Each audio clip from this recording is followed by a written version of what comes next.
Lisa says it's a bit old hat. Oh, is it? Yeah, women.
Well, a very good morning and welcome back to the second day of competition at the Zagreb Grand-Prix. I'm delighted to be sitting alongside former world champion Loretta Kusat-Dor. Good morning, Loretta. Good morning, Sheldon. Want to say anything about yesterday? Yesterday was there was the highs and lows throughout yesterday. There was a couple of top seeds that went out, Nikolic being one of them, and in the second round, which was a massive big surprise for me. And but some wonderful performances. I think everybody's sort of building up quite nicely towards the preparation for the World Championships. And you could see people, some of the athletes in their different phases of that preparation. One of them being Smythe Davis, who picked up a bronze medal yesterday. Looks so different to what we've seen for a long, long time. Very, very powerful, but as you can see through that training phase that she wasn't as sharp as we would expect. But again, a very solid performance, and she was delighted with that. And for me, you had Likmabam of India, who got into that last phase, almost got that medal. But what? She was the young lady that defeated Nikolic in the second round, that was the biggest surprise. But she looks so strong, and that's a lady that I think we will see in the future, and she will just grow from that. She's going to be a real contender in a year or so time. Okay, we also had in the under 66 kilo category Alberto Gaitero of Spain, winning his first gold medal, beating the number one seed in the final, throwing him for Ippon. I mean, that was a real turn up for the book. I wasn't actually surprised with that performance. Yeah, you said about that. I said right at the beginning, because we've watched him throughout the year. We watched him last year, and he seems to be growing in confidence. He seems to be getting much, much stronger, and he's able to cope with the pressure as they get to that final stage, that final block. It tend to sort of, at certain times he would fall at that hurdle, but he's now pushing his way through into the final block, getting those places, and now getting himself on the top position of that podium. So it wasn't really a big surprise for me. I was delighted that he did that yesterday. Right, we're going to take a look at the top four seeds in each of the four weight categories that we've got to bring to you today. We're going to start with the women in the under 63 kilo category, and the number one seed is Tina Trsteniak of Slovenia. The number two seed is Nabekura Nami of Japan. The number three seed is Jules Fransen of the Netherlands, and then the number four seed is Sanne Vermeer, also from the Netherlands. Well, the Dutch have obviously got a strong group in, and they're doing extremely well. I think they're going to be two real strong contenders, the ones that you've just mentioned. But we have Choi from Korea, who she just recently won the gold medal in Montreal. I think that this is one that we have to keep an eye on. I think they're going to be very, very strong. But again, we have also in Great Britain, we have two athletes that have been battling away, great performances. Scherzinger won a bronze medal in the European Games, and also we've got Lucy Renshaw. Again, Lucy, it's been up and down. She's always performed well when she's on top form. She has been plagued with a few injuries, but she is starting to come to that top form again. So again, she's one that could really upset the top seeding amongst there. But you've got Tina Trsteniak, for me, is always a great favourite of mine. She's a fighter throughout the day. She's in the top 1 one position, and it will be hard to knock her off that podium, and on the top spot. Okay, let's take a look at the top 4 seeds in the under 70 kilo category. The number 1 seed is Michaela Poloches of Austria. The number 2 seed is Sally Conway of Great Britain. The number 3 seed is Sanne van Dijken of the Netherlands, and the number 4 seed is Asma Niang of Morocco. Well, 32 athletes in this, and what a mix there is. There's some strong athletes. No bye. There's no bye. Straight into it. And when you actually look at every pool A, B, C and D, you've got Polios as the top seed, but you've got Barbara Macic from Croatia, who's going to be a strong contender on home soil, and she's nice judo, and I think that there's a possibility of an upset there. Polios has got to be extremely careful in that if they get to that positioning. There's one or two that could challenge them along the way. Nyan will be you've got Gabriella Willems, again, nice judo, beautiful upright young athlete that really has made her place on this the top world circuit. And you've also got Yoko Ono of Japan, again, strong athletes. So when you look at Pool B, that's a horrible pool to start with. Absolutely. Again. First but then Pool C, as well, you've got a bit of a battle of the Brits here. You've got Sally Conway, who's Olympic bronze medalist, and you've got Gemma Howell, who just won the gold medal in Budapest. And so it'll be interesting to see how they go through into that pool, but they're in Pool C together, so it'll be one to watch. And you've got Supanic of Canada. Again, you can't write that young lady off. She is a very strong athlete, and she fights hard, and she could be one that will actually push Sanne van Dijk there. Okay. Two men's categories. The under 73 category. Number 1 seed after Margelidon of Canada. The number 2 seed is Toa Butbul of Israel. The number 3 seed is Denis Yatsev of Russia. And the number 4 seed is Musa Magushkov, also of Russia. Well, I was going through the list of that weight category. 59 is huge, isn't it? I just didn't know who to select because there were so many strong contenders there. You've mentioned the strongest that we've got, the top seeds, but we've got Vanket that we'll be seeing later on, and he's up against Kanovitz, and that's going to be a very interesting first match, very strong one. And Ciloglu of Turkey, again, another strong athlete, and you've got Anthony Zing. For me, those ones as well, we've got to just keep a real close eye on. But you've got Miklos Ungavari as well, who Olympic medalist. You can't write. He's a strong athlete as well. He's got that maturity about him, and he gets very close to the medals, if not on that podium. So I think it's going to be a battle and a half in this weight category. And when I was going through it, I just thought, well, it's thrown them all into the mix there in this one. Right, we've got one more weight category to look at, and that's the under 81 kilo category. The number 1 seed is Said Mollai of Iran.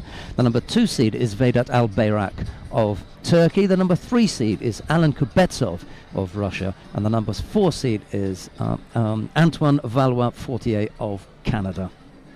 Molaev, I can't see anyone beating that man. I watch him every time, and I just think he is unstoppable, isn't he? And so I think number 1 seed might end up in the number 1 place on the podium. That's my prediction. But there's also Nagase of Japan. For me, he's a world champion back in 2015. The Japanese are very, very strong. They're very technical. Luckily for Malai, he's down in Pool C, so if he does come through, obviously he's got a few there. Robin Pachet, that we saw, actually had a great performance just recently. He's looking strong. He's a mature athlete, but he definitely has that experience and exposure on the world tour, and again, he'll be someone that could challenge. But I could go on and on looking at everybody. It's a massive group. There's some really strong contenders out there. Okay, we're going to start by taking a look at the opening contest on mat number 1 in the under 73 kilo category. Igor Vanka, as Loretta's just mentioned, Igor Vanka of Germany is up against Dmitry Kanovets of Ukraine. It'll be Vanka in the white judogi, Kanovets in blue. Fighters are about to take to the mat. And I just anticipate this is going to be a very, very tough match. It really is, up to how these guys have prepared for this first round. It's really brushing off the sort of pre-competition nerves, composing themselves. But look at Vanket come straight out. Yeah, he's running onto the mat. He's eager to get there, isn't he? I would say reserve as much energy as you get with this Ukraine, who's, for me, a real strong contender here. Yeah, he's got nice judo. Actually, both of these fighters are nice to watch. I enjoy watching both of these. Well, that was a Sinagi attempt there, and there was a bit of a turn on that the German almost had himself in an awkward predicament. He's still not out of trouble here at the moment, as you can see. Kanovitz looking for that arm lock, and Vanket just managing to pull him up there for that mate.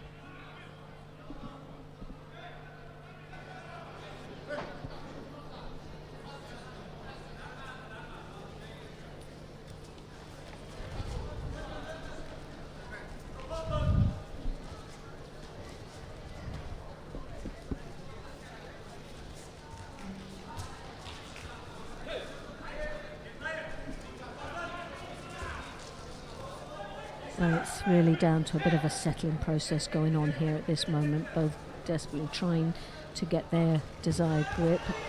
Vanket coming in with the Sianagi, stumble his opponent just over to the side, and picks up the first Wazari now. So this takes him into the lead, and it's a great start now for the German.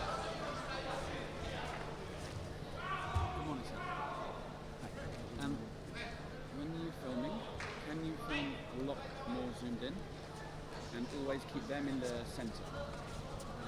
It's desperately to try and get that right arm right deep onto the back. He does get the grip. He comes under the arm as well. He's really up close, but Sutemi was a attempt there from Igor Vanket was enough to break up that flow of action.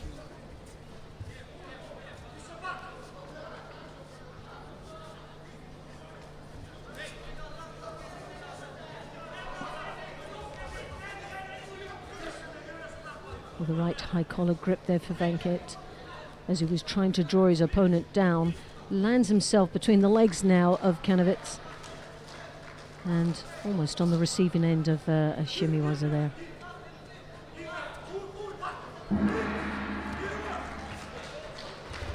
Well, there's some nice judo coming from both these athletes.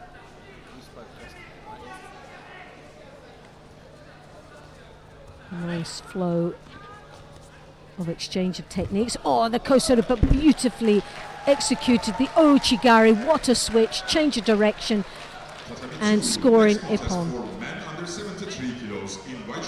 So nice. Kanovitz really can't believe what's just happened there, but although he executed the first technique with that Kosoto reaching over to the back of his opponent, that switch of direction from Igor Vanket was enough to give him that score. And it was nicely executed, beautifully timed. As here you have it, he comes deep onto the back, but switched that head movement, the body change of direction, nicely executed. Tatami 1. First round for men under 73 kilos. In white, judogi representing, and no doubt about it, an Ippon score there. In blue, representing Morocco, Ahmed El Beziati.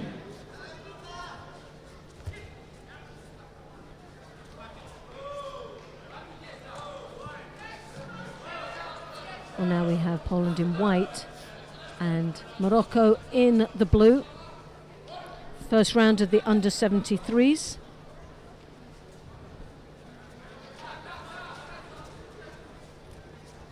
Tatami 3, next first round contest for men under 73 kilos in white judogi from Slovenia, Martin Hoyer. In blue judogi representing International Judo Federation, Tarek Jamal.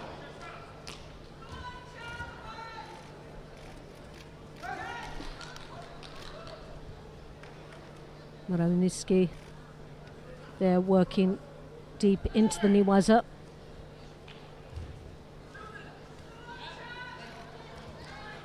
Almadrati, they're defending quite nicely. Doesn't look to be in any trouble at this particular moment.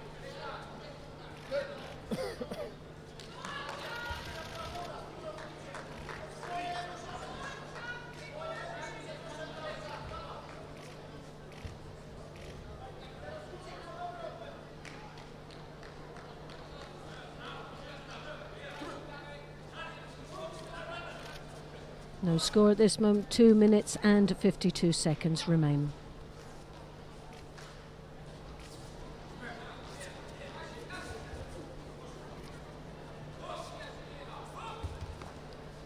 Elmaziati there looking quite aggressive in his approach, open, very fast pace as he moves around the mat, giving a little bit of pressure out there to his opponent.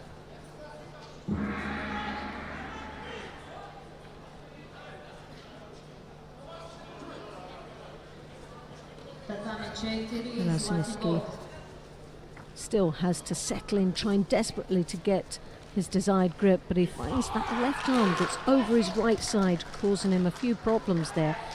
Doesn't like that sort of closeness and that close contact of his opponent. And the danger is he's got those long limbs that reaches across there, as you can see, an attempt of that Osotogari.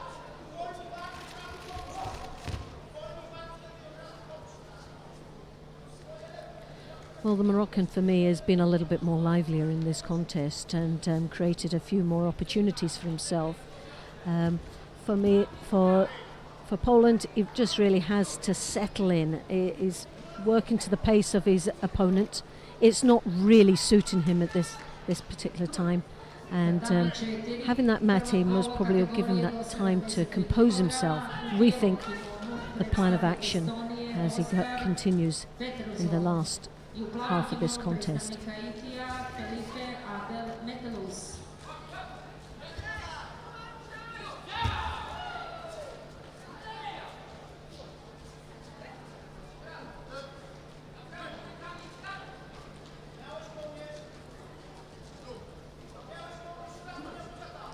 Well, Poland takes the first Shido, a little bit of a wake-up call. He really has battled against his opponent. Sienagi, again, a nice strong attack, came in deep enough, just didn't have that little finishing touch at the end. Speed of entry though from his opponent.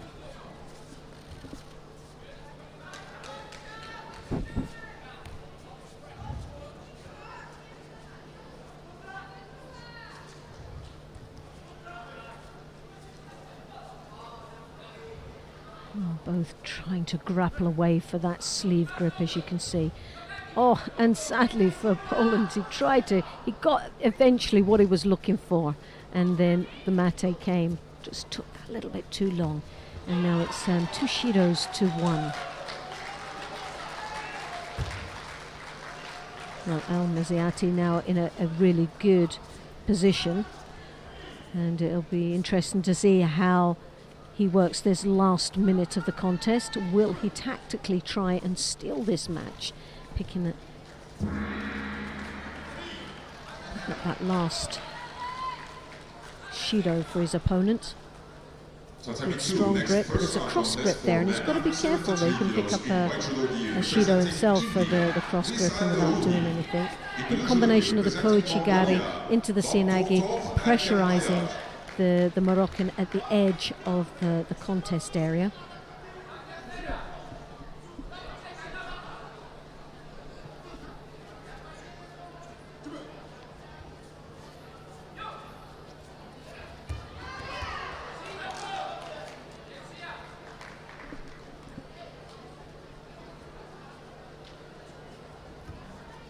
Tatami 3, first round contest for men under 73 kilos in white judogi. From United States, Alexander Turner. In blue judogi from Kingdom of Saudi Arabia, Suleiman Hamad.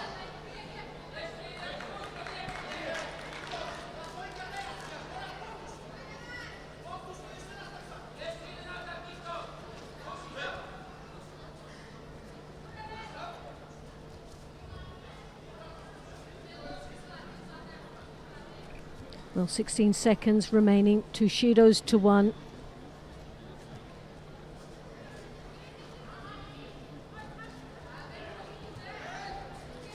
Elmaziati, for me, has dominated the pace of this contest.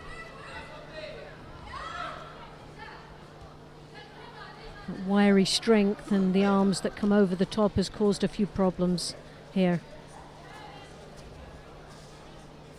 been a bit of a chasing game for Poland. Moroccan really working the edge too much now at this moment, defending a little bit too much, and I think he'll pick up a Shido for working towards the edge of the contest and stepping out there. Really wasn't controlled, but the referee is going to leave that. Now I'm really surprised there. I thought that would have evened up the Shidos and would have changed the sort of game plan a little bit more.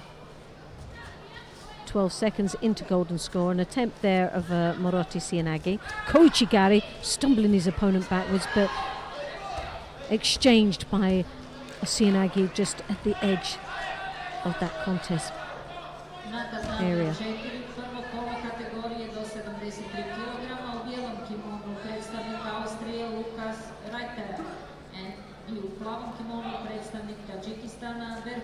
Side skip from both of them. And if you had good Ashe was there. Oh, and what a nice finish there. Ippon for Poland and a place in the second round.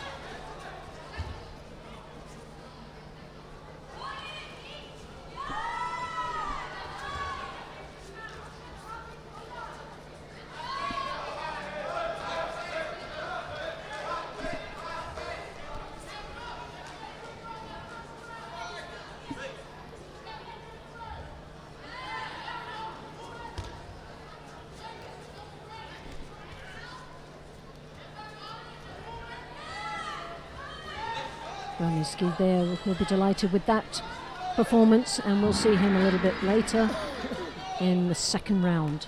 Here we have now Tatami 1, next contest. First round for men under 73 Burchashvili kilograms. In white, Austria. Judo representing Austria, Wahid Burchashvili.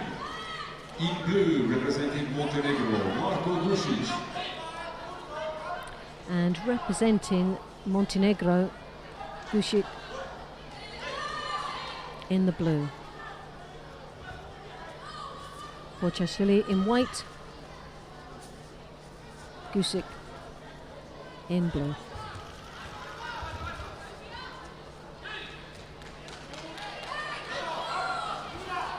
Sutemi was there for blue.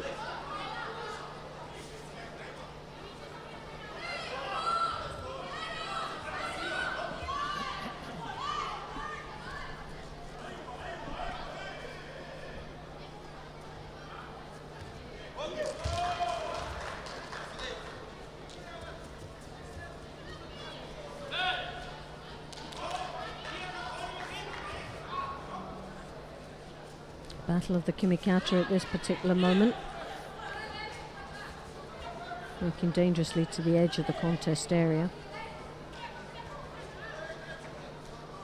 Burchashvili attempting what looked to be the Uchimata into a bit of a Makikomi. And Skorna Wazari, well, it was a little bit of a soft Wazari for me. Sutemi Waza once more. Nice attack. Tatami 3, first round contest for men under 73 kilos in white judo from Germany. Antoni Really Zin. hasn't had an opportunity From Gambia, Faye and Gia. to get in for a shout here in this contest. Crosses the grip there, comes round the back. You see that right hand deep onto the collar there. He's looking to try and secure that. He's not having much luck in being able to do that at this particular moment, but he's on the belt. The hips come in, and now he tries to get the other. Oh yes, well, what a change of direction. Burchashvili anticipated well the next move of his opponent as he tried to scramble onto the second belt grip. Surprised he gave a Shido for gripping on the belt, possibly leaving it for far too long. I didn't see the direct both hands on together. It most probably was an infringement of the amount of time that he stayed on that belt without using. Tatami 2, first round contest for men under 73 kilos in white judo from Armenia, Ferdinand Karapetyan. In blue judo from Netherlands, Roy Schipper. Dušić desperately trying to get round the back, but he's not getting much luck at all. He has to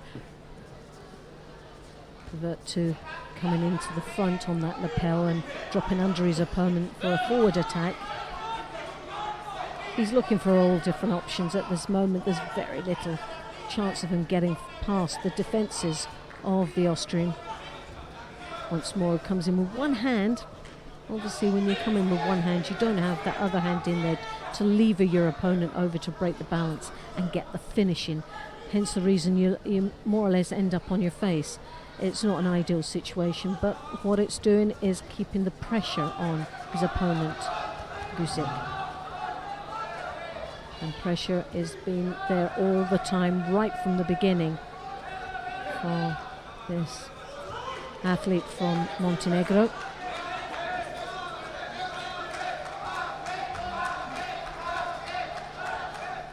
Well, it's been a frustrating time throughout this contest for Gusic.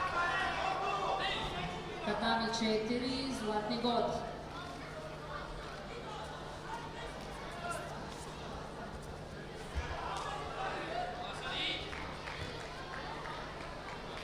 He's got an opportunity to come deep onto the back, trying to change and spin through underneath his opponent for a sacrifice technique, but he leaves his arm open for the arm lock, and Borchashvili takes the win with that arm lock right at the end there. Well, it didn't look like there was any opportunity for Gusic to come through the defences and the pace of this contest, which was led right from the beginning for Borchashvili, who now goes through swiftly into the second round of the under 73 kilo category. I u plavom kimonu predstavnik Hrvatske Mislav Trček.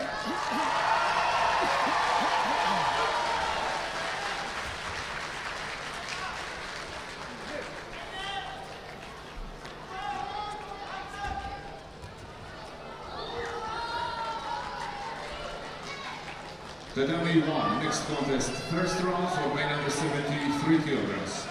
In white for Azerbaijan, Kelman Valiyev. In blue for People's Republic of China, Xu Zhigan.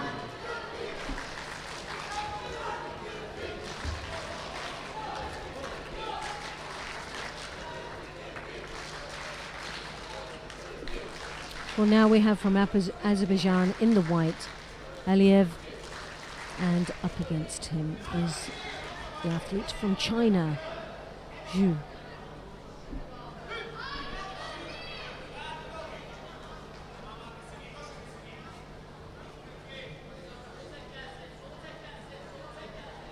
Tatami 2, next contest for men under 73 kilos in white judo gi from United States, Live Right. In white judo gi from Portugal, Jorge Fernandez. Aliyev there just waiting a little bit longer just to anticipate the first engagement of this athlete from China as he dropped underneath. Good strong kumikata, good strong control there. Was able to block nicely and try and venture into the niwaza. The Azerbaijan is just taking his time a little bit now, and rightly so. He's anticipating every move very well from his opponent. And China, as you can see, they touch the leg, and that will be a first Shido been awarded.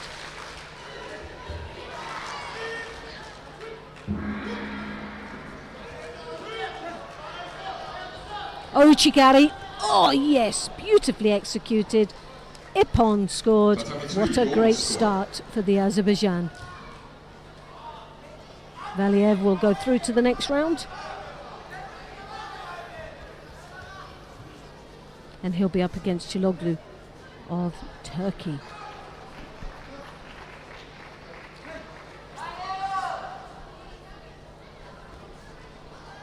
Na tatami 4, prvo kolo kategorije do 73 kg, u bijelom kimonu predstavnik Narodne Republike Kine Chin Daga i u plavom kimonu predstavnik Italije Leonardo Casaglia.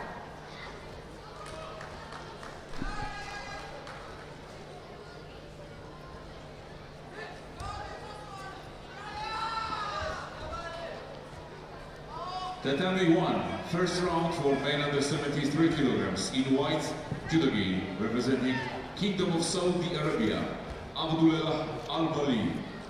In blue for Belgium, Abdul Malik Umayev.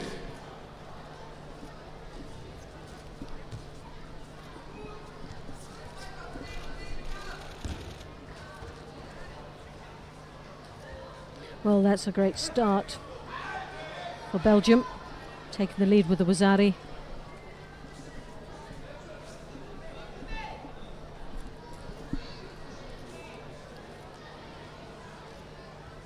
Umayev looking very strong out there, controlling this contest very nicely.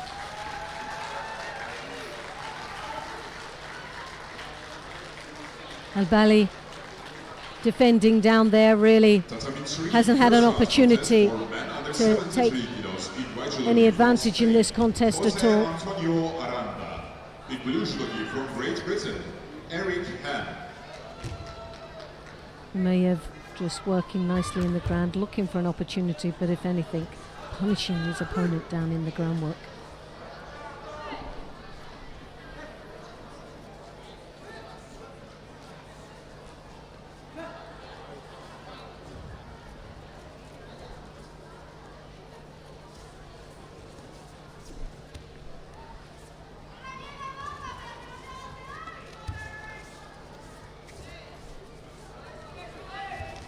Sasai attempt.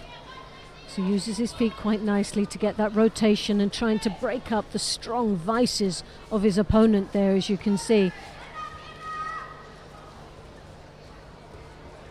Umayev with a comfortable lead, but has picked up a Shido.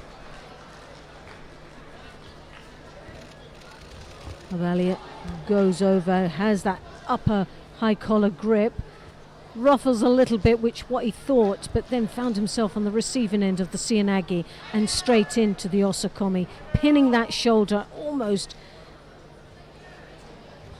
onto his back, but as you can see, didn't secure it deep enough. Al-Bali did extremely well to get out of that, but it only continues the pressure that he's already been on right from the beginning of this contest.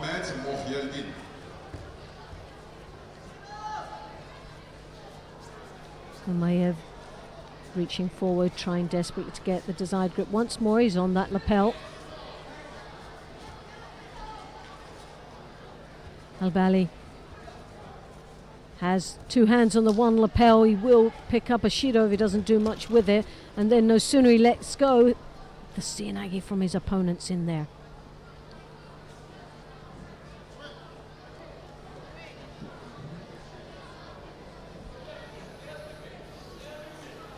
Belgium athletes are normally very strong in their transition into Niwaza. As at times we can see the anticipation of something about to happen in the ground, but he just doesn't seem to obviously have the opening.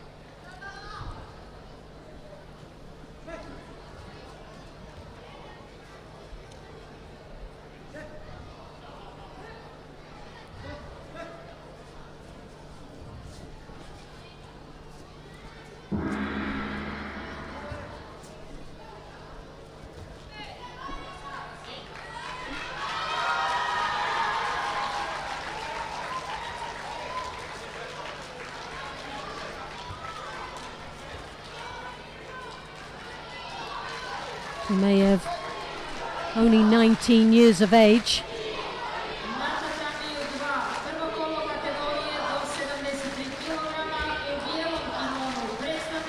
At this moment, no European Tour results, but at 19, would you expect it? Plenty of junior European Cup medals, along with the Junior World 7th place, and also last year Junior European 7th place. So definitely an athlete that Belgium are investing quite heavily in to expose him in a level of tournament like this, and he's doing extremely well. So the attempt there, a couple of times he's come in, but there's a lot of maturity in this young man's judo. He's led right from the beginning of this contest, and we're now down to the last 35 seconds.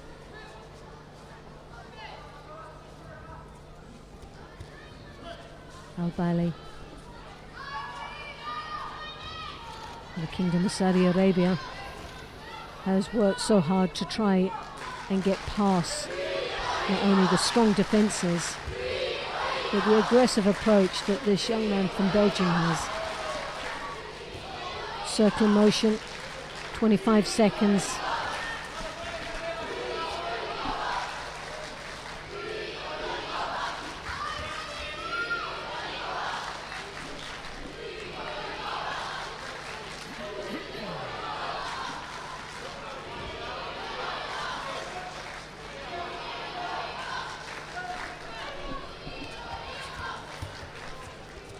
Well, a bit of a chasing game for the last 7 seconds. Al-Bali, also 19 years of age, so 2 juniors that have been evenly matched for a first round contest.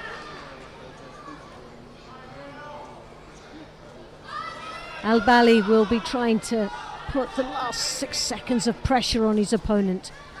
And for Belgium, he's just got to make sure he stays very solid and strong on that last approach. And he does very well. Mamayev takes the win and a place in the second round. Well, that's a great start and a good performance from both these two young athletes.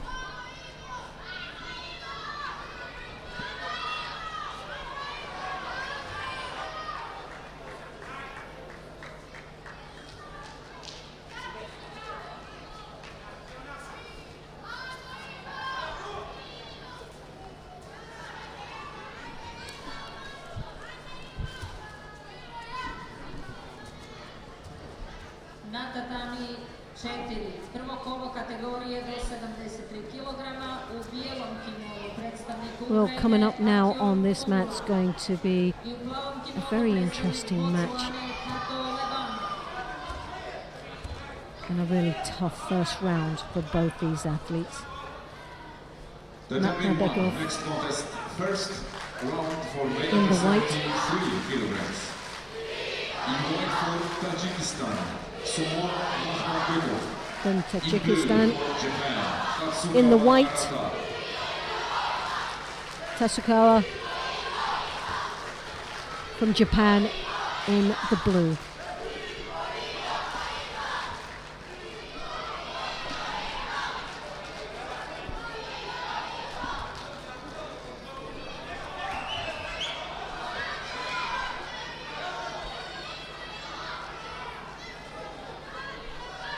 Tasukawa, 21 years of age.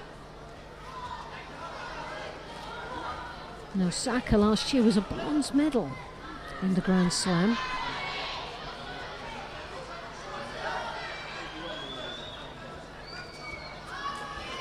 Tends to more or less venture out on the world tour closer to home.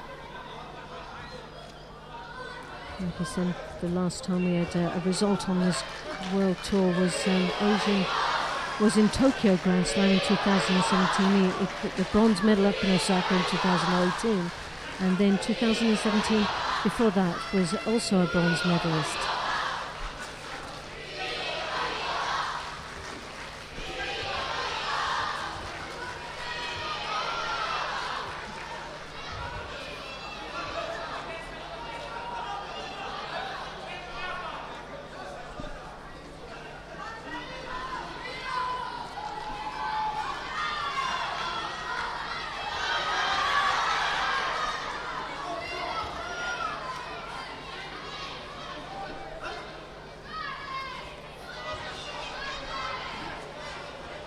Makhmabekov there, 19 years of age. Tatami 3, next first round contest for men under 73 kilos in white judogi from Republic of Korea, Ann Johnson. In blue judogi from Romania, Alexandru Raicu.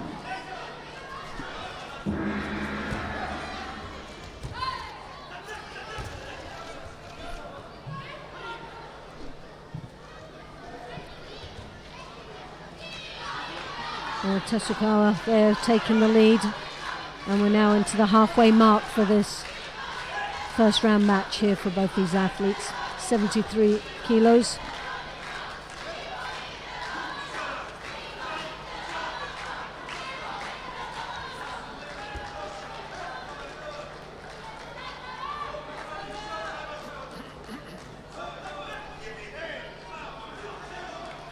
Tatami 2, next first round contest for men under 73 kilos in Judo from Spain, Salvador Roca. Asian Pacific Championships this year was 5th place. Silver medalist Also picked up a 5th in Dusseldorf. Someone who's very much capable of getting close to stepping on that podium. Last time he medalled was in 2018, where he won the gold medal in Hong Kong Asian Open Championships.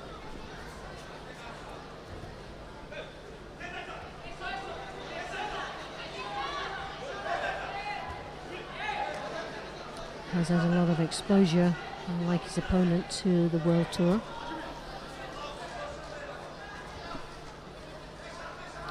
A bit of exchange of grippings there, and Tasukawa on the receiving end of that, and comes there as he drops underneath, as that arm was thrown over the top for that koichi, looking for the koichi gap. Wrapped in nice and tightly there, and maintains that lead of a Wazari with just under a minute remaining in the contest.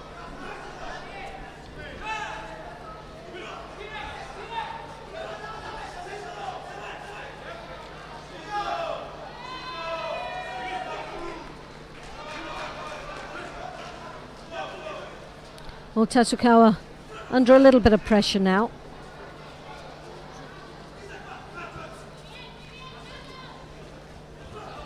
And as you would expect, the clock is ticking away. Makhmedbekov really has to do some work. And now he's in the wrong position to do anything. As you can see, the clock ticks away. He defends, but he can't get out of the trouble. And a sneaky little look up there at the clock as Tasukawa sees how much he's got left to defend with. 11 seconds. We're not going to see too many exchanges now from Japan. Makhmedbekov there desperately trying to get back, but if he wasn't able to do it in the 4 minutes that we had, he's definitely not going to do it in the last 2 seconds.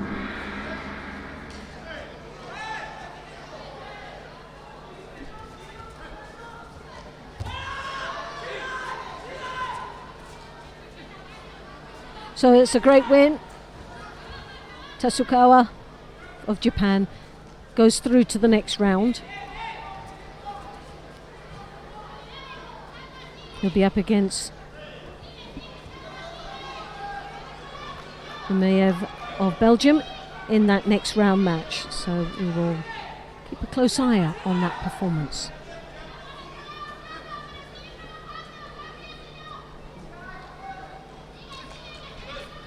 First round for men under 1 kilograms. Tatami 1. In white for Morocco. So we're now coming across to in blue for Czech Republic. under 81 kilos. Muti of Morocco in the white. Petr, the Czech Republic, in blue.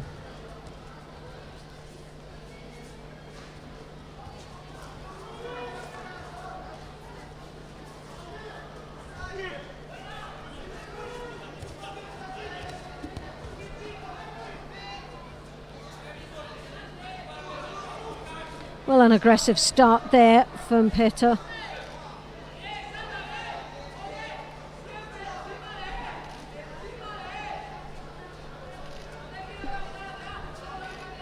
Muti just trying to settle down his opponent here.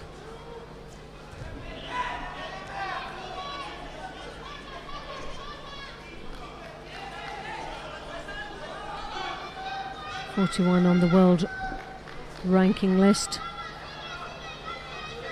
Muti.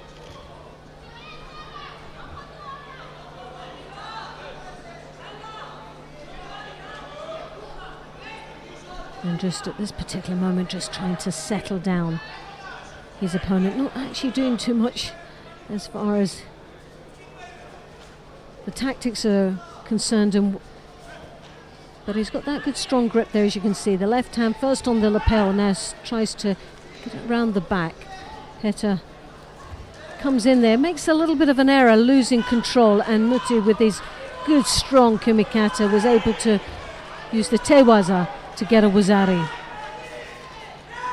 Muti, bronze medalist in the African Championships this year.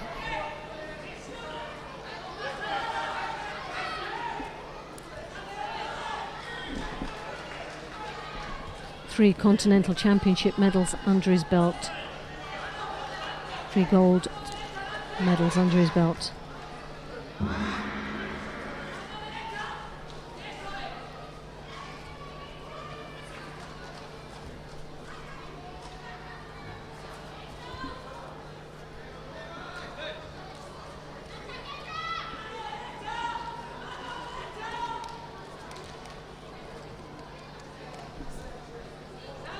Well, Petter overstretched himself. He tried to come in the high defence, and his opponent just stepped across with what looked to be an oguruma there. When we get the replay, we'll just see where that foot was actually planted. So Muti takes the win and a place in round 2.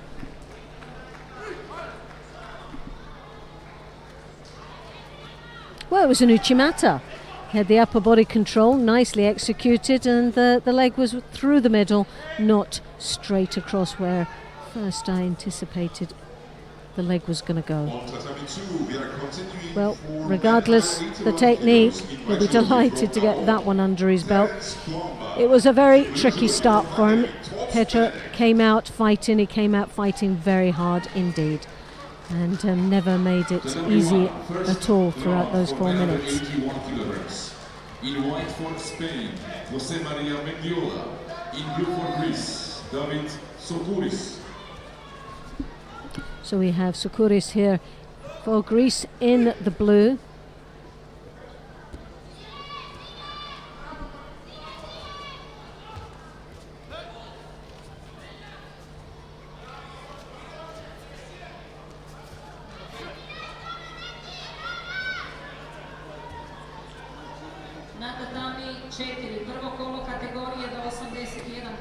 Mendola of Spain.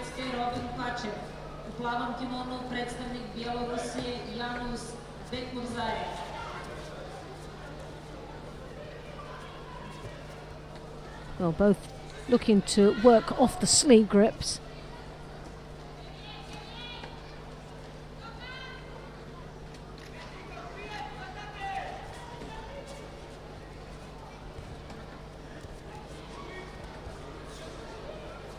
The Spaniard coming in for Sutemi Waza.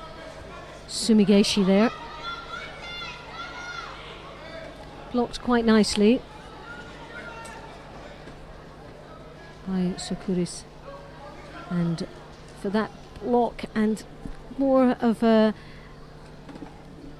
false attack really, possibly an opportunity to try and get his opponent into the Niwaza that the referee felt, but good exchange there. And a wazari now for Mendola. Tries to wrap the leg over there.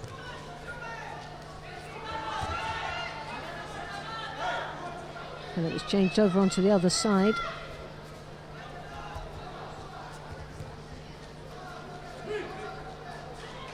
Soukouris. Well, it was a little bit of a messy landing, there's no doubt about it. So, yeah, for me, I thought it was well, it's a 50, what they've classed it as a 50-50. I thought it was the Spaniards, and then Care System thought it might have gone the opposite ways, but here we have it. It was a bit of a 50 fall. Neither one of them really could claim that wazari due to the lack of control. Oh, beautiful uchimata, wazari.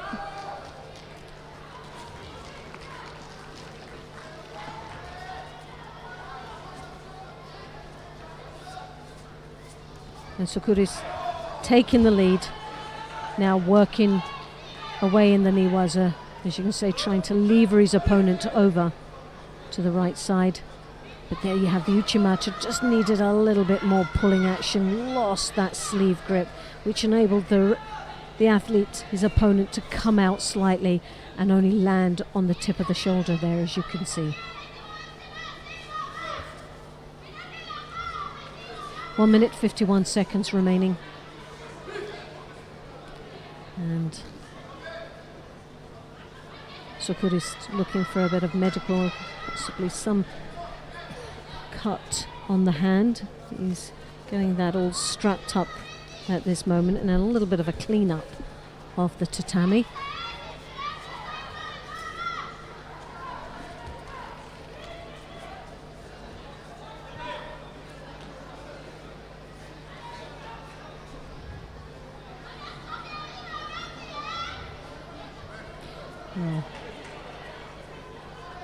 Yesterday was a very interesting day of judo, and if you want to get some professional analysis on how the day's performance went in general, if you look on the IJF.org, you can see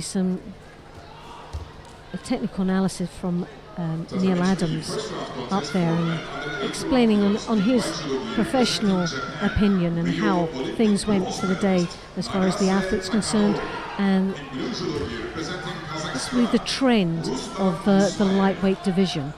Very interesting write-up, and I'm sure you'll enjoy it, along with quite a few other write-ups there is on the website. So when you get an opportunity, just take a little look. You'll find it very enlightening.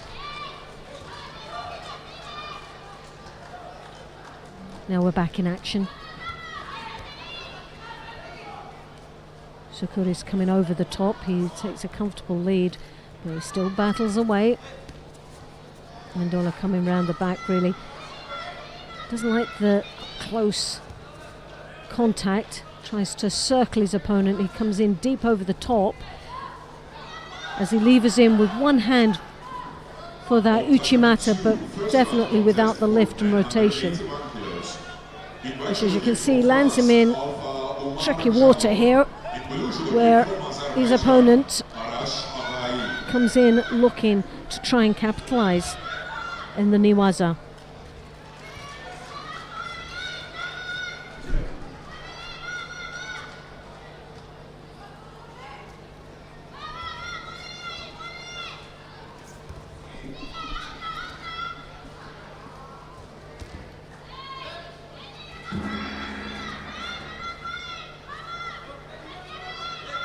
Well, Sukuris there takes his first Shido. It's one apiece now, but one Wazari secures the lead for Sukuris, although he's taken the lead, which is a little bit under. No major surprise here of the tactics that he's using, but it's always dangerous because it's still that 40 seconds in, and plenty of time, if you make any mistakes, to accumulate the Shidos for a disqualification.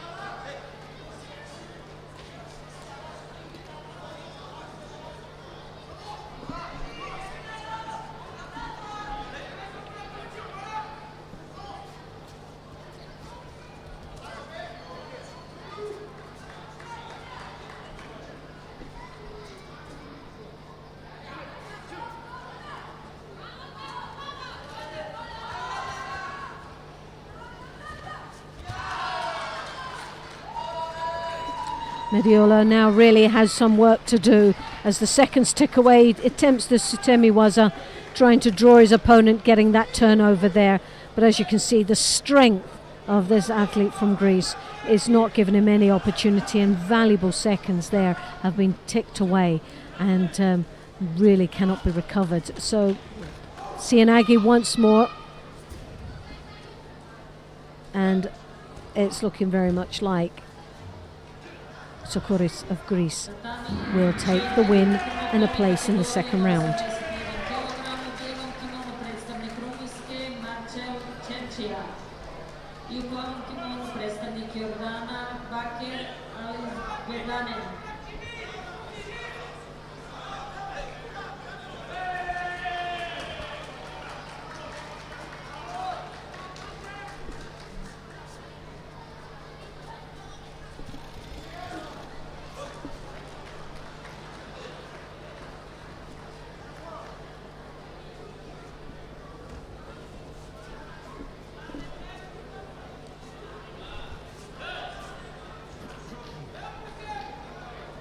Tatami 1, first round for men under 81 kilograms.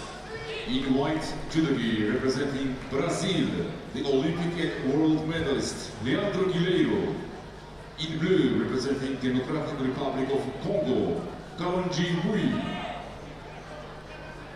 On Tatami 3, first round contest for men under 81 kilos. In white judogi from Spain, Alfonso Guilherme, world and Olympic medalist, up against Mbai of the People's Republic of Congo.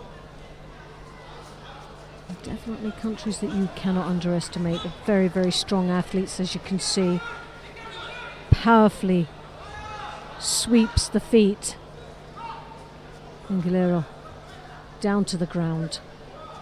A little bit of a wake-up sort of call for the Brazilian. He seems to be a little bit out-fought and a bit out-gripped here in this settling process. But the Ashiwazas are less to be desired. Quite heavy sweeping, or what we would feel kicking action. Well, for Guilherme, he really needs to just get a hold of his opponent. He needs to calm that down and match up with this power, which we know that he's capable of doing. But the aggressive start of this young man, Mbai,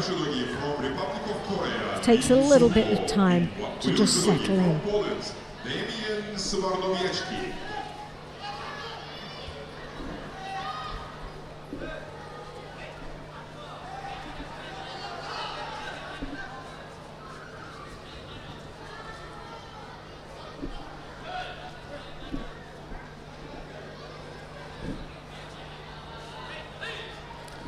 Well, this athlete from the People's Republic of Congo, junior African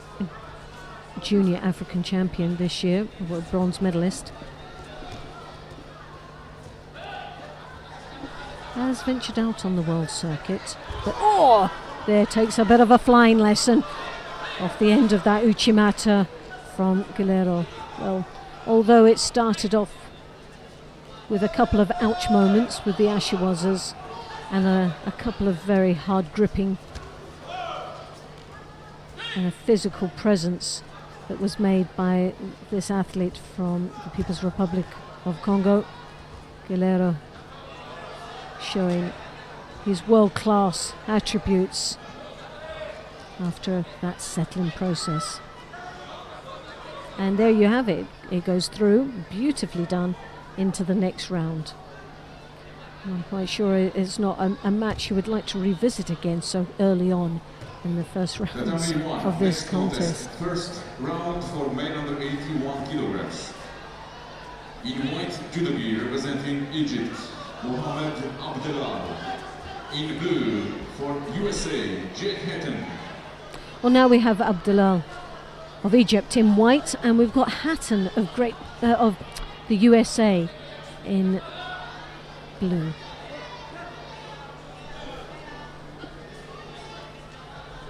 Well, Hatton looking very keen out there, there's no doubt about it.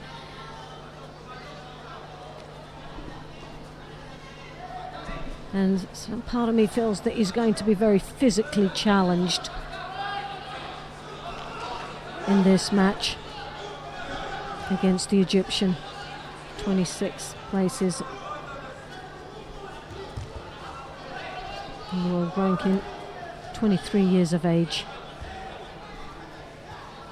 So he tries to fight toe-to-toe against Abdelal.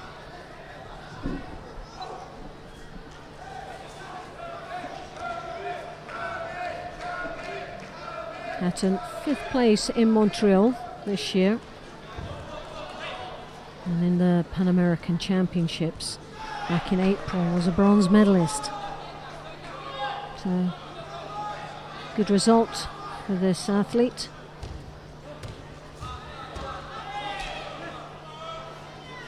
Abdelal looking very powerful out there, really hasn't settled in yet against the American. Hasn't had an opportunity. A little bounce on the feet there just to try and get a bit of a wake-up call. Two Shidos, one apiece. Hatton driving the pace of this contest. But just doesn't seem to have that power necessary to go toe-to-toe with the Egyptian at this particular moment. For me, just needs to create a little bit more space and open environment there for him to be able to execute his technique rather than sort of battle with the gripping styles and the actual strength of the Egyptian.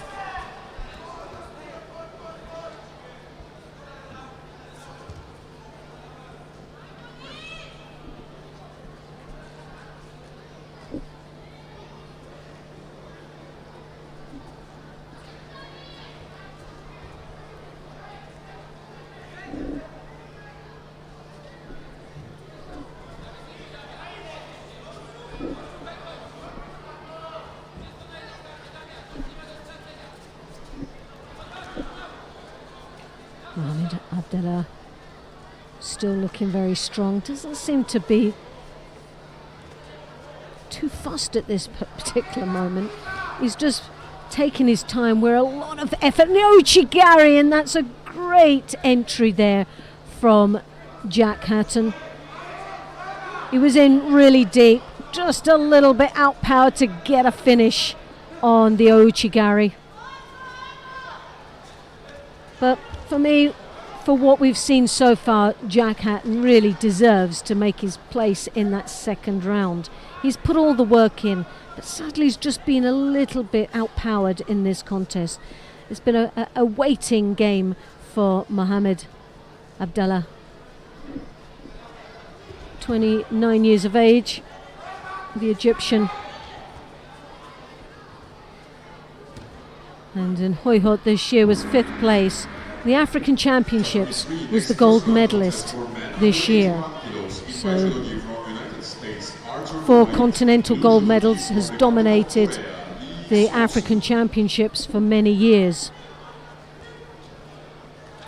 And it just shows he has that little bit more maturity in the gripping style and in the pace in which he works this contest. Jack Hatton really desperately under pressure now, especially in the Niwaza, finds himself in an awkward position, and whether he can get out of the vices of Abdallah Mohamed, I'm not sure. Well, 39 seconds. He has the Ochigari, and for me, for the American, if he just kept away the distance of the high collar grips, drawing the heads in, leaving the space, using his feet and using the speed of his body, would most probably given him an opportunity. The Ochigari, but as you can see, the high collar, this trapping the head and trapping the shoulder of Hatton. Hatton now just desperately trying to take distance from his opponent, but finds himself also now on the receiving end of that Ochigari. I think if Hatton danced around him, trying to avoid the grip up, the hit and run situation, he might just catch the feet and the balance of Abdallah. But he's tired and he's done a lot of work right up until this point. Up until now, the pace has been driven by Jack Hatton. The power has been dominated by the Egyptian, Abdallah. But if you just feel that he just moved a little bit more, worked on the feet, spun underneath him, tried not to get engaged with the big gripping over the top style of Abdallah, he might just have a chance.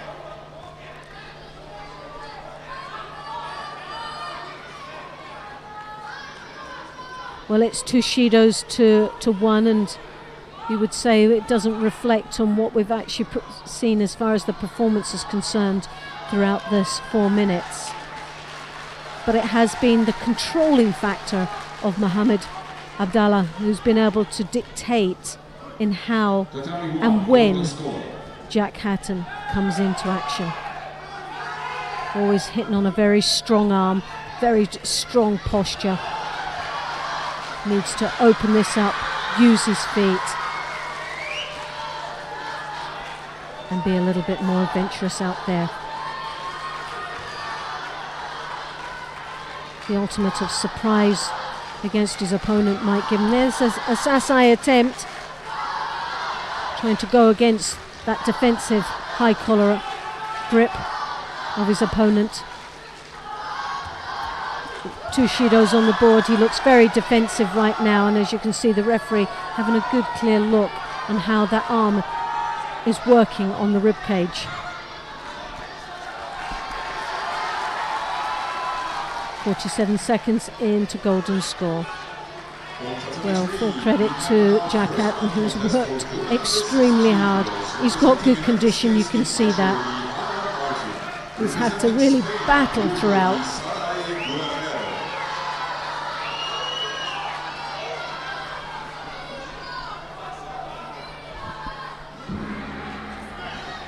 And that battle continues. Now a little bit more livelier approach here for the Egyptian. A bit of a bounce there, and that opening seconds. As you can see, for Hatton, he's trying to get past the strong defensive grip. As you can see right now, he's got his head caught up. He's trying to overstretch himself. Again, here's a Sasai attempt there from Jack Hatton. He's not making much impact on his opponent.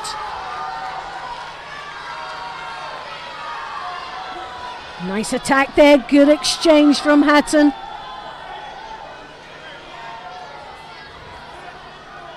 A little bit more speed on that. Could possibly start showing a bit more pressure on his opponent.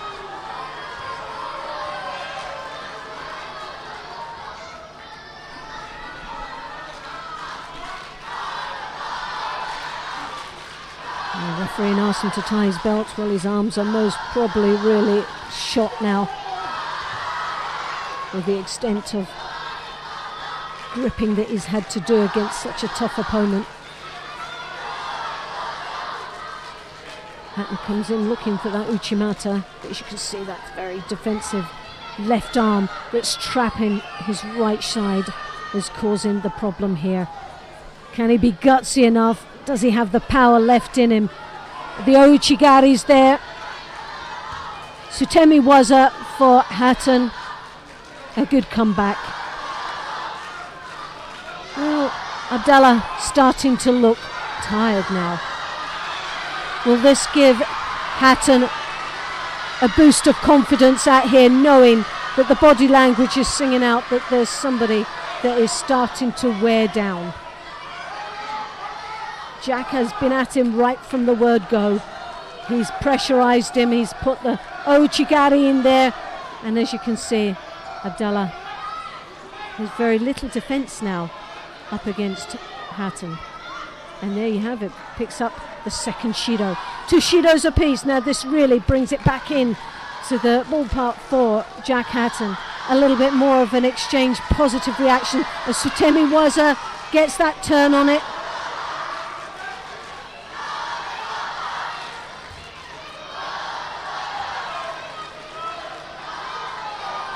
And the wearing down of the Egyptian is starting to happen. Hatton really just wants to keep at him. He doesn't want a break. Abdallah wants that break. He needs that break. There's no doubt about it.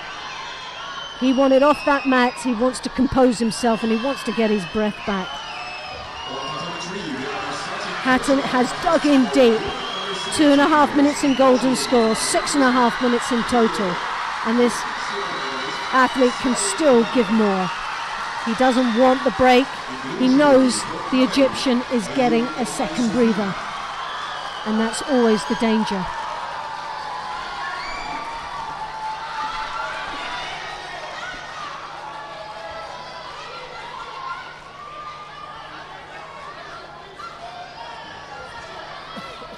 No.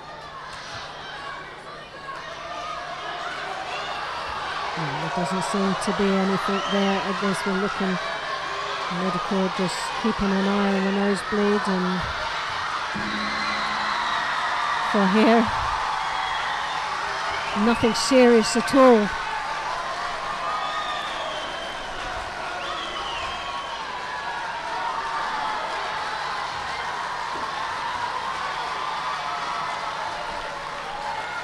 And now we're back in action. Golden score, 2 minutes 41 seconds.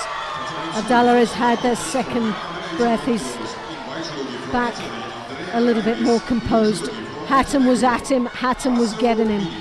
Hatton's still driving at him, and this is what he needs to keep doing.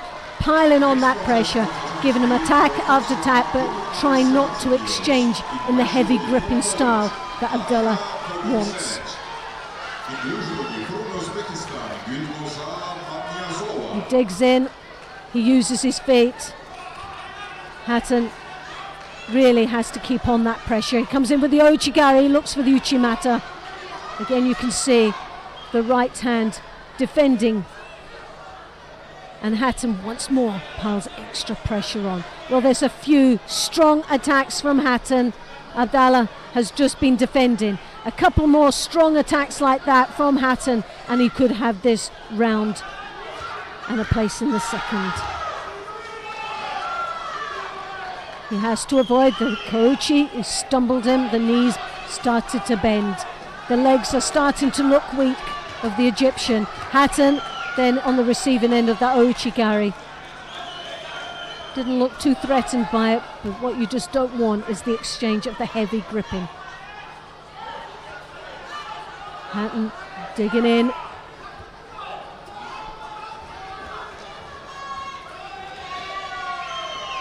A few more strong attacks from Hatton, and he could have this win. Again, Sasai, but an exchange from the Egyptian. Really getting that heavy gripping across the neck, trying to draw Hatton down onto his knees, and getting the rotation of the upper body. He works him on the edge of the contest area. Hatton needs to put a couple in there, pile the pressure, but just don't overstretch himself. Sutemi was her attempt, he gets the movement, a good attack. Well, 8.5 minutes these athletes have battled away in this first round match. It's unbelievable.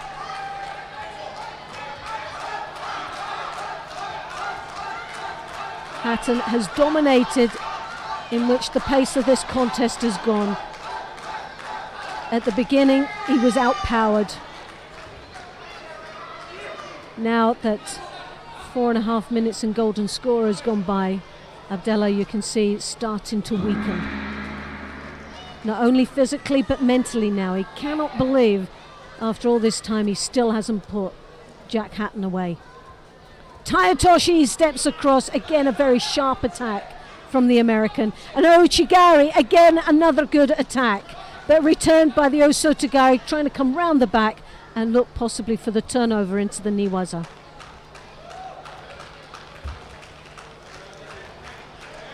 Two Shidos apiece, one more Shido would result in the hand sokomaki. And it's looking more and more like the Egyptian has got that chance of picking up. That's third and final Shido. Needs to put in a couple of attacks. The Egyptian comes over the top, trying to control the head of Hatton. Hatton needs to keep his head free. He hooks in once more with the Ouchigari. He drives off that back leg, but loses the ground and the stretch from the supporting leg. But again, he's at him. And once more, oh yes! Osotogari! Beautifully done. Abdallah goes down like a ton of bricks. What a finish. What a result for Jack Hatton. And it will take him a long time to get over that one. Rams it inside of the referee, just encouraging the fighters to get back to their feet. It's all right for him to say that. Oh, gosh. What a fight. He's asking Abdallah to get back to his feet. Mohammed Abdallah can hardly breathe. Well, let's stand up and get back to his start position. Oh, cracky. 9.5 minutes. It was coming. I mean, Hatton was putting in the attacks, and Mohammed Abdallah was kind of responding, knowing that he had to play catch up. But as you said, he tried to outpower him at first. When that failed and his, the strength began to go, that's when Hatton saw his chance. He couldn't put Abdel Lalaway because there was still enough strength defensively to Yes. keep him out until that very last attack there, where he just absolutely goes there. There's nothing Look left. at that. Zero defense. defense at the top. I think the turning point was in that golden score, when it went in the early stages of golden score. What Abdallah gave Hatton was a boost of confidence. Unusual because execution. The body language showed everything of fatigue starting to set in. Unusual execution as well, because he gripped the skirt as well of the jacket, but it was out of the the belt, so you can't tell, you can't say below the belt. And why would you want to cancel a nip on like that? That was just absolute spanking, wasn't After it? 5.5 minutes in golden score. Right, we are going to take a quick rundown to mat number 4. I think if Freddie is around, we're going to have a look at Zubaida Rekriashvili of Georgia. He's up against Samuel Kwitonda of Burundi. It's Rekriashvili in the white judogi, Kwitonda in blue, and I thought, why don't we give Mr. Kwitonda a moment? Let's have a look and see what he's up to. Tatami 3, first round contest for women under 70 kilos. In white judogi from Great Britain, Gemma Hall. In blue judogi from Denmark, Emily Sook.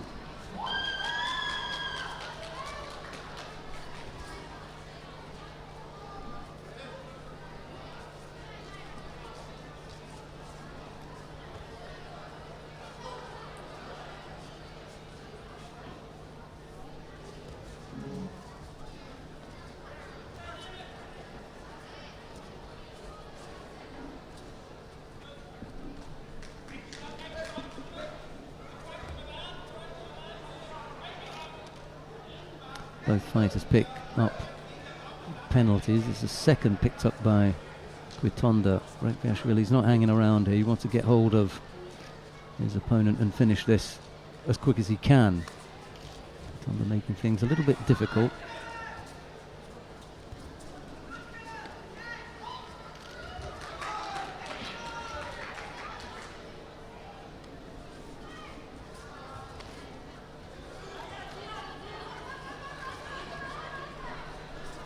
Still no score.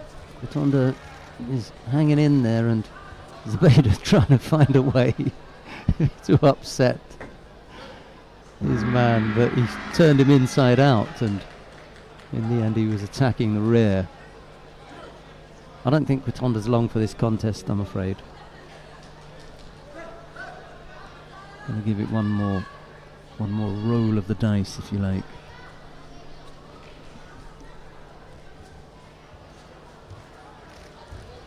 Little Ashley was up, just up, setting from him. He's had to tap. That was on so quickly.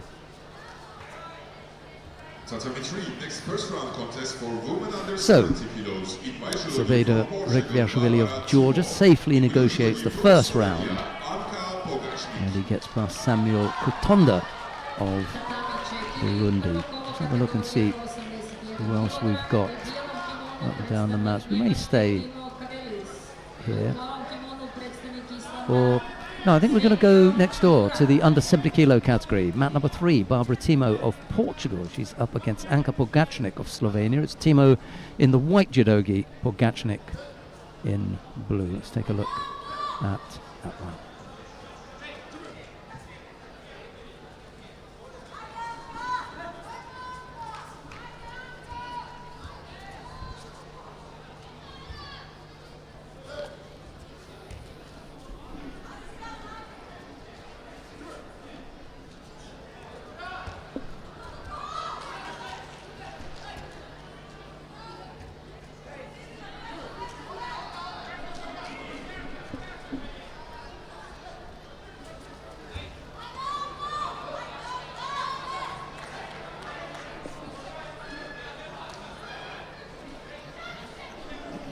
At some stage today, we're going to see Said Moulay, the current world champion, under 81 kilos. I'm quite looking forward to that. At the moment we're watching the under 70 kilo category, round 1. It's going to score. Yeah.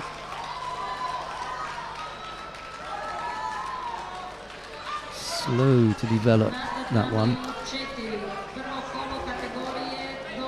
Zari on the board.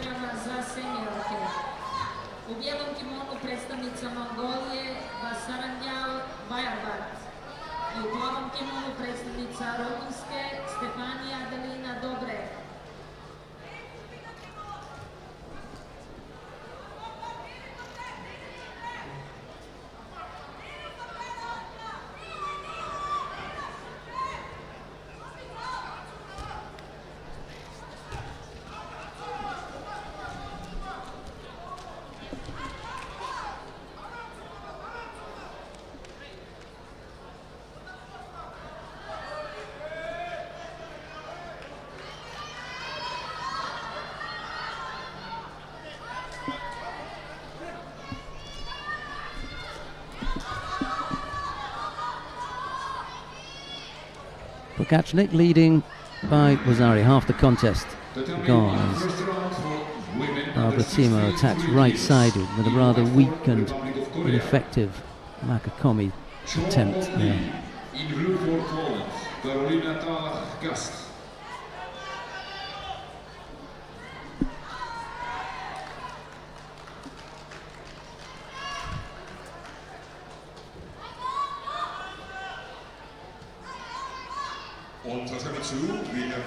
No problems for Portuguese athlete as she picks up a penalty. Someone came up with a rather good idea the other evening, saying that when the coaches give signals, because the referees give hand signals, and someone said when the coaches give hand signals, it's normally because they don't agree with the one that they've seen, or they're trying to encourage the referee to give a particular score or penalty, whatever it is. Well, maybe when they do,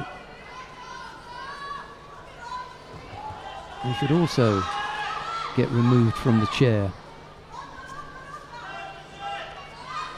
I think that might be a good idea for some of them.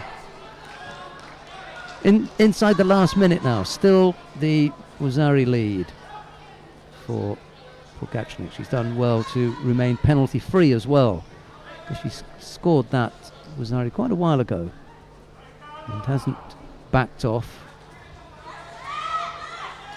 Come up with a reasonable effort there, right-sided, that Barbara Timo blocks.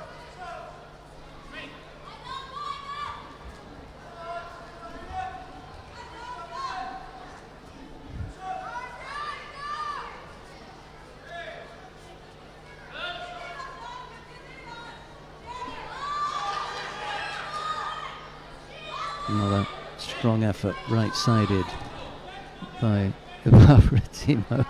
Slovenian coaches just warned about coaching before the mate, and she rather sheepishly puts her hand over her mouth as if to say, "Oh, I'm so sorry. I didn't realise I was doing that."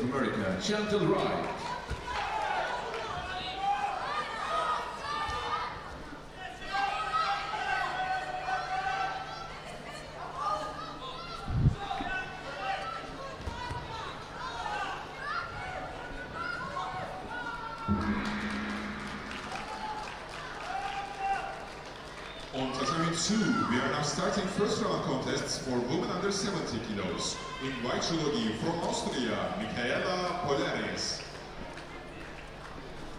Kind of ended up making hard work of that, Pokachnik, in the end, having scored the Wazari, although she did remain penalty free. That was really good.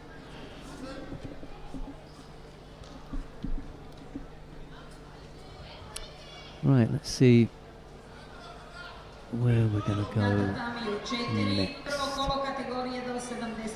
The under 73 kilo category.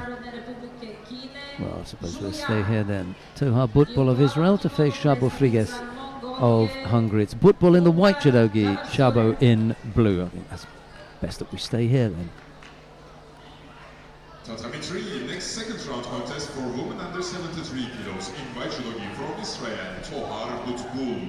In blue judogi from Hungary, Csaba Frigyes.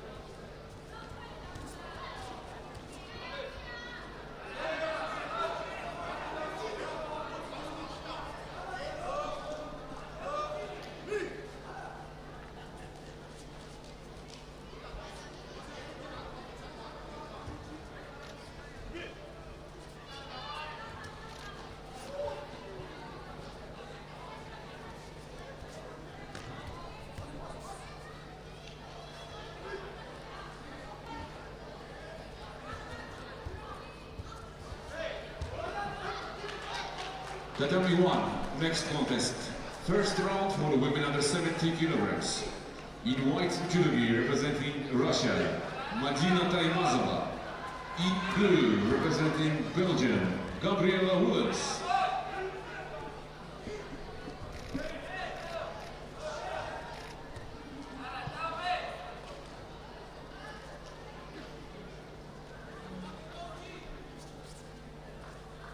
On Tatami 2, next first round contest for women under 70 kilos in white judogi from Spain, Sara Rodriguez. In blue judogi from People's Republic of China, Sun Xiaqian.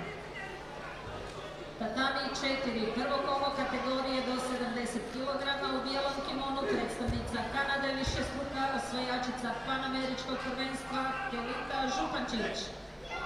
I u plavom kimonu predstavnici Narodne Republike Koreje, Jo Yenon.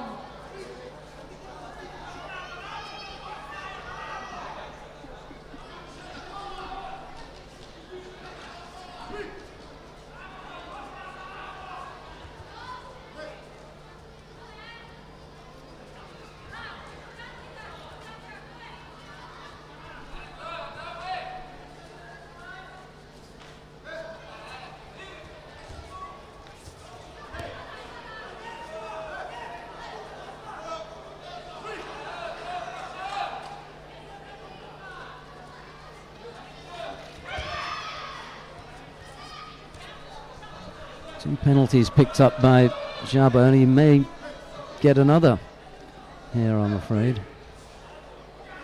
Not looking that good. He manages to avoid that one.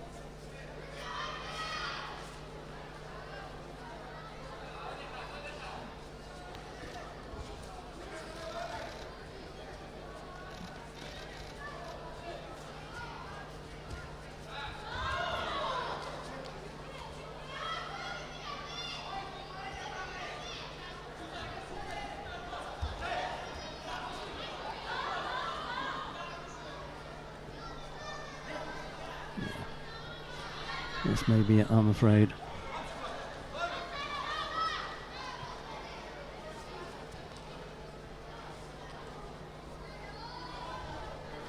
Breaking off the grip was the third penalty that Csaba Frigyes picked up. Next second round contest for men under 73 kilos in white judogi from Slovenia. Well, that was one to Martin Hoyak. forget, wasn't In it? blue judogi from Kingdom of Saudi Arabia. Sometimes at hands you just get one that is poor, and I'm afraid that one was not one to write home about, although it was one that I picked, so I suppose I've got no one to blame but myself for having done that. Let's try down on mat number 4, Freddie. Let's see what's happening with Kalida Zupancic of Canada. She's up against Yoo Jae-young of the Republic of Korea. It's Zupancic in the white judogi, Yoo in blue. We've got a minute and 40 odd seconds left to go. There's no score as yet as Zupancic tries to work a turnover.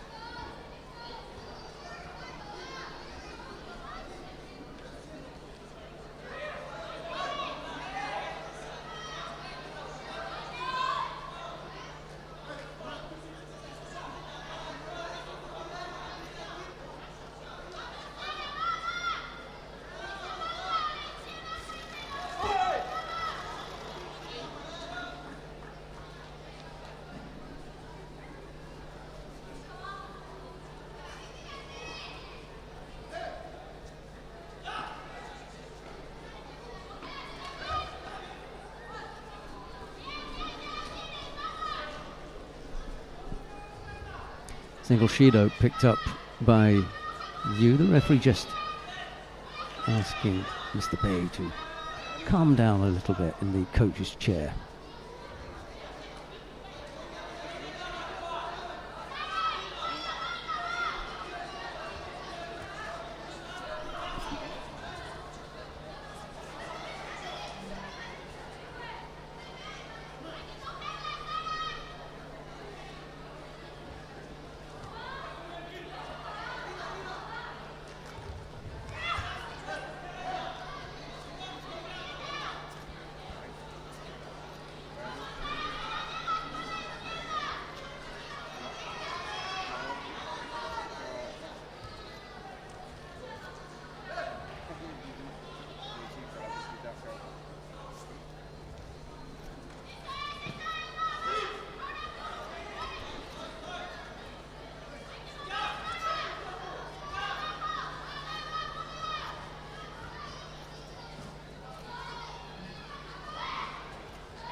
Well, this one is also proving a little bit difficult. Pancic, Canada being held up a little bit here.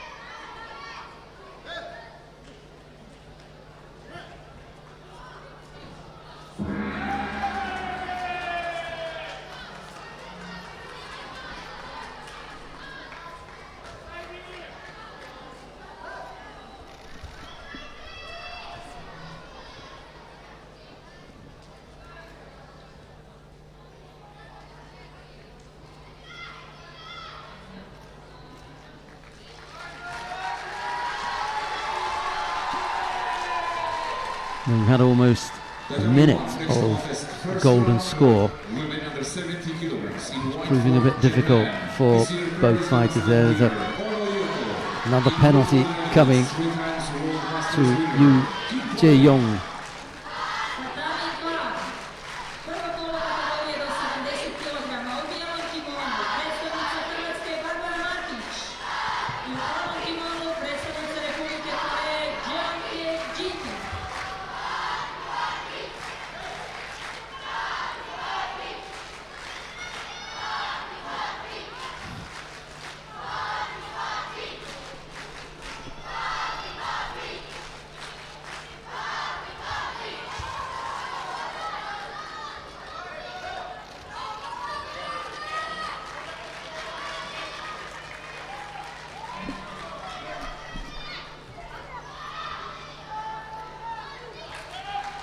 Lost contact with the hands there, so no real chance of catching Zupancic with that. Zupancic was slightly loose with the turnover.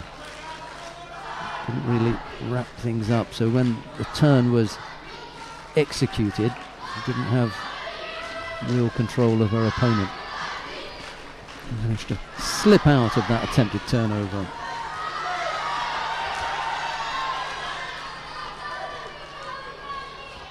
Tatami 3, next second round contest for men under 73 kilos in white judo gi representing Germany, Anthony Zinn.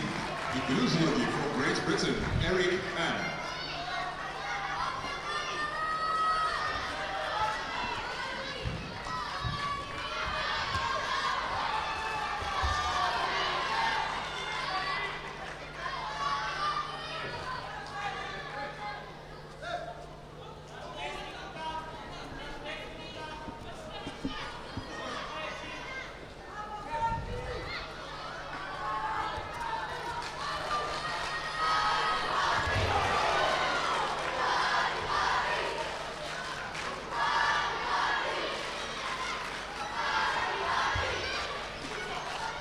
Kim Polling has just thrown Ono Yoko of Japan for Ippon down on mat number 1. You never know what kind of day you're going to get with Kim Polling.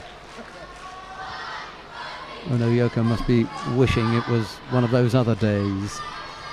However, we've got thumping Uranagi from Kim Polling.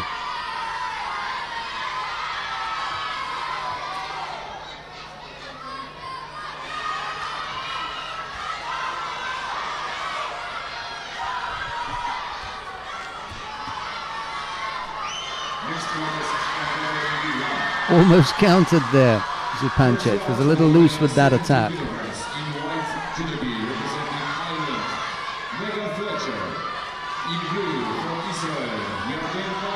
Where is that?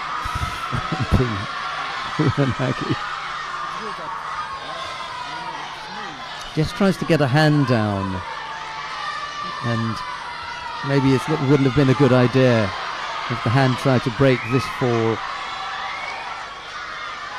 Thinks about putting the hand down, and then she pulls it away. Just as well she pulled her hand away. You wouldn't have wanted to land on that. That was a huge Uranagi. Thanks, Freddie, for that. Chance for you there. Strong attack, but Zupancic blocked it. And if that was going to be classed as a dangerous action.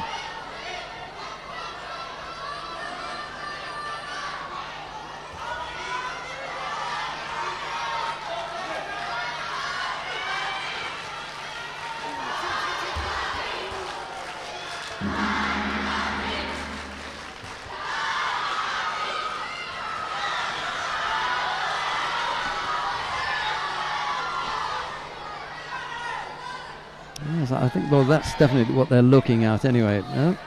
They've said continue.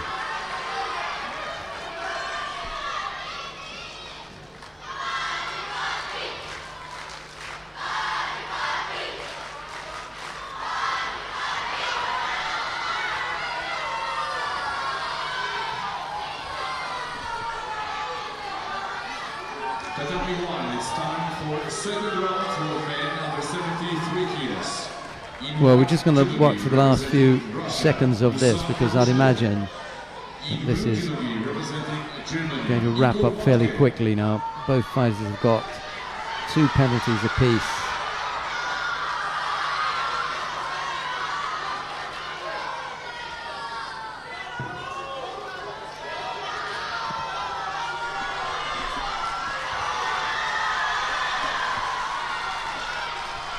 Yeah, it's just a matter of time before Kalida Zupancic won out on the ground, I think.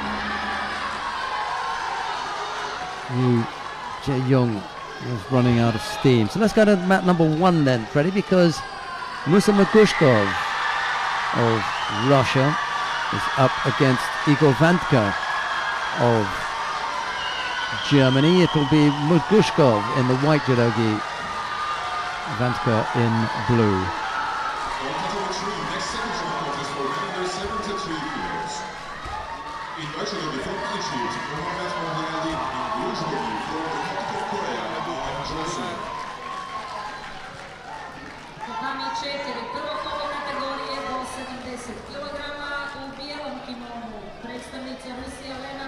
Gushkov is the number 4 seed in this competition.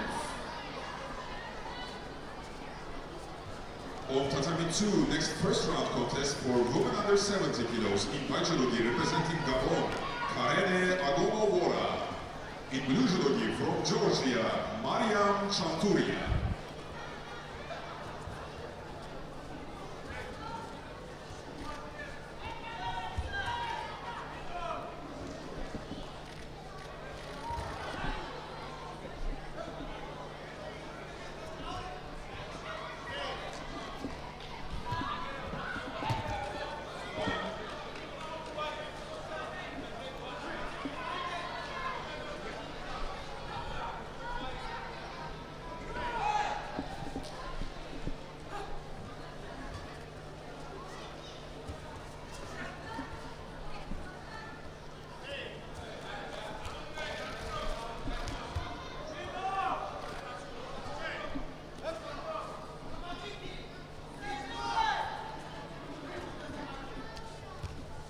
No scorers yet, just the single Shido picked up by Igor Vantka in that opening 2 minutes.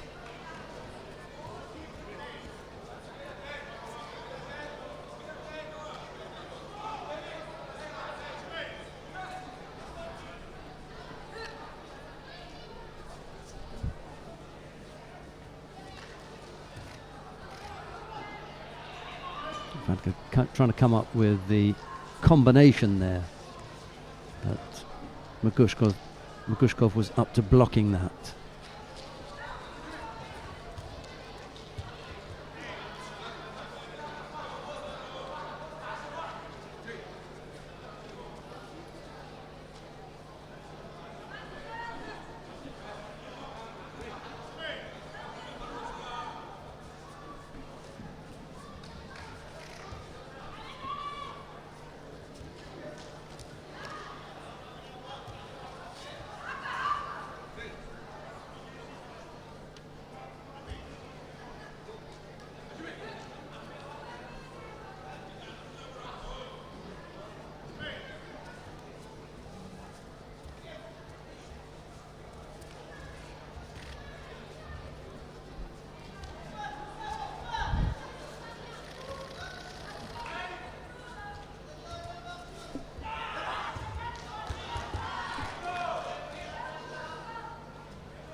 Still waiting for this one to get underway.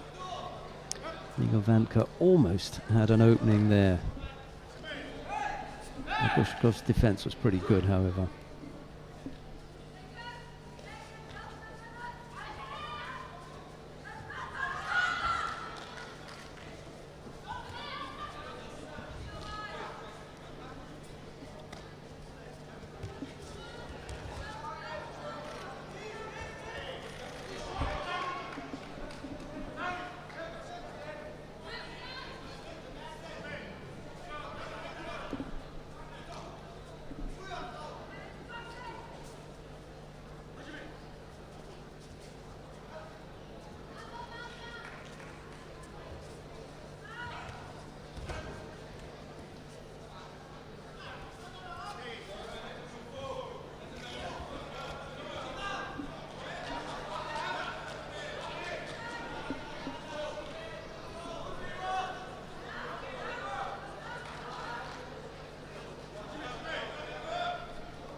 Well, Igor Vantka putting up a good effort here, holding up Magushkov. Nice Koichi, but he didn't put him onto the scoring part of his body. And Magushkov having a good long look at the referee, as if to say that must have been a score. But unfortunately for Magushkov, it was not. And we continue now in the golden score.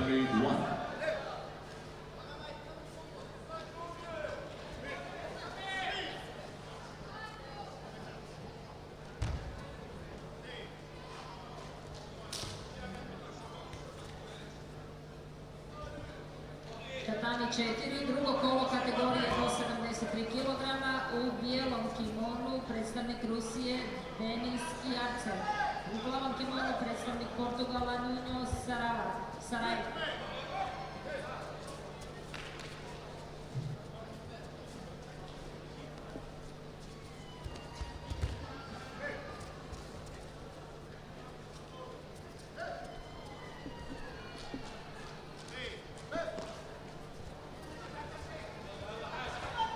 There's a chance for Magushkov. Yeah. Couldn't work it and almost countered by Igor Vantka.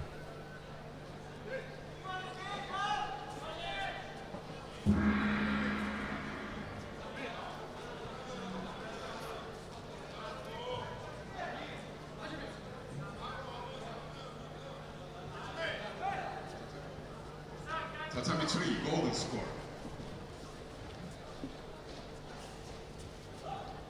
Tatami 4, Drugo kolo kategorije do 73 kg u bijelom kimonu predstavnik Estonije Oskar Petkovson. U plavom kimonu predstavnik Tadžikistana Berhuzi Hodžazada.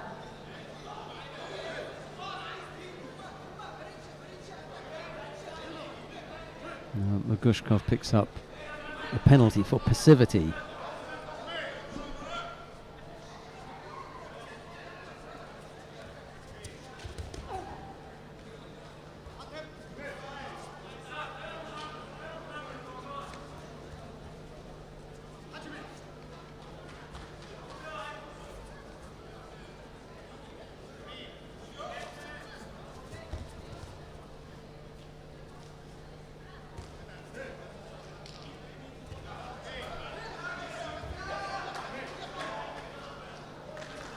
This is where Magushkov has got to be really careful now. Igor Vanka is a dangerous player, and he could end up catching Magushkov as Magushkov's concentration and power begin to wane.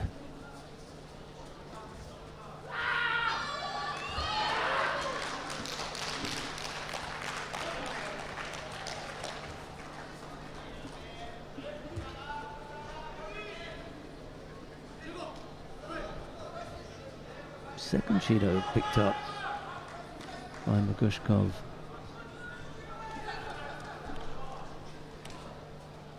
Got to finish this now.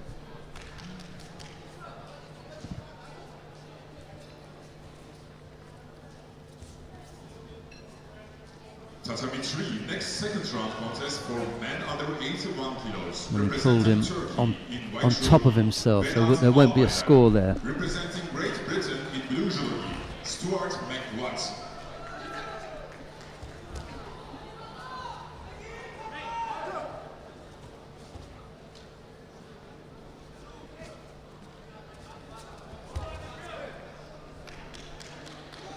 Almost ambushed Igor Vanka there, did Magushkov, trying to catch him unawares. But the German was quick to feel the threat and he defended well.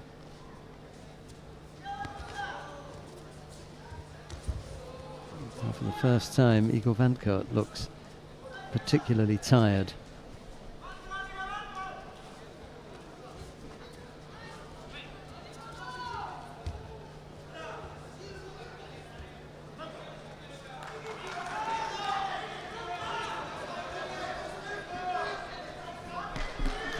Well, as you would expect, both fighters very tired here as we approach 3 minutes of golden score. For men under 73 kilos, representing Great Britain in white judogi, Daniel Williams.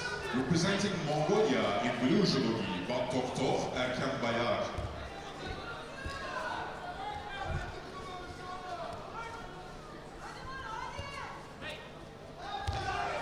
Yep, he's going to go there.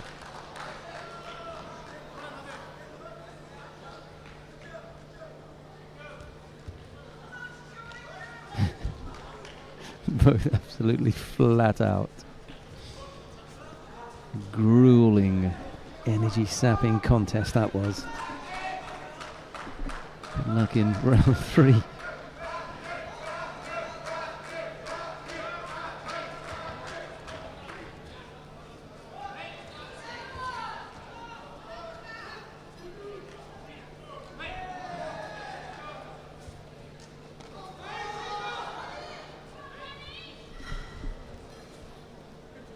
Tatami 1, second round for men under 73 kilograms. In white for Poland, Viktor Rovczynski. In blue for Austria, Wahid Burchashvili.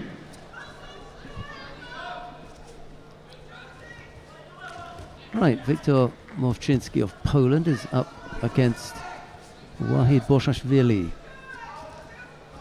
of Austria. Movczynski in the white judogi, Burchashvili in blue.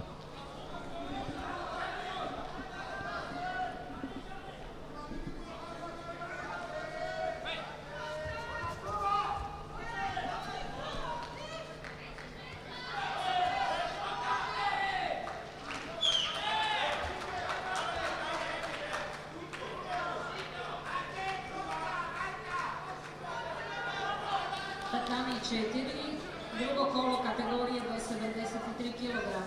U bijelom kimonu predstavnik Kazahstana Žansaj Smagulov i u plavom kimonu predstavnik Narodne Republike Kine Čin Daga.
Tatami 3, next second round contest for men under 81 kilos.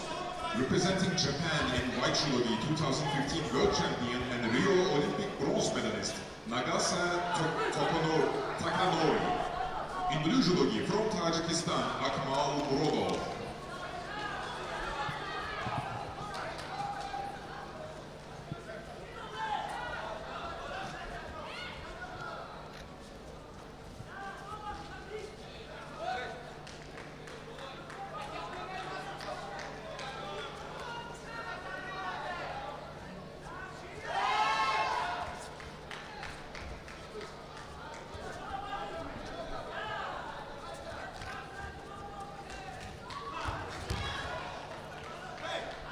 Tatami 2, next second round contest for men under 73 kilos. In white judogi from Armenia, Ferdinand Karpetian. In blue judogi from Portugal, Jorge Fernandez. Well, we're inside the last minute between this matchup between Morowczynski of Poland and Borshashvili of Austria.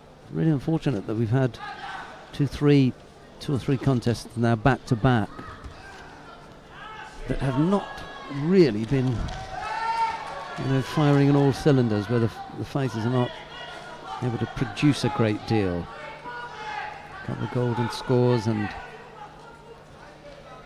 ones that have had to go into the golden score period to find a score.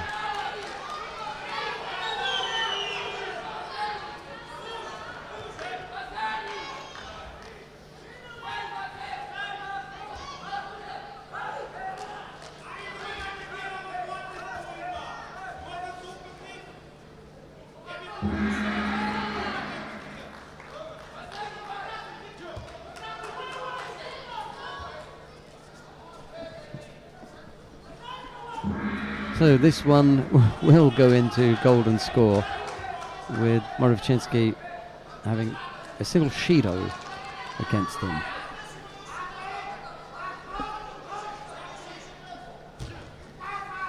Golden score, Tatami 1. Tatami 3, next second round contest for men under 81 kilos. In white judogi from Canada, Etienne Bremain. In blue judogi from Czech Republic, Jaromir Musi.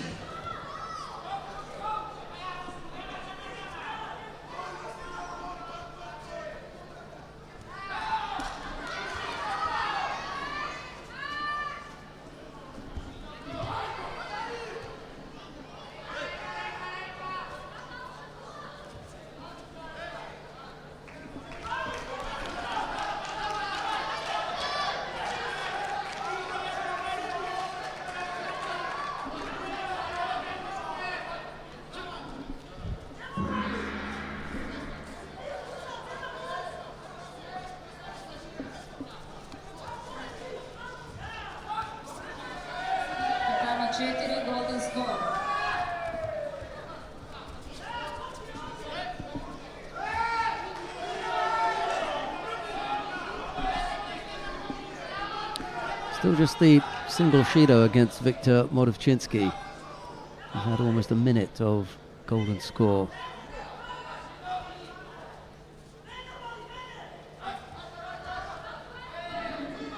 Oh, at least he made an attack. It was a poor one. It collapsed very quickly, and then he had to tidy himself up in Neerwaza.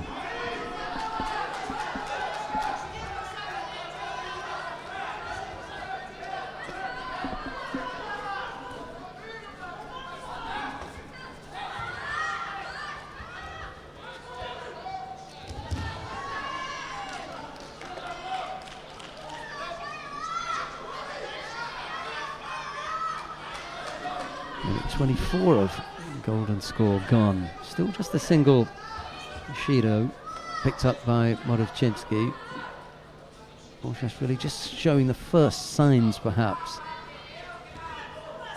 of tiring.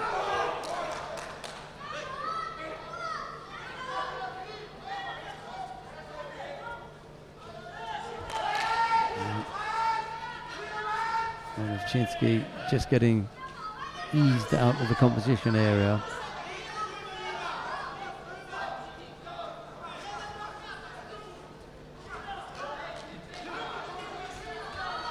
And the referee saw that and decided to penalise Morovchinski. Tatami 2, next second round contest for men under 73 kilos in white judogi from Algeria, Fethi Nouri. In blue judogi from Spain, Salvador Roca.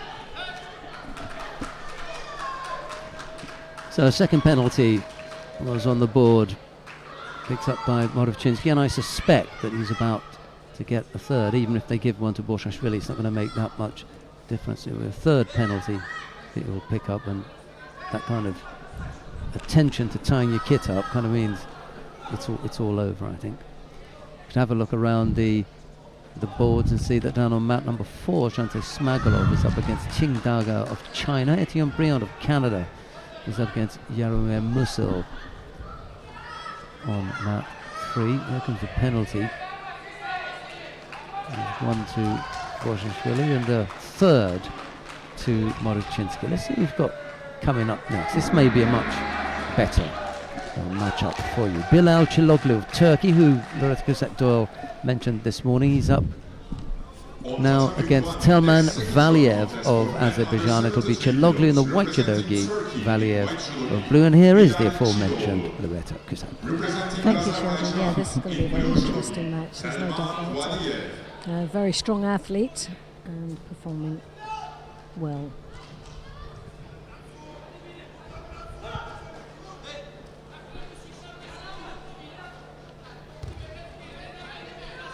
Chiloglu had a bye in the first round, and so they'll be looking at this match as not only his warm-up match, but maybe one of his major challenges and one of the hurdles to overcome if he's got any chance of going through to that final block here today.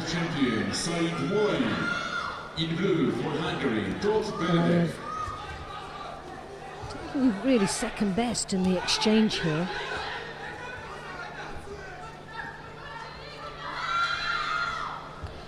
And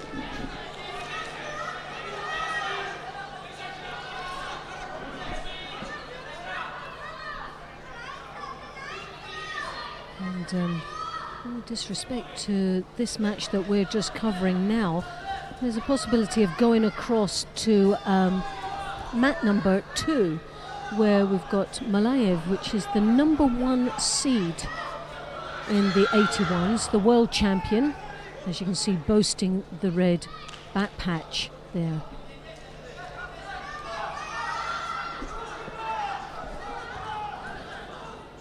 Now this is his first match of the day in round 2. Had a bye in the opening round, and he's up against Tot of Hungary in this 81 kilo division. As we've said, one of my favourites for the day of taking, although the number one position here in the seeding, but taking that number one space on the top of the podium. The gold medal right round his neck. Well, he's looking strong out there, there's no doubt about it, and Tot looking a little bit bewildered and overwhelmed. The possible thought process of being drawn up against in the same quarter as this amazing athlete and world champion.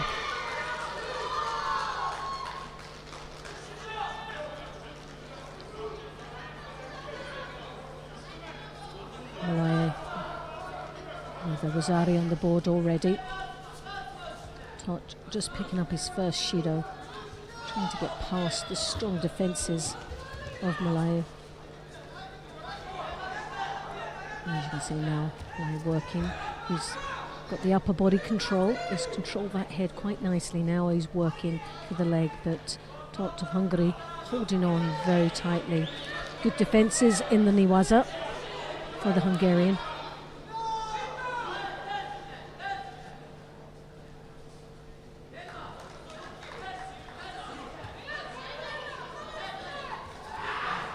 Tot desperately trying to get hold of that right sleeve. Doesn't have much luck with it at this particular moment. The Iranian backing him onto the edge of the contest area. Tot, sensing the danger being close to the edge of the mat area, does a turn to create a better opportunity of working within the centre of the contest. Positioning, lovely Kochigari though there from Tot. Beautifully executed, stumbling Malaya down to the ground, and where he starts to dig in deep, looking for an opportunity in ground.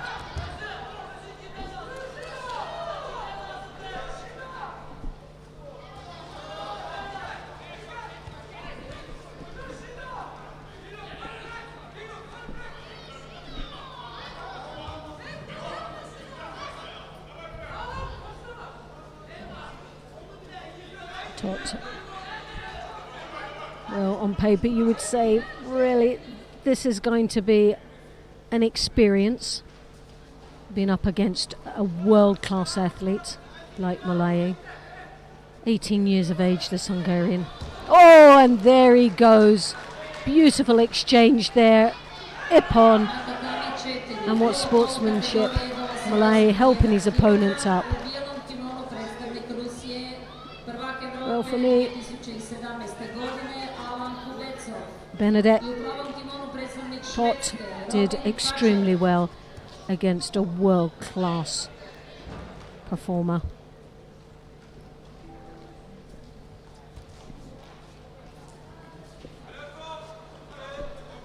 And an experience that will gain a lot of experience that will be gained from that performance there today. But the Tayatoshi caught him under the arm, stepped right across, beautifully executed, and finishing. There was no chance of him getting out of that.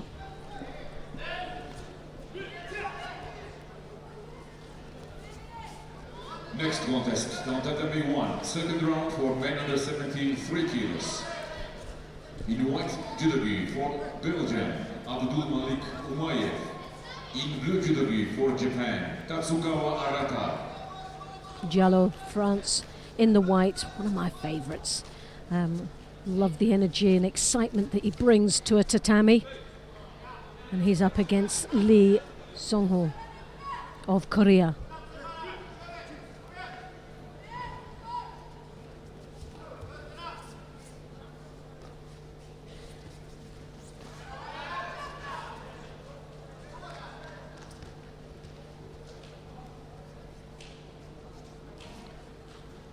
Giallo with very strong gripping style there. He backs his opponent onto the edge of the contest area. Lee just trying to stay within control as you see there, His only way of getting out of what seemed to be a very tricky situation for him was the Sutemi Waza.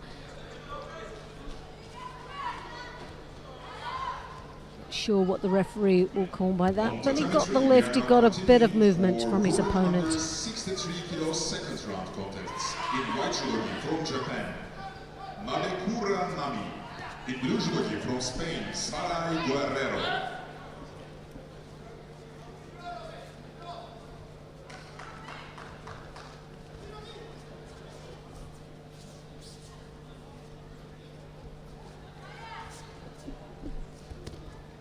Jello now working in the Niwaza, pulls up on the belt to tuck those legs in deep. Looking to get that back arch so the head would come up, looking for the shimiwaza, but didn't get the reaction that he was hoping for. So rather than spending unnecessary energy on trying to seek something out that's really not there, back into the tachiwaza position is a better option for him.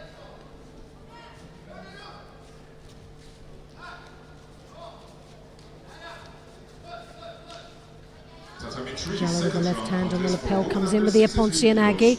Overstretched himself a little bit, timed that a little bit poorly there as he really put himself in a vulnerable position with Lee. Unfortunately for Jello, didn't react quick enough to capitalize on it. And Jello there with the first Shido just past the halfway mark.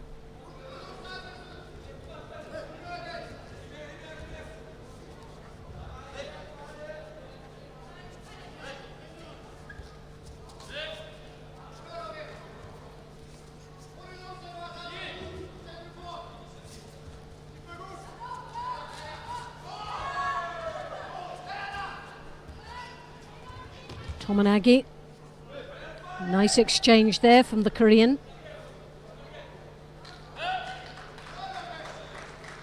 And sharp reactions from the Frenchman. Good aerial awareness.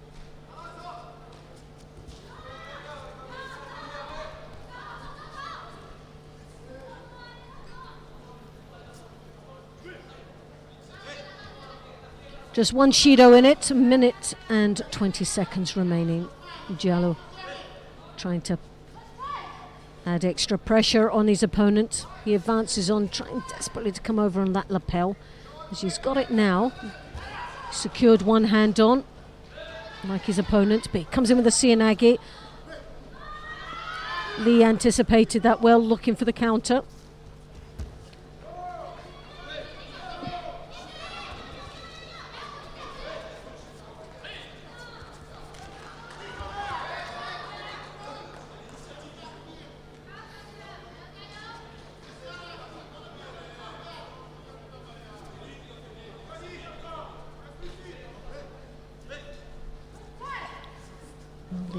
Taken a little bit longer than expected of just tucking the gi in, but it has been a very challenging match for both athletes, so I would imagine the arms are starting to get very tight. The lactic acid is building up there in the joints, and fatigue starting to set in.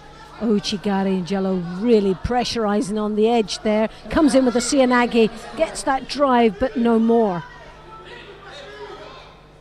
Lee sticks that leg out, braces on it to defend quite nicely.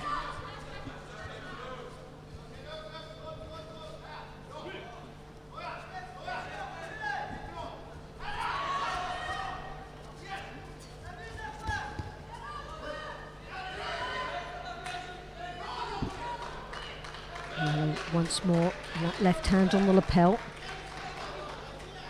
He's got his hand, his right sleeve caught up there from Lee, but still flexes a little bit of power there just at the edge of the contest area.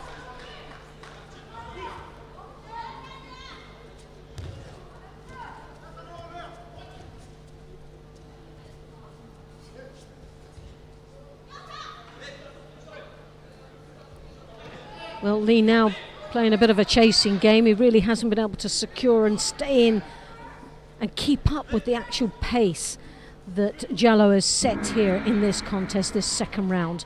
And we're now into the golden score. No score at the moment. 1 Shido on the board, that goes to France. Tatami 2, golden score.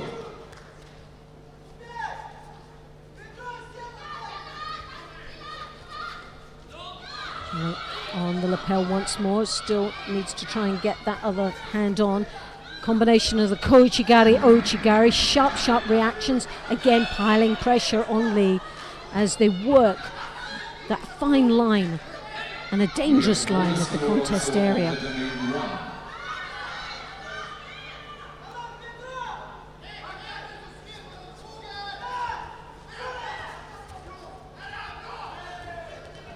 Well, the body language is sending out messages from the Frenchman that he's fit, his confidence is oozing, and he's enjoying this match. Lee, well, he's trying to close up shop. The Tominagi is there, nice movement, came in very, very deep. He's wanting to slow the pace down, he wants to be a bit more precise in his entry, he wants to engage the power.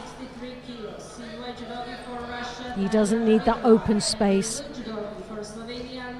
And he doesn't want to allow any openness for Jallo to come in for those Sianagis that we've seen and the footwork to work for him. And Jallo's feet is sharp with the feet. He likes that open space. The Kosotas, the open ups for the Koichis, the Ouchigaris. The Sianagis that come with it. That open, sharp, fast feet. Koichi. A little bit of a show of the Ippon Sianagi, but as he came in a little bit too deep, he put all his weight on the attacking leg, leaving his supporting foot and the angle of that supporting foot to a point where it was very dangerous.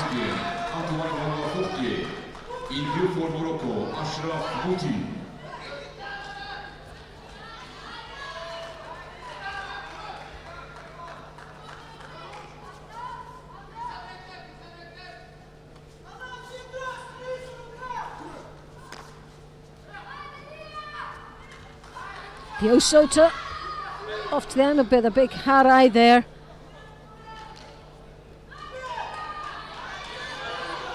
Well, it looked like he was going to try and take him off to the side, and then there was a little bit of resistance from the Korean, and he switched it. What looked to be the Oguruma. The upper body, his positioning just wasn't, it was maybe just a little bit too far over, and left too much weight on that supporting leg. 2 minutes into golden score. Well, it's been a real head-to-head crunch here in this contest. The Sutemiwaza attempt there from Lee.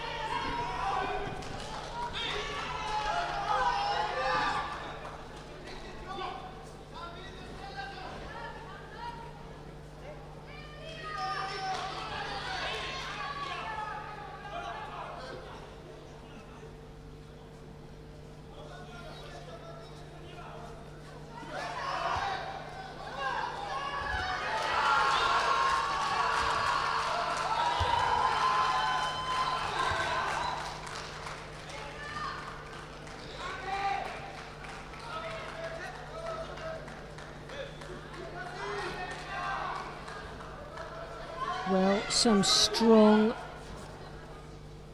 work is coming there from Jallo. He's kept that pressure on. Although for the Korean, he's been a little bit more precise in his attacks and been one possibly closer to scoring. But there's been a lot of work, and the accumulation of Shidos seem to be becoming more likely to be on the side of Lee now as the minutes tick away. Throws that arm over the top, that left arm high over onto the collar of the right side of the Korean. This time he comes round the back, but the danger of coming round the back and closing this up and breaking down the space between them is to the advantage of the Korean. Lee likes that. He's got the Sutemiwazas. and being that little bit closer and slowing that down means that he can be much more precise in his entry.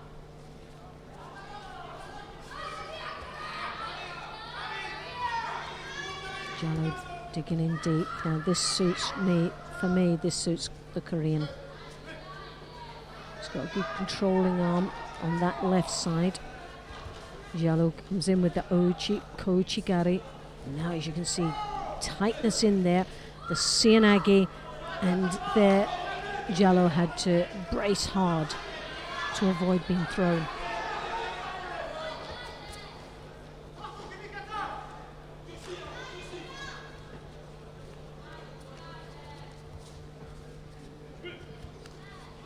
Well, 3.5 minutes. Well, this is a marathon. We've seen quite a few marathons out here today.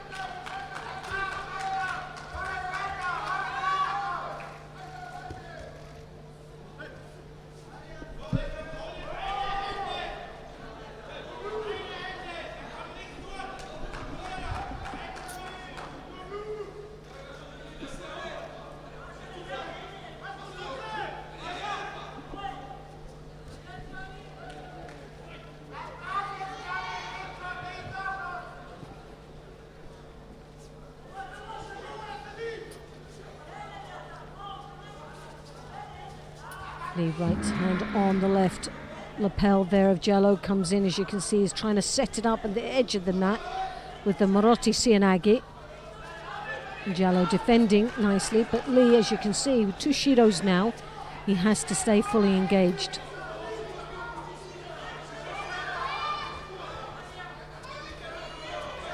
On to tatami 3, second round in category under 63 kilos, in white judogi for Poland, Agata Ozlova, and in blue judogi for Morocco, Sofia Belatar.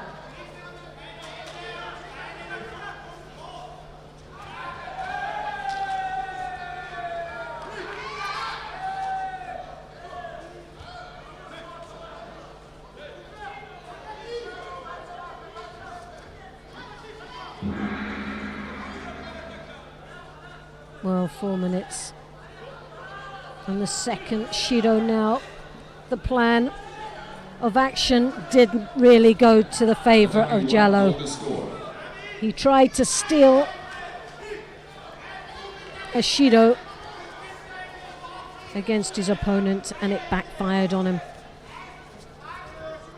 Now it's 2 Shidos apiece. From this stage on, anybody that makes a mistake, either one of these athletes, will pay the price dearly and be out of the competition.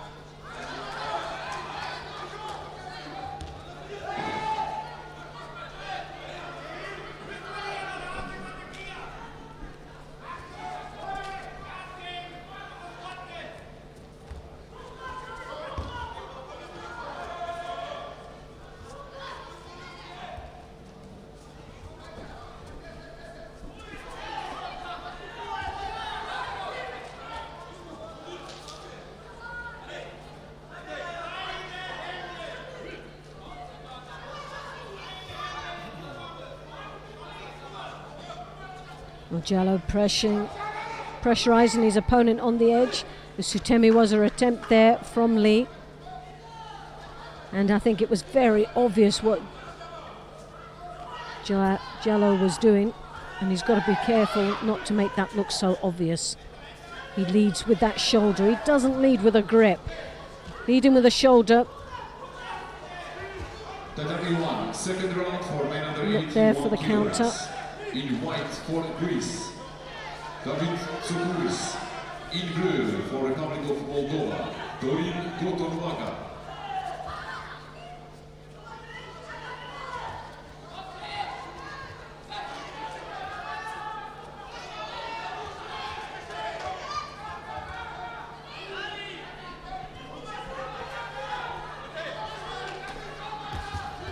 Nice counter there from Jallow.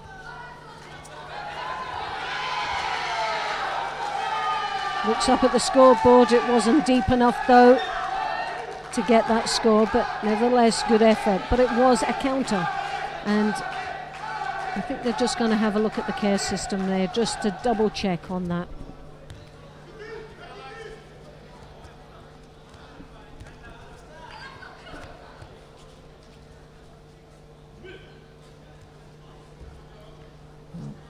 double check, make sure that there was no score to be gained from that last exchange. Setemiwaza once more, the executor of the technique, starting to look quite tired. 6 minutes and 7 seconds in golden score. Well, we've seen quite a few of these contests going on for many minutes in golden score. Olympic bronze medalist Sally Conway, and the blue judogi for Poland, Daria Pogorzelec.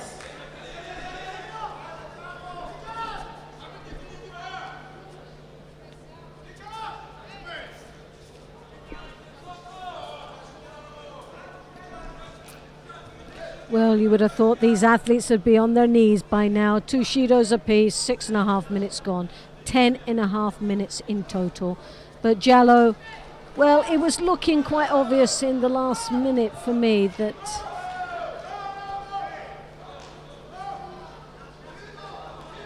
you could look at it different ways here. For me, I could see Jallow looking to steal this match. He was looking to steal by edging his opponent to the edge of the contest area, driving and leading with that shoulder. It was too obvious in my opinion, and I think it was too obvious for the referee as well.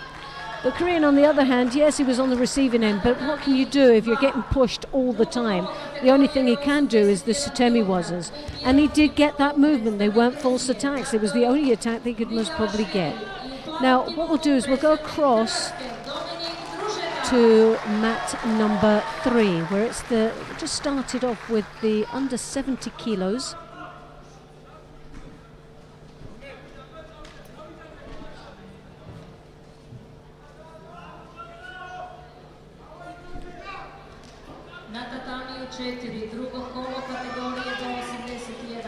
And if you're wanting to stay with under 81 kilos, then all you have to do is switch across and be able to see that match live.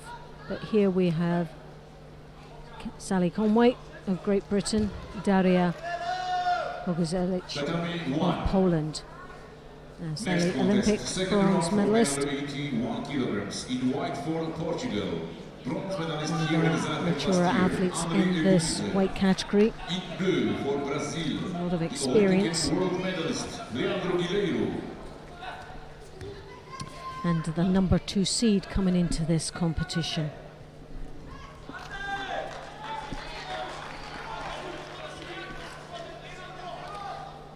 Her forte is the Newaza, and as you can see, straight in there on the attack for the Newaza. Pogorzelec defending quite nicely there, holding on to that leg, and gets a shido for that attempt, but leads with a wazari. So a lot of work now for Sally to do. But she's still got plenty of time. Attempt of an uchimata into the makikomi, and then follows through once more for where she really feels comfortable as the Newaza. But it's a mate, and obviously Sally Conway cannot hear that. Daria Pogorzelec.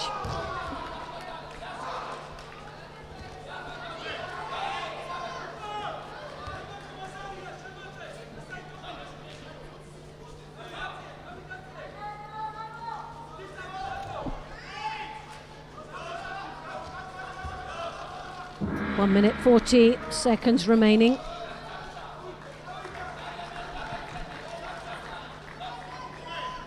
As well as being Olympic bronze medalist. She's also gold medalist in Dusseldorf this year. Comes in. Daria Pogorzelec comes in with another Sienagi and stumbles Conway onto her face. Seems to be really challenging Conway here in this contest, piling Christian Toniste. A lot of pressure Tatami 2, second round contest on the for number 2 men seed. under 81 kilos in white judo gi from Italy, Andrea Conway Reis. now In blue judo gi back from into the Romania, Niwaza. Doesn't seem to get Milano much time down there. She'll be slightly frustrated with the lack of time given in the Niwaza. Second Shido goes, and a beautiful Sianagi though, goes to Pogozelic. Now there was the Sianagi, but there was that break, that pause. And lucky for Conway, there was that pause. She seemed to walk onto that, and she seems to be walking onto that too many times. Again, you see it, the Sianagi once more, Conway riding it. And she will pick up a Shido now. So pressure on, and the danger is when you start going forward and someone's got a crack in a Sianagi like that, it's extra danger. Steps across though. Pogozelic though has to be careful. 2 Shidos on the board. Any false attack, any negative display in this contest will cost her the contest.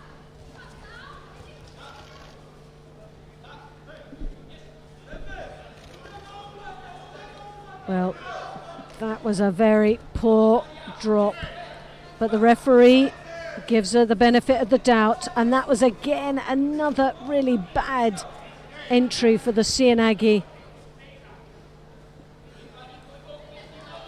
And Daria has really got to be careful here. She's starting to look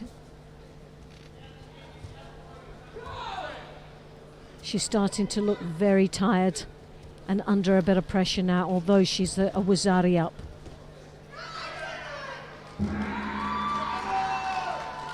Well, what an upset of the day. Conway, the number 2 seed, goes out in the second round against Pogozelic of Poland. And she'll be delighted. Yeah, it was a tough match, but she played it well against a very strong athlete. Tatami 3, second round contest for women under 70 kilos in white judo gi from Great Britain, Gemma Howell. In blue judo gi from Slovenia, Anka Pogashnik. Na tatami 4, drugo kolo kategorije do 63 kg u bijelom kimonu, predstavnica Nizozemske osvajačica brončane there medalje of na Slovenia in the blue, Howell of Great Britain in white. Sadly, she's just seen a teammate go out unexpectedly. Pressure now for her to perform. Howell took the gold medal in Budapest a couple of weeks back. Pogonic comes in for the first attack. Howell straight in there for the attack in the Niwaza. Very, very aggressive in the ground.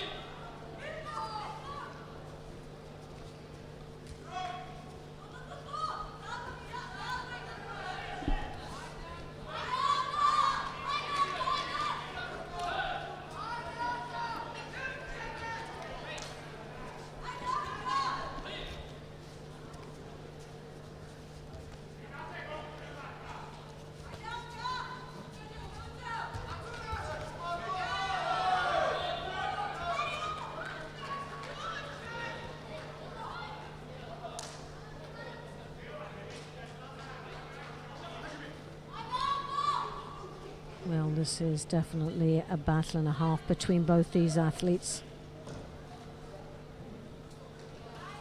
The Slovenian Na tatamiju 4, Anka. drugo kolo kategorije do 63 kg u She's bijelom got her fingers heavily strapped there, and I don't think there was any problem with the actual joint itself. I think it was just the tape that was unraveling there with the gripping style from both these athletes. Very aggressive approach to this contest from both these athletes.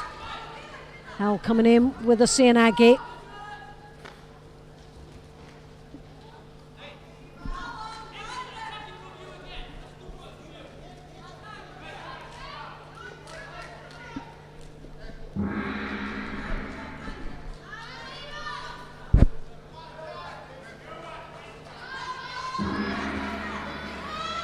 the Slovenian piling the pressure there, starting to come back into this contest. Up until now, she was a little bit flustered. There was a lot of work coming from Hal. She didn't give her an opportunity to get into this contest at all, but now it's starting to settle down. We're coming up to the halfway mark now. Things are slowing slightly, and opportunities are now gaining for the Slovenian.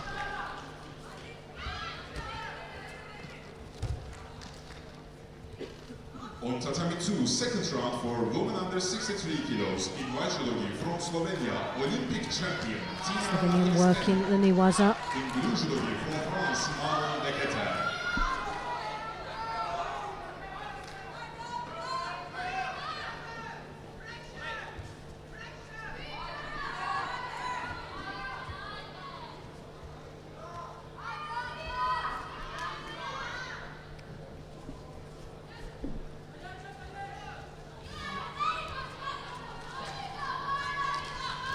Halfway now, and still no score, but what's more refreshing, no shidos either.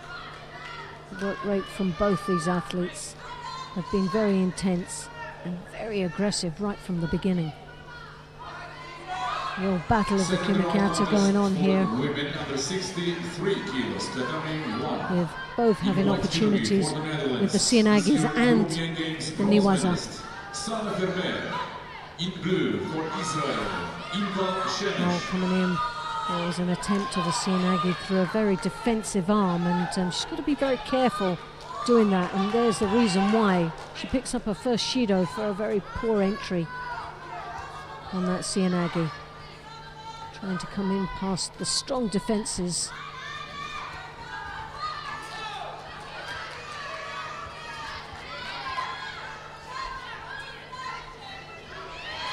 Nice turnover there though, Sangaku ties it all up. Now works for the Osakomi. Hips need to be spun a little bit. She needs to control the leg to avoid the arching. And I think she's got the secure hold.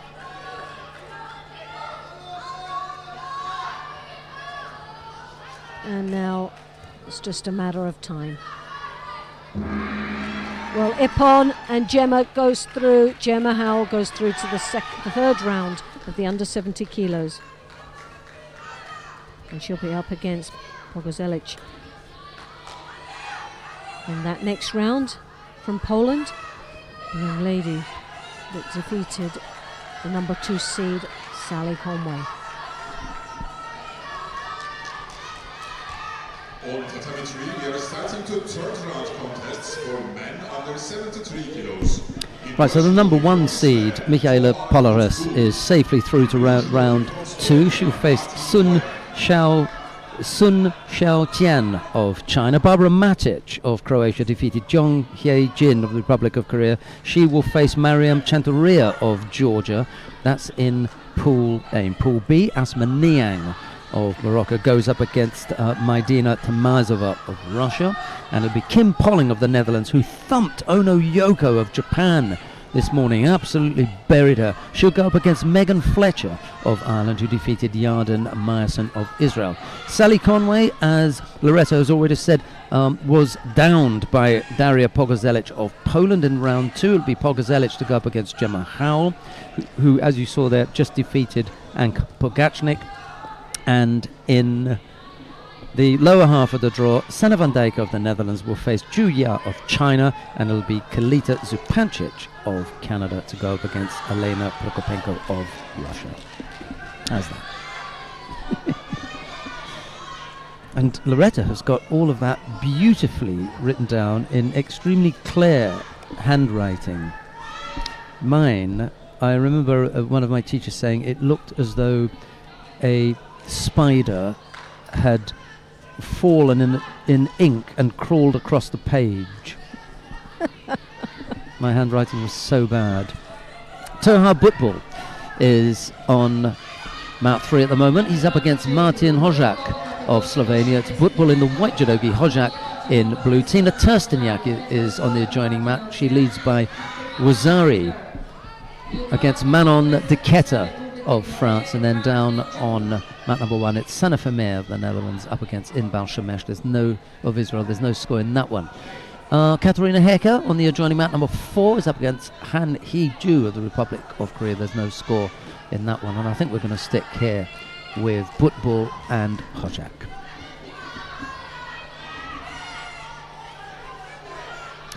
Yeah, so my apologies for earlier on if I sounded half asleep, but there were 3 contests back to back that went to golden score that would have put anyone to sleep, I'm afraid.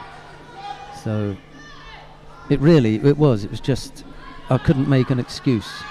And the difficulty was trying to jump to another mat to find some action, and unfortunately they all looked as though they were going to offer up the same kind of thing. Sometimes you get that when the numbers are really big, you know. Well, there's been a lot of golden scores, Yeah. and they've been going on for, I think the longest I've covered so far was 6.5 minutes of golden score. 10.5 minutes they've battled away. And yet we had a couple yesterday that were extremely exciting. I think Chelsea Giles was involved in one that went into golden score. It was nearly 4 minutes or something when she did the turnover, and that was a gripping contest.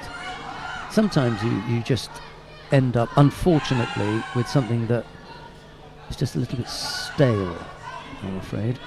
So I'm not going to try and sugarcoat it in any way. It just was not up to scratch. However, things have changed now. We've got a good group of contests to come, and we've had some nice ippons as well. Kim Polling in particular, when she caught Ono Yoko this morning, was memorable. And then the contest with Saeed Molai, because you never know what you're going to get, and he came up with 2 really nice scores, Wazari apiece.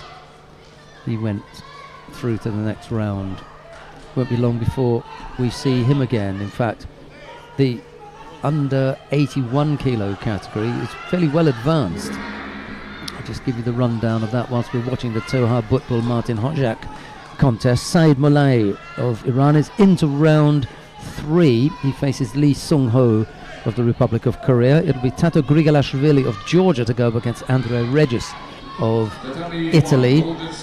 Antoine Valois-Fortier of Canada goes up against Dorin Gotanoaga of Moldova, and it'll be Leandro Galero, who defeated Henri Egotidze of Portugal.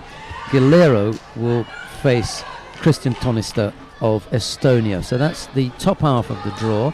In the lower half of the draw, Vedat Albayrak of Turkey, who defeated Stuart McWatt of Great Britain, will face Nagase Takanori of Japan. It's Etienne Briand of Canada to go up against Lee Sung-soo of the Republic of Korea. And then in the Pool D, Robin Pacek of Sweden. He had a great win against Alan Kubetsov of Russia. It will be Pacek to go up against Shamil Boshashvili of Austria. And then the last contest in that group is Musa Sobirov of Uzbekistan to face Timo Kevelios of Germany. Tina Tursteniak has just left the mat, and I'll tell you how that went. She defeated Manon Deketa. So Tina Tursteniak into round 3. 3 rounds, quarterfinal, semi-final, and then the final. Got her hands full today.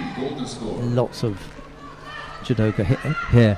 And the next time that we'll be broadcasting for you will be live from Tokyo at the World Championships, when I suspect that some of the weight categories will be over 64 fighters. We may have up to 72 in some of them, in which case what you will then have with that number is 1, 2, 3, 4 rounds, quarter-final, semi-final, final. It's possible that someone would have to win 7. Unlikely, but possible. Toha Butbul has thrown Martin Hojak there for Ippon. Nice finish by the Israeli. Sometimes, he's not quite on song, but having won his round 3 contest, he's beginning to look good there in the under 73 kilo category. Here's the finish. Loretta, what do you think of this one then? Oh, what a Now, score. which, you know, when you have to go for your grading exams and you're going through the Gokyo, which number is that? That is there. You know, you have to demonstrate that. It does beautifully. Look at that. It's what you call a ouch moment. It's in there, isn't it? Yeah. That was really, really beautifully done. Yeah, Toha Butbol through to the quarter-final. It'll be the third of the quarter-finals. And we'll see him there. Eric Ham of Great Britain faces Mohammed Moheldin of Egypt. It's Ham in the white judogi, Moheldin in blue. And I'm not going to jump around and go anywhere else. We just stick here. Although Gili Sharia of Israel leads Anja Obradovic of Serbia by Wazari down on mat number 4. There might be a turn up for the book there. I'll just say that because of the quality and style of Obradovic. Fancy her to come back in that win, actually, because it's very early on in the contest. And you never know, she may have just been caught unawares, and she may yet come back into that.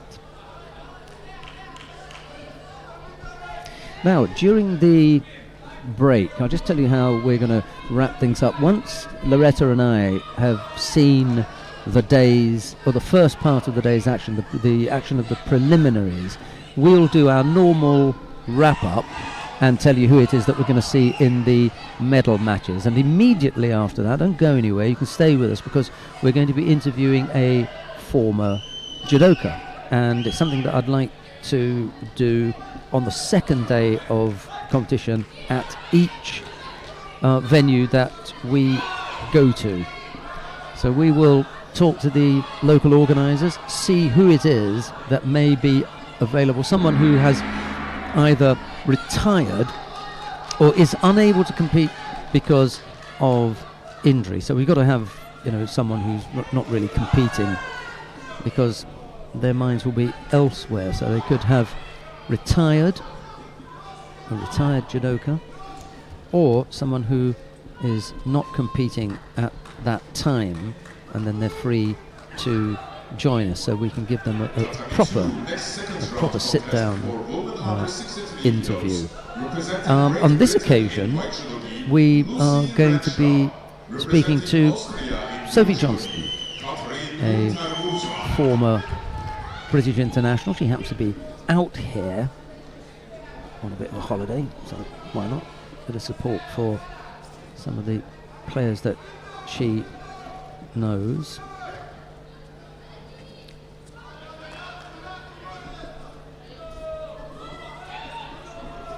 I won't go into her background too much here, but she was a really promising youngster, a bronze medalist at Cadet European Championships, and she was part of the silver medal European Team Championship team, the British team who won a silver medal at the European Team Championships a while back now. So, experienced, and was on the circuit, and now has a life outside judo. Eric Ham scores Wazari there, now working on the arm. Egyptian in a bit of trouble here.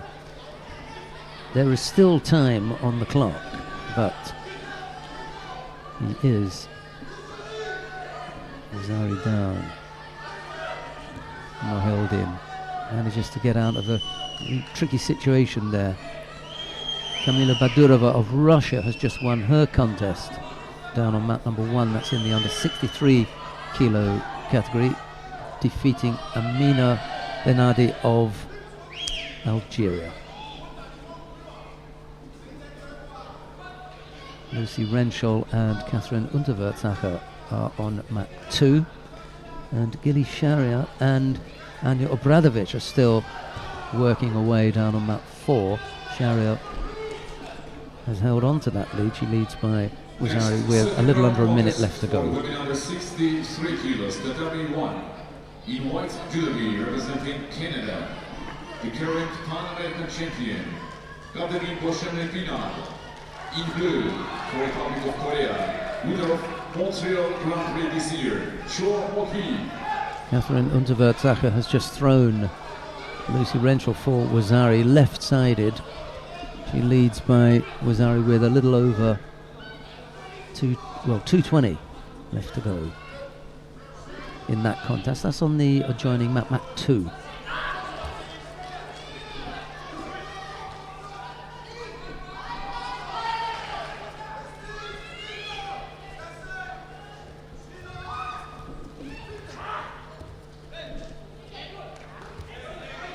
Good tussle. Yeah, Eric Ham having to show just how tough his defences are, because Mohamed Waheldin is really pressing hard here, trying to pull that score back.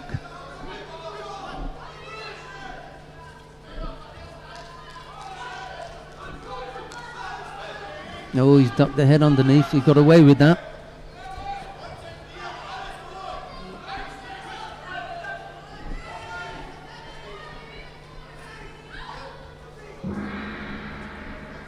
Seconds, 18 seconds. Waheldin is counting down, as is Eric Ham. He is penalty free at the moment, so that's good news for him. Breathing heavily, as you would expect.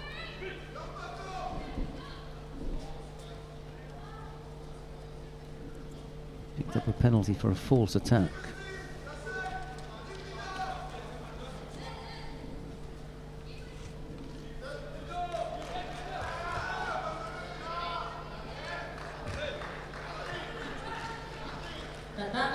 Eric Ham executing that Tomorinagi there, just catching Mohamed Waheldin down the side. Enough for the score. He saved himself a few seconds and put Ip on the board as well. That's a great win there. Yeah, he's done well.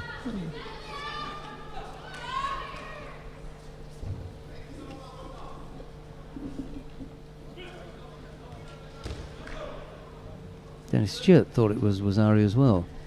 You can see him in the background as he gives his opinion on this one. You know, Dennis was a referee, look. There you go. The big man.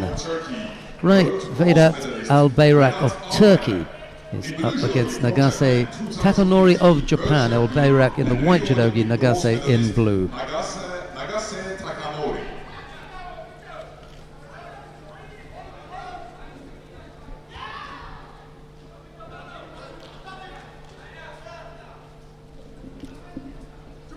Tatami 2, second round contest for women under 63 kilos in white judogi from Spain, Isabel Punche. In blue judogi from Philippines, Kiyomi Watanabe. And a little tap at the foot there that just brought his man onto his front, but no score.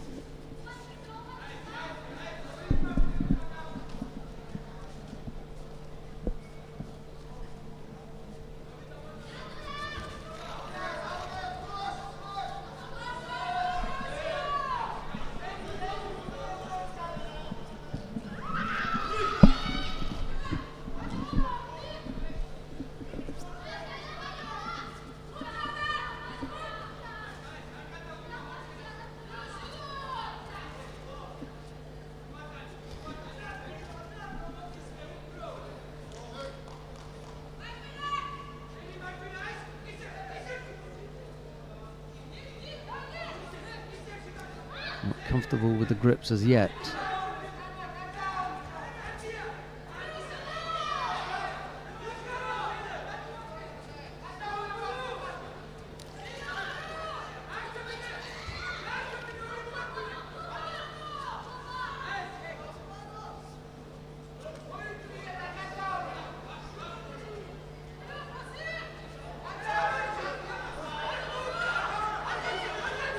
Yeah, surely that's over there for too long.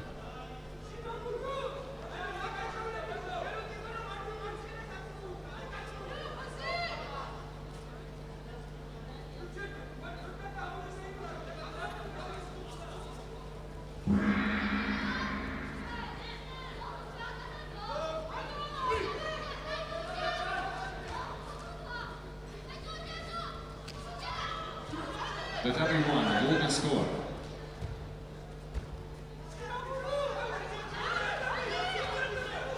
Tatami 2, second round contest for women under 70 kilos in white judogi from Austria, Michaela Polieres. In blue judogi from People's Republic of China, Sun Xiaoqian.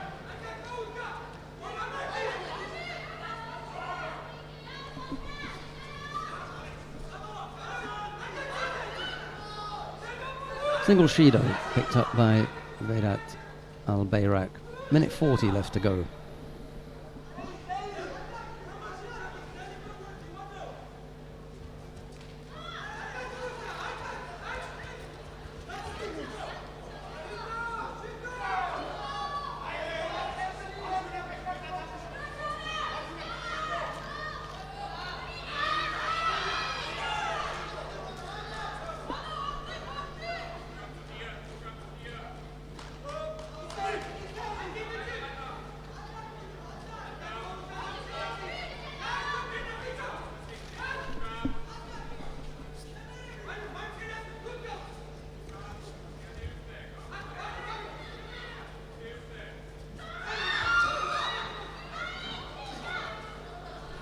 Na tatamiju 4. Drugo kolo kategorije do 70 kg. U bijelom kimonu predstavnica Kanade, višestruka osvajačica panameričkog prvenstva Kelita Župančić. U plavom kimonu predstavnica Rusije Alena Prokopenko.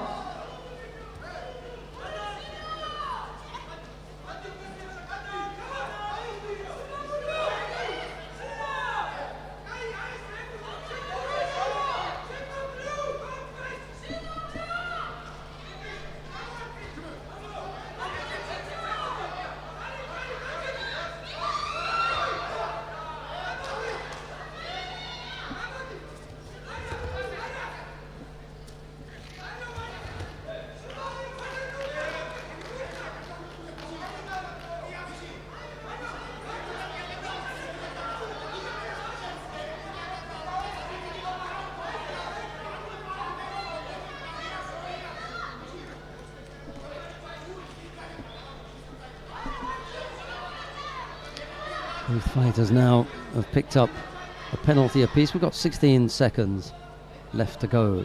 This one looks as though it's heading towards golden score.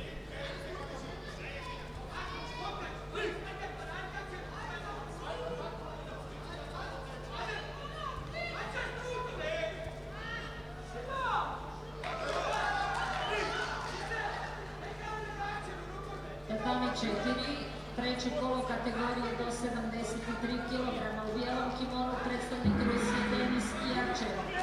U plavom kimonu predstavnik Tadžikistana Begruziji Hođazora. Tatami 3, golden score.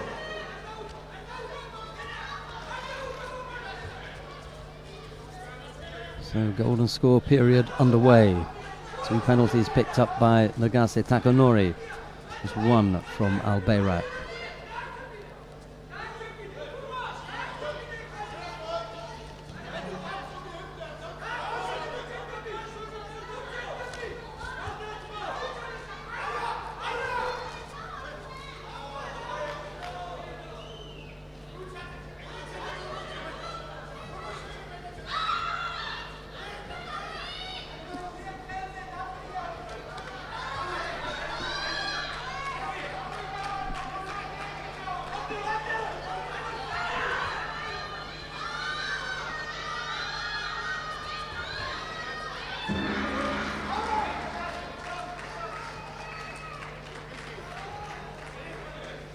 Tatami 1, next contest, second round for women under 63 kilos. In white for Albania, Amanda Lika. In blue for People's Republic of China, Tang Jin.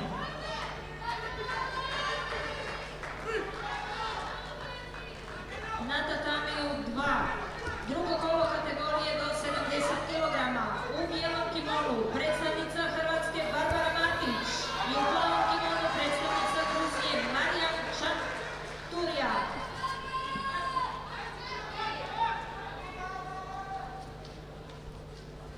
Tatami 4, treće kolo kategorije do 73 kg. U bijelom kimonu predstavnik Narodne Republike Kine Čin Daga. I u plavom kimonu predstavnik Ukrajine Artyom Komula.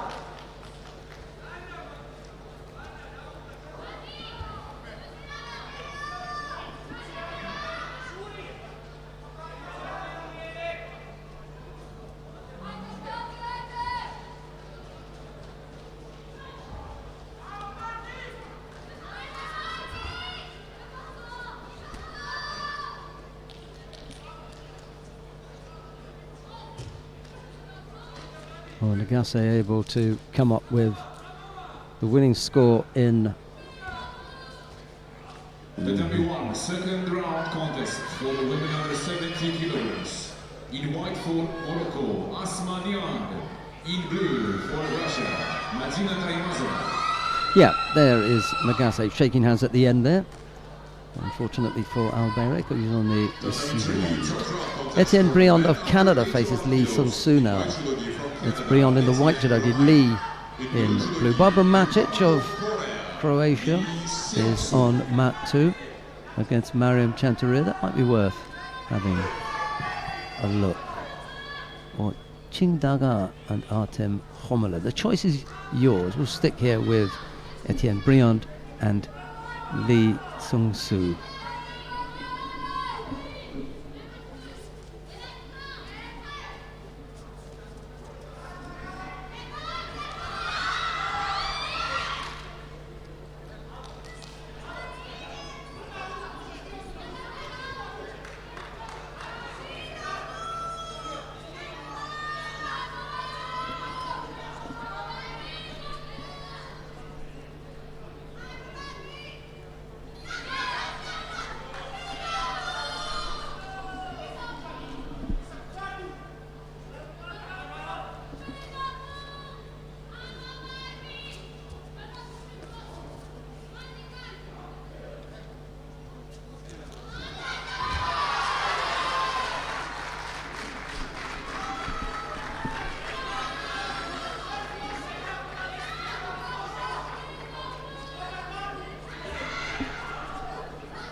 Two Lees from the Republic of Korea in this weight category. Lee Sung-ho and Lee Sung-soo. This is Sung-soo. Lee Sung-ho is going to face Said Molai of Iran in round 3.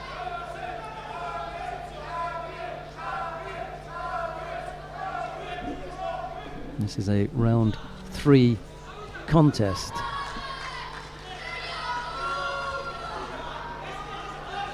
The winner of this, Briand and Lee, will face Nagase Takanori. Oh, there you go. That's who it's going to be. Lee tumbles out.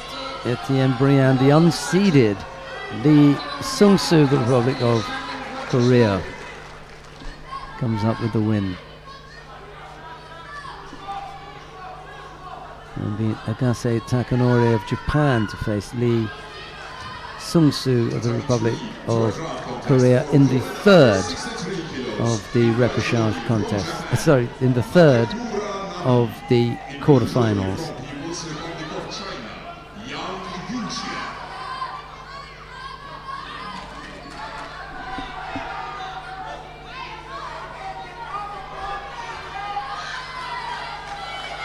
Round 3 contest in the under 63 kilo category between Nabakura Nami of Japan.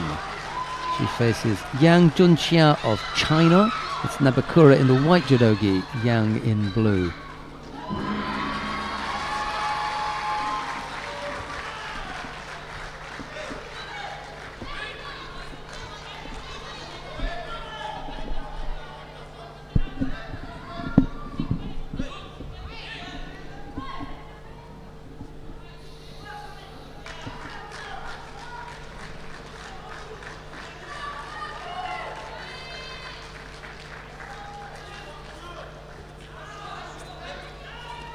On Tatami 2, we are continuing with first round contests for men under 73 kilos. In white judogi from Canada, Arthur Margarido. In blue judogi from Great Britain, Daniel Williams. Oh, goodness me, Nabakura getting hold of Yang Junxia there.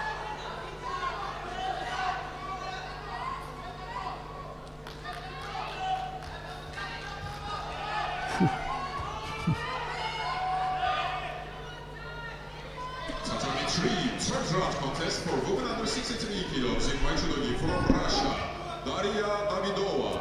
In blue judo gi from Poland, Agata Ozdova.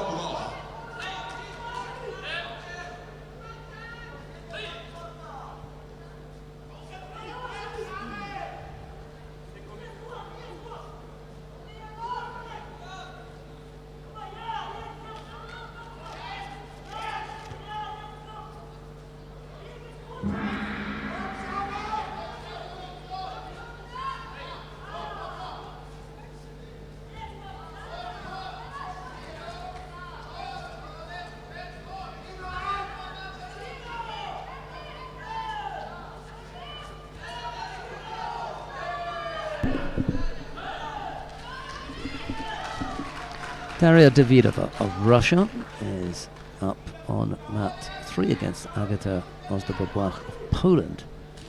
It's Davidova in the white judogi, Ozdobobwach in blue.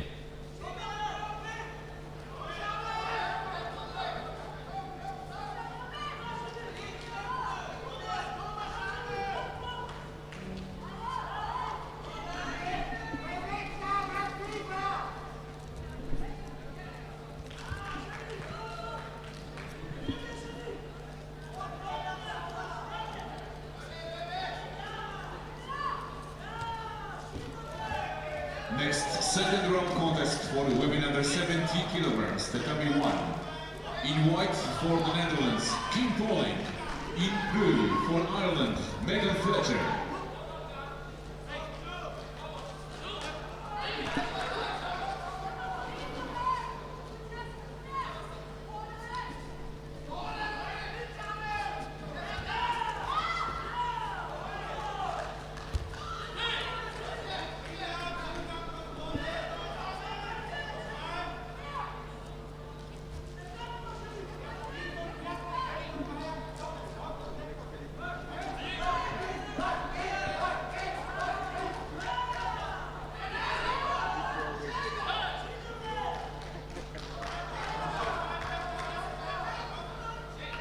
Third round contest for men under 73 kilograms, that can be won.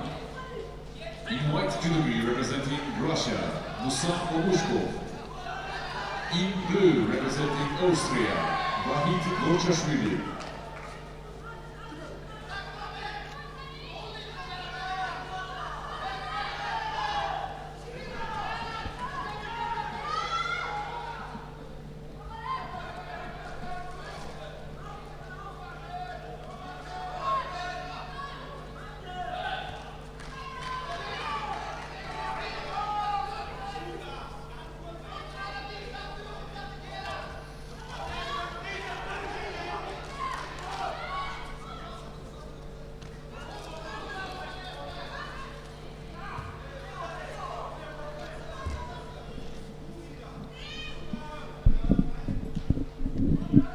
Minute and a half left in this contest. Davidova leads. Just looked to be backing off a little bit here. Dangerous tactic to employ with Ozdobobwach. She's a reasonable thrower, Agata, here. Right-sided effort. Uchimata misses out. Putting on some pressure now.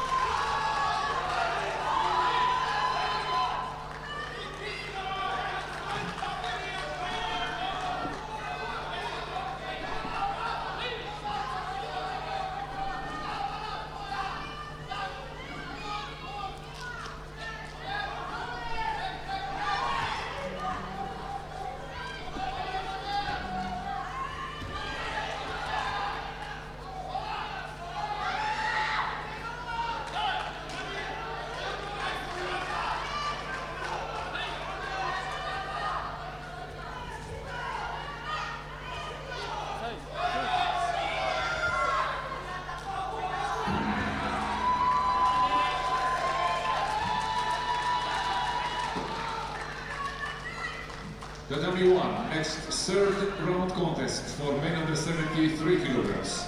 In white judogi representing Azerbaijan, Tilman Valiyev. In blue judogi representing Japan, Tatsukawa Arata. Right, we're going to go down to mat number 1. We're going to take a look at the contest between Telman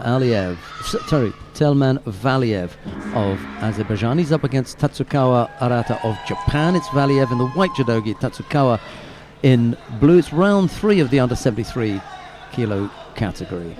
Treće kolo kategorije do 81 kg. U bijelom kimonu predstavnik Uzbekistana Muso Sobirov. I u plavom kimonu predstavnik Njemačke Tino Karelius.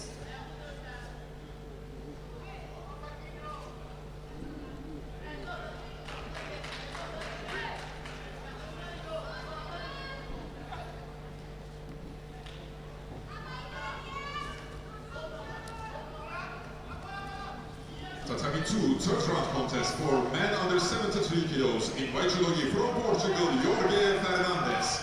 In blue judogi from Spain, Salvador Cases Roca.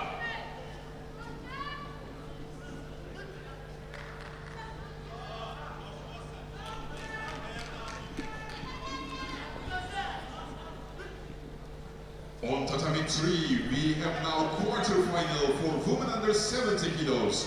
In white judogi from Poland, Daria Podorselek. In blue judogi from Great Britain, Gemma Hall.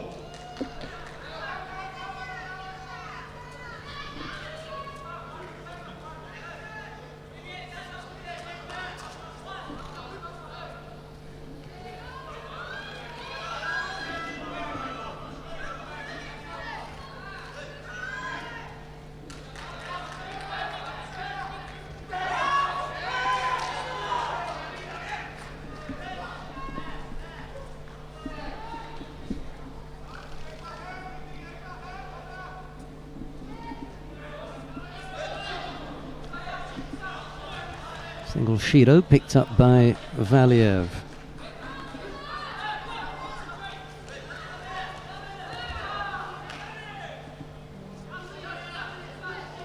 On Tatami 2, third round contest for men under 81 kilos. In white judogi from Islamic Republic of Iran, current world champion Saeed Mollei.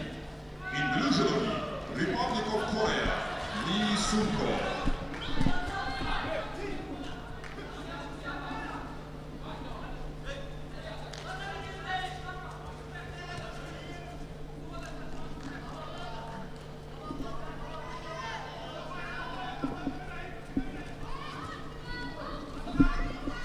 Right, we did come down to have a look at Telman Valiev and Tatsukawa Arata, but I'm going to ask Freddy to take us to mat number 2 now, because we want to take a look at the current world champion in the under 81 kilo category. Sorry about the jumping around a bit, but Saeed Mollei has just taken to the mat. He faces Lee Sung-ho of the Republic of Korea. It's Mollei in the white judogi, Lee in blue. We joined the contest with only half a minute gone. There's no score as yet. Mollei has picked up a single Shido, and I'm joined again by Loretta Cusack. She's about to switch on. I've switched on. There you go. She's all switched on. Gemma Howell has just won her quarter-final on mat 3, by the way, defeating Daria Pogorzelec of Poland. She goes into the semi-final. She's going great guns, isn't she? Oh, she's on a roll, isn't she? Good for her. Toha Butbul is about to take to... Oh my goodness! Oh, brilliant. He's unstoppable, sharp, isn't he? he? Unstoppable.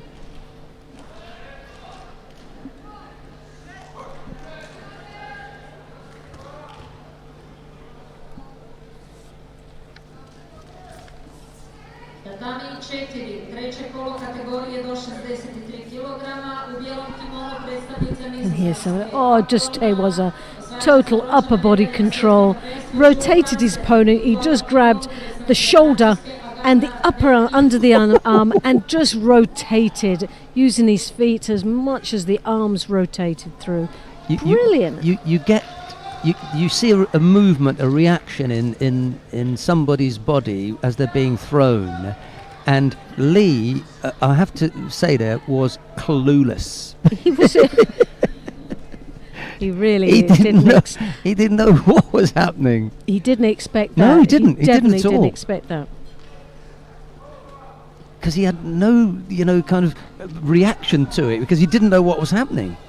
It's when you're in a bent over position and you use the tewaza, the arms of controlling of the upper body. If you put a foot in there, you can brace against it and you have a reaction and a way to try and counteract what's happening to you. But if you're rotating, your upper body is going forward and there's nothing in its way to stop you from falling, there's nothing to brace onto.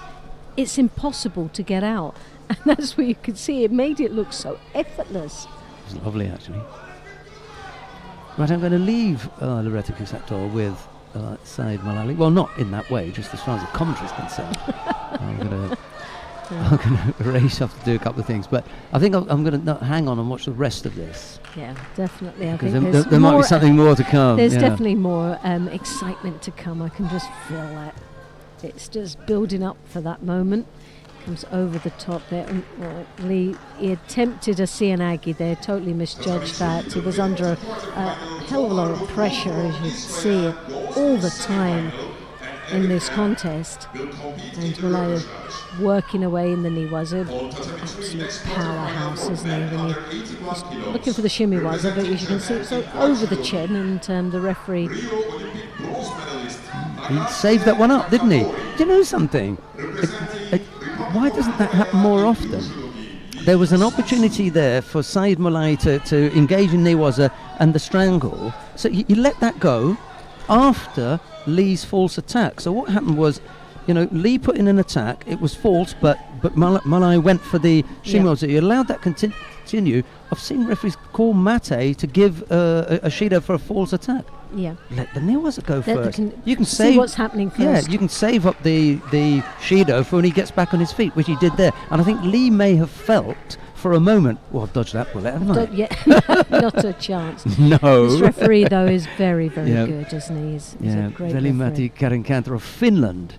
This is, we had Lubomir Peter yesterday that we showered praise on when he had that really nice... there was a really nice exchange in Niwaza that he saw building and he saw it developing and he allowed it to continue, which ended up with... which resulted in a nippon. I thought that was really good work, so I sort of went on about it because that was with sometimes they Chelsea get it wrong. Giles, wasn't it? Yeah. Was indeed, yeah. Well, half a minute remaining in this contest. Malay with the Wazari on the board. 2 Shidos though, and so is his opponent. Any time any one of these athletes make a mistake, a false attack, well, they can throw away this match, this third round match, and get a cold shower. And I just want to say hello very quickly to Serafin Brodman. Serafin Brodman sent us an email, and it's a very, very good one. I agree absolutely, wholeheartedly. Oh! Over he goes again. Well, I knew there was another big throw in this, man. Name five of the biggest countries in judo, and I bet you're going to say South Korea is one of them, with high quality, top quality judoka, and Mulai just puts him away like nothing. Twice now. Just played with him out there. He outpowered him. Somebody told me that he was a wrestler. I laughed myself stupid when I heard that. Who, Malay? That he was a wrestler. Hey, if Malay has in the past done some wrestling, great. I can see that because it's actually supported his judo presence here now. But it's judo that he throws the people with. Yeah. He's absolutely super. Please tell me which part of wrestling you see that in. Look, there's no doubt that he does, his national sport, the wrestling when he's in run, everything. But if they were so good, then what you would see is all the wrestlers coming over to judo and winning. And if we were so good at wrestling, you'd see us going over to wrestling and doing. They're two different sports, I'm sorry. When you get to this level, you're good as a wrestler. You are not crossing over and being as good. In exactly the same way that as you're a judoka, you're not going to get to a certain level and be as good when you go over to that sport. Definitely. It's something different. Absolutely lovely. Well, when you think about the there. wrestling style, you're not allowed to. With wrestling, you can touch the legs. Yeah, you can exactly, all everything sorts of below things, the yeah. belt. Is it worth going into it? No. Let's leave it. No. I'll leave it. I shouldn't have brought it up. No. Anyway, what I will Ruffles do, or feathers? I will go back to Serafin Brodman after I've introduced this particular one because, Freddie's gone now. Look, isn't that funny? We just wanted to get Freddie to go to mat number 3 to see the contest between Nagase Takanori, the former world champion, and the other Lee Sung-soo. But Freddie's about to take his seat, his headphones go on, and hello Freddie. Would it be possible for you to go to mat number 3 for us? Lovely, top man. There we Top are. man. Sorry about that, all you Georgians wanting to see Tato Grigolashvili and Andrea Regis. He did finish off with Ippon, and we're having a look at the former world champion Nagase Takanori of Japan in the white judogi, Lee Sung-soo of the Republic of Korea in blue. It's Nagase who leads by Wazari with a little under a minute left to go. And coming back to Serafin Brodman, the point that Serafin was bringing up was that they cannot see as much of the fighters as they would like to, because in the top of the screen you've got the state of the contest. You've got those little boxes that show. So if we get too close in with the camera, then we cut their heads off and we tend to cut their feet off. So our sincere apologies for that. We are watching the same shot that you are watching, so our sympathies with you, because we have to see the same shot. It's very difficult. But I will go and say to our lead camera people, I will go and have a word with them and see whether they can make that change. Sorry about that, but thank you, Serafin, for your email. Here's Loretta. Thank you very much, Shojan. And yeah, all sympathies there.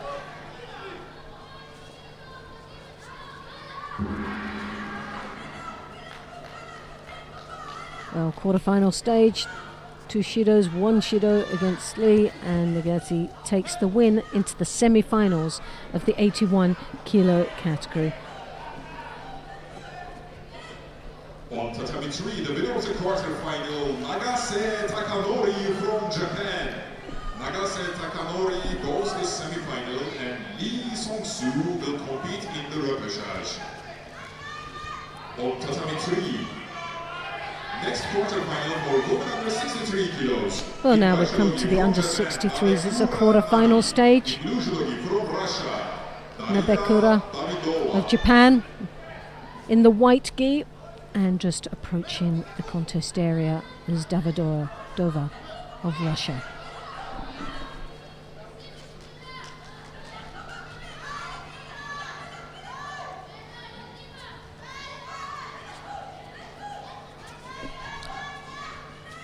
Nabekura, 2 times World Masters silver medalist, 2017 and 18. This year was a Paris Grand Slam bronze medalist and junior world champion back in 2015.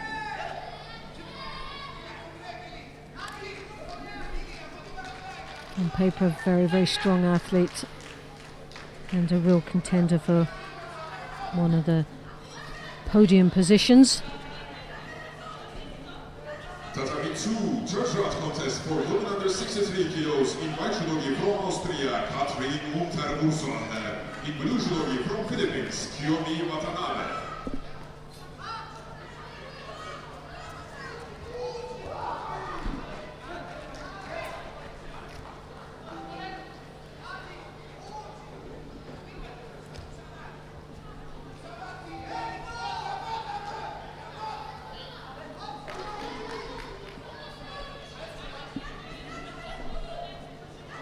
Well, 2 minutes, 48 seconds. No scores yet, but 1 Shido now just been awarded to Davidova. Daria. Well, she has the height advantage at this moment. Looking a little bit apprehensive, but really overstretched herself there, leaving herself a little bit vulnerable as she transitions into the Niwaza. And she's got to be very, very careful with that. There's sharp reactions for Nabekura. Will not allow her to get any more second chances on that one. There's no doubt about it. In white judogi representing the Netherlands, Sanne Vermeer. In blue representing Russia, Kamila Badura. Pred nami 4, četvrtfinale kategorije do 70 kg. U bijelom kimonu predstavnica nizozemske prvakinje Evrope 2017. Sanne Pandaj. I u plavom kimonu predstavnica Kanade višestruka prvakinja Pan Amerike Kelita Župačić.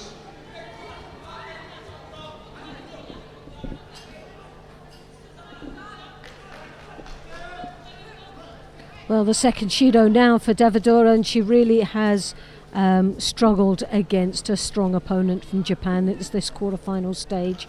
She really hasn't had an opportunity to get two hands at this particular moment on her. Nabagura attacks straight off the grips each time. And very sharp reactions, leaving very little opportunity for Davidova to capitalize on that. Although she has that advantage of having those long limbs, edging forward towards a Japanese opponent who always tends to take that one step back as her opponent advances towards her, leaving that space between both athletes and that extra little space so that she's not getting the full advantage of those limbs. And Nebakura there taking the lead with just in the last minute of a Wazari. Now follows through looking for the opportunity in Niwaza. Strong defences for the Russian. Gets herself turned over now, and Nebakura tying up the head, controlling quite nicely, and there secures the Osokomi.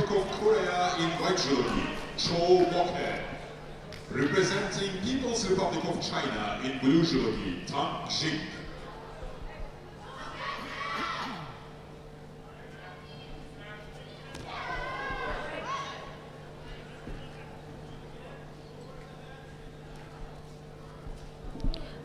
Well, there's a very convincing win. Didn't really look troubled throughout that whole contest, and takes herself into the semi-final of the under-63s. Davidova will go into the repechage, and we will get to see her a little bit later on. We have a break on tatami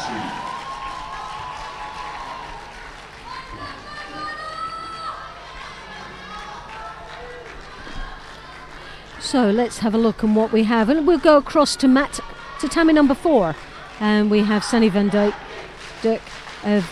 against in the quarterfinal stage against the Canadian Supanic. Is it now at the moment a Wazari apiece? It's a very close fought match with 1 minute and 40 seconds remaining in the contest. What's refreshing here is there's no Shudos, and there's not been many matches throughout the day that we've not gone through a contest without any Shidos on them.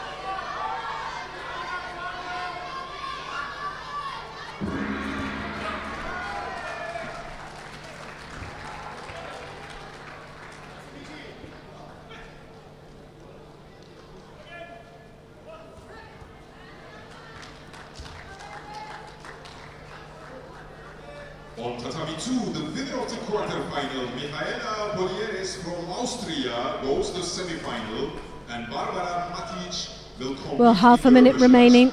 On tatami 2, next quarterfinal. Sunny van Dijk nicely controlled. An attempt of an Ouchigari, left herself a little bit exposed there. She didn't, although she was very deep in the Ouchigari with the lower part of her body and the hips in nice, but the upper body control was just not there for her. And for Sunny van Dijk, she then just use the tewaza, the arm movement, and the rotation of her body to be able to finish off with the ippon. Beautiful execution, but nicely controlled. Very, very powerful move. And so a Wazari Oseti ippon. Sunny van Dirk goes into the semi-final of this under 63 kilo.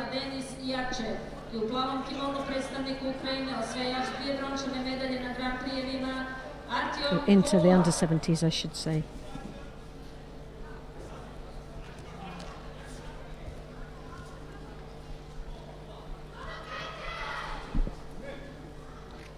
And now we have Yatsiev of Russia in the white, Kamula of Ukraine in the blue. Hooks in with what looked to be the Ouchigari. Tried to change it for the Uchimata, but as he turned, he left his shoulder back, and Yatsiev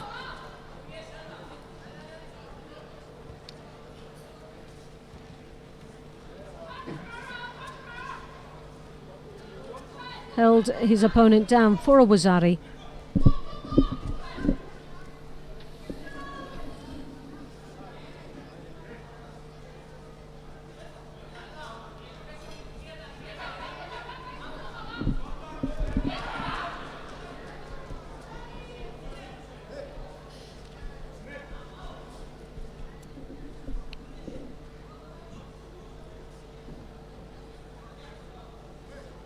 Well, Yatsiev in this quarter-final stage now leads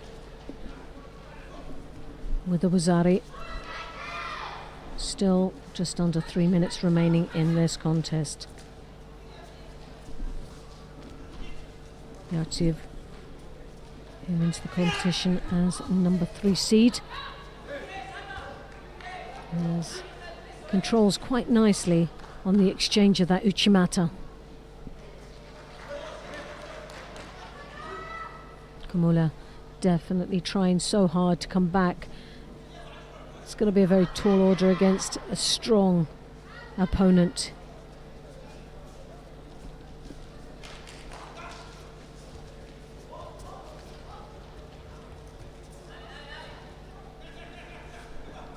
Oh, and there you have it.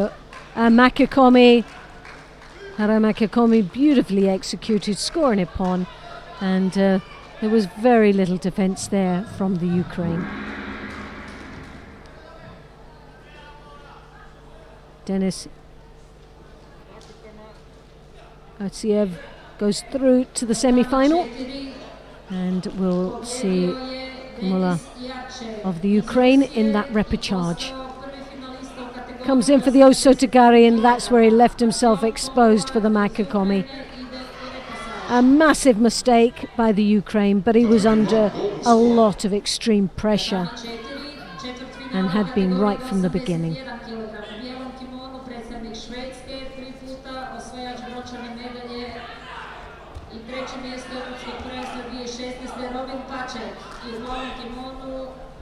Muso Sobirov iz Uzbekistana, 3 puta osvajač Grand-Prix, 3. mjesto Grand-Prix Tashkent 2016. And now we have a quarter-final stage in the under 81 division, and this is against Robin Pacek of Sweden and Muso Sobirov of Uzbekistan. Now Uzbekistan straight away with the Makikomi, tries to get the rotation, but he's a Wazari up in the opening seconds of this contest, which piles a lot of pressure on Pacek, who now has to play a bit of a chasing game in this contest.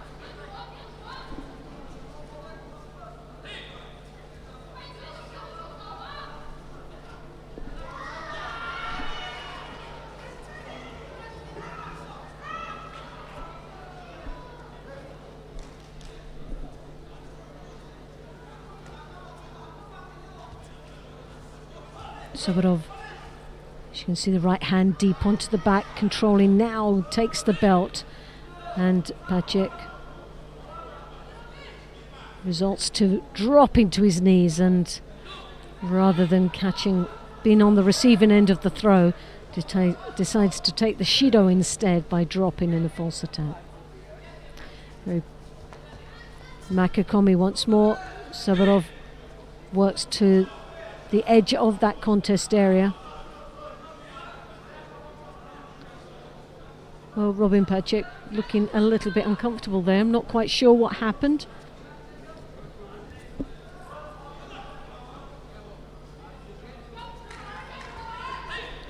Very difficult to see. Maybe a twist on the knee at that particular exchange. Pacek drops under the head, but attempts a Sutemi waza, but he was under pressure right from the beginning, and he was lucky not to have scored a wazari against himself. The Osakomi is on as he falls straight in, giving him a little bit of a gift as far as the Osakomi was concerned, and was very lucky to be able to escape before the second wazari was given.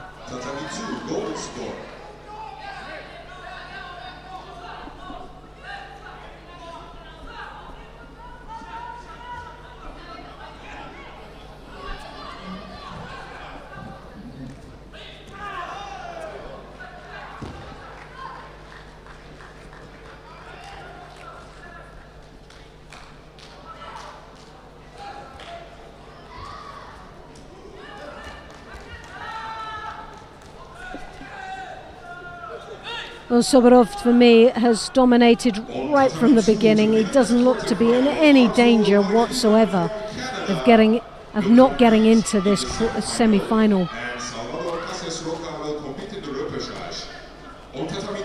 Sadly for Robin Pacek, he's just surviving out there, and it's just a matter of time. I think he knows it.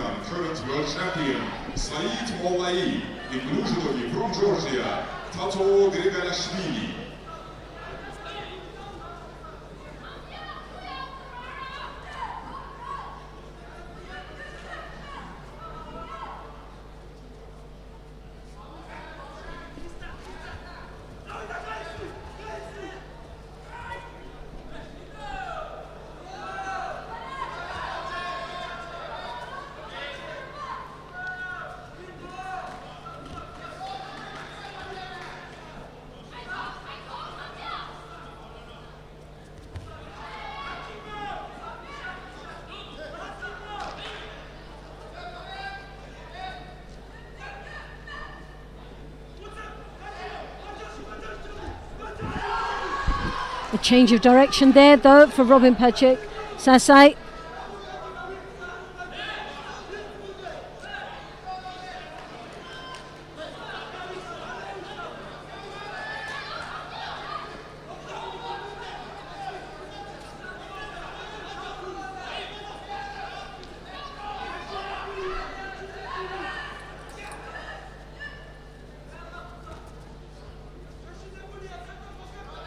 Soborov trying to get a bit of a spin. Whoa! What a turnaround! Ippon! Hi! Well, the Tomonagi, the Yoko Tomonagi was there. A little bit of a spin. It was timed just perfectly. Soborov had different ideas of what he was going to do, but I think we're going to just have another look at that. A side skip, Yoko Tomonagi, and it was a bit of a spin. Ippon, not sure.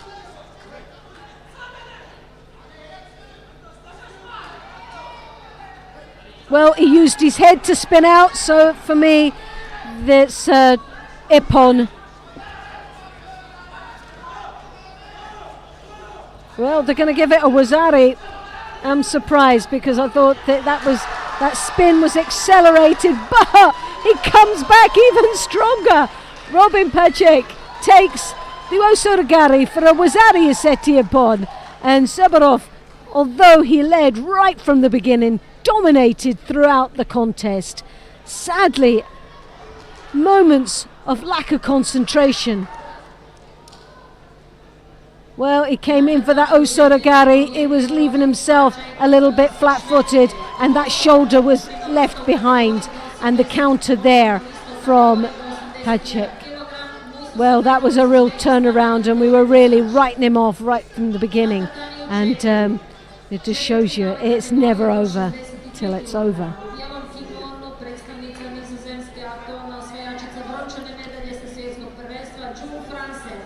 I u plavom kimonu predstavnica Izraela, srebrna medalja sa Grand-Prix Zagreb 2017. Fransen here from the Netherlands, and Shari representing Israel in the blue.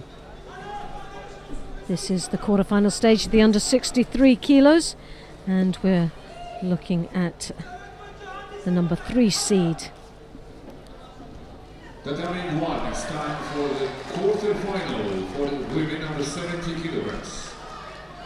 In white judogi representing Russia, Madina Taimazova. In blue representing the Netherlands, 3 times World Masters winner, 4 times European champion. Fransen looking the one that's in control of the grip here, and the way that this match is going to run for the next minute. Good kimikata, left lapel sleeve, just but controlling, but although controlling, not attacking. So both athletes pick up their first Shido in the first opening minute of this quarterfinal stage. But Fransen coming in with the Ouchigari, those long legs will be an advantage to her. She clambers over the top, looking for the transition in the Niwaza, and works that arm. Shari does extremely well to get out of that arm lock situation, and the smaller of the two athletes will have the disadvantage of not really having, or to be perceived as having, much control because of the gripping style of the Dutch girl.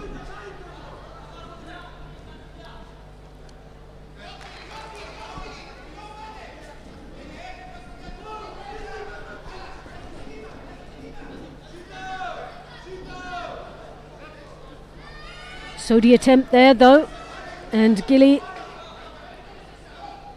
working exceptionally hard against her Dutch opponent.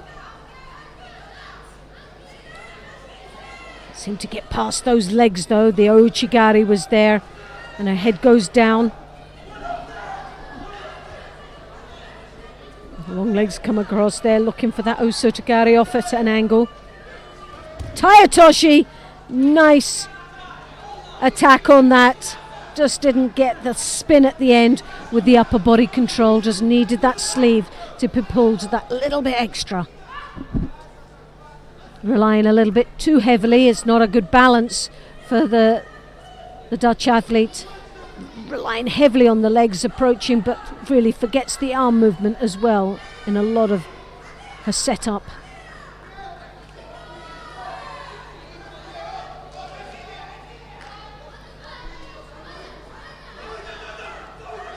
Once again, Ouchigari digs in deep, stretch across for the Tayatoshi. Osota, Tayatoshi, good combination of techniques. We've seen them a few times, and there's a lot of effort being put into there. But what's happening is the legs are doing all the work, and the upper body isn't getting that finishing touch to it. And it's surprising because she's right for the first grip. She's upper body, she's got good strengths, but they just don't seem to work together at this particular one or the other. And as we're here now in the Niwaza, she's able to rotate her opponent over in the Niwaza and almost secures the hold down. On Tatami 2, next quarterfinal for women under 63 kilos. Representing Slovenia, Olympic champion Tina Trsteniak. Representing Philippines, in blue judogi, Kiyomi Watanabe.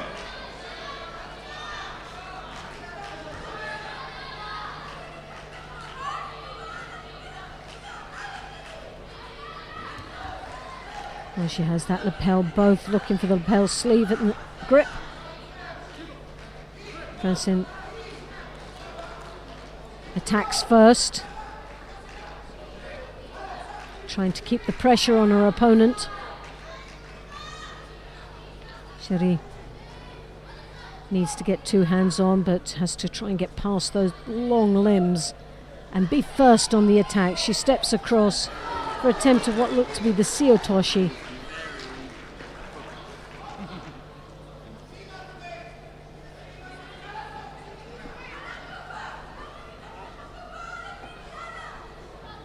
Still advancing forward.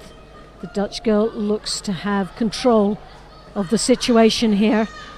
No score as yet though, and the seconds tick away, and this is a match that looks like it's going to go to golden score.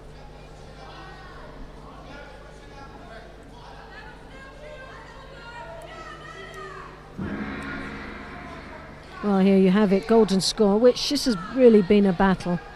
There's been a lot of work from the Dutch side. She has that lapel grip. But Sherry comes in with the Cianagi, pulls her right through and gets the score. Now, Francine, it was a continuous move, and Francine made a mistake. She tried to look to capitalize in the Newaza, and as she did, she rolled towards the finishing of the technique, and that the referee have seen that through the care system, but obviously there was enough pause in that Cianagi. But that's the danger when you try to transition into Newaza. Got to make sure there's that's clear break. Oh, and Osora Komi straight off there. Eventually those arms and those legs work together.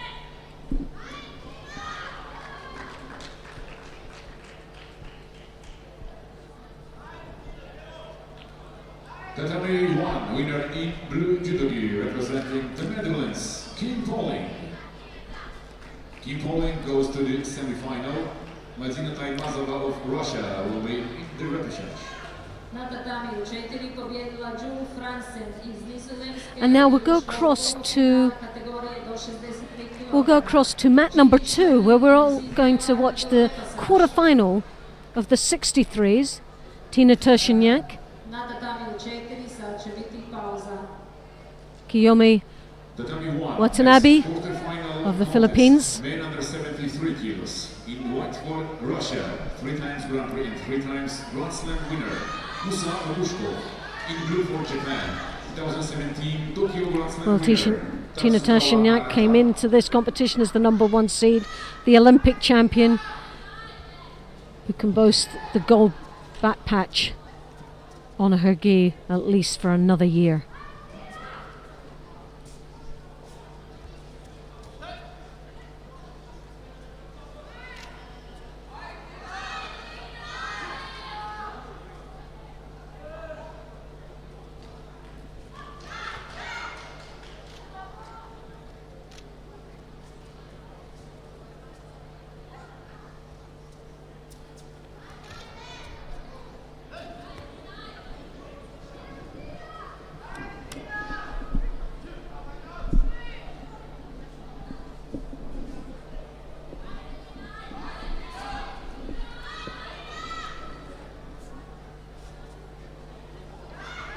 Well, Ponsianagi there, she continues to roll. Watanabe tries to get the rotation off the back end of that Cianagi.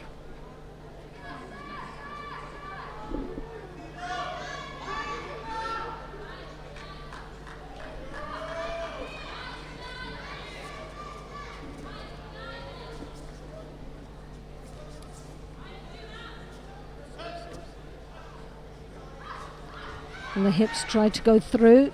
The leg is there though, and it's enough to get an attack, and a good strong attack against Watanabe, who now is trailing with 2 shidos. One more would be a Hansokamaki. And as you can see, she's trying to dig in deep in the Newaza and trying to find a way to get past the defences of Tina Tershiniak. To bring you up to date what's happening with the other quarterfinals. On mat number 1, Musa Magushkov of Russia faces Tatsukawa Arata. There's no score in that one. We're halfway through. Who's going to claim a score on that one? Yeah, why not? There was something at the end there, wasn't there, Loretta?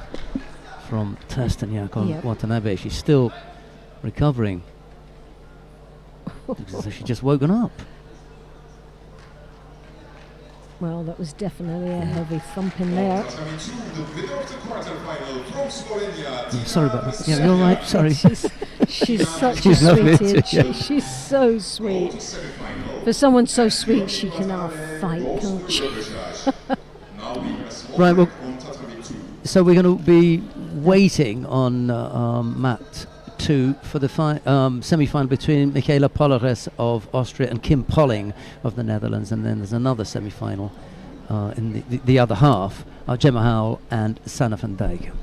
Repechage contest lined up down on mat number 4 is Daria Pogozelic and Kalida Zupancic. The only judo that we've got for you at the moment is Musa Magushkov and Tatsukawa Arata. We joined the contest with 1:20 left to go. There's no score. Both fighters have picked up a penalty apiece. It's Magushkov in the white judogi, Tatsukawa in blue.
Nice little effort there, left-sided from Tatsukawa. It almost catches Mogushkov. But he's able to regain his balance and avoid getting caught. 14 seconds left to go in normal time. This one looks as though it's heading for golden score.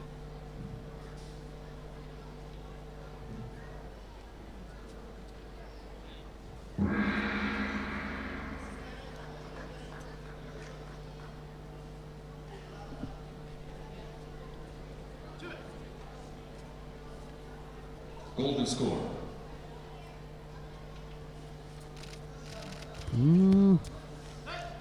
Looks suspiciously as though he had run his arm down the leg there. And he did. Picks up Ishido. 12 seconds in the golden score. 2 penalties picked up by Arati. He attacks with that left Ojigari, and now Magushkov is going to score there with the Satemi Waza. That was neatly done. Robin Willingham from Fighting Films has joined us. Good afternoon, Robin. You just got to press that red button over there. It gets really technical here. Good afternoon, Sheldon. It's as simple as that. Yeah. Yeah, I can work a camera, but Yeah, well, you know, don't know about I know what a camera is. There's a difference between the two of us.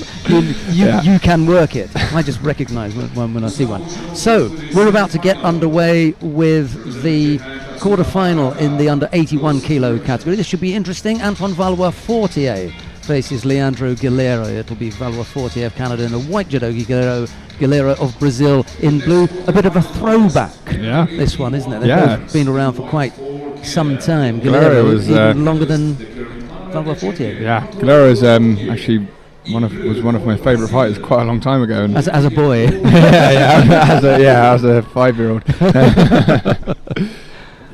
But he still has it. He's been doing pretty well today, actually. Yeah, I suppose the speed. Yeah, maybe is no longer the same. Mind you, he's got a lot of style though. That's the nice thing. He really does have quality judo. He's had some unlucky draws as well. Yeah, I mean this is a tough fight. Valois-Fortier obviously got the silver back in Montreal. Yeah, so he's on good form. Yeah. Just wondering how difficult it is for Guilherme, given that he's not really in the setup is he? He's had to self-fund on a couple of occasions and that sort of stuff, which is unusual for the Brazilians. They normally just, carry a team and, you're either in it or you're out. But with Galera, I don't know, maybe he got a pass or something and they decided to give him, another run at it. Maybe his reputation was such that he was allowed to self-fund, but he may cause them a problem if he wins here. Yeah.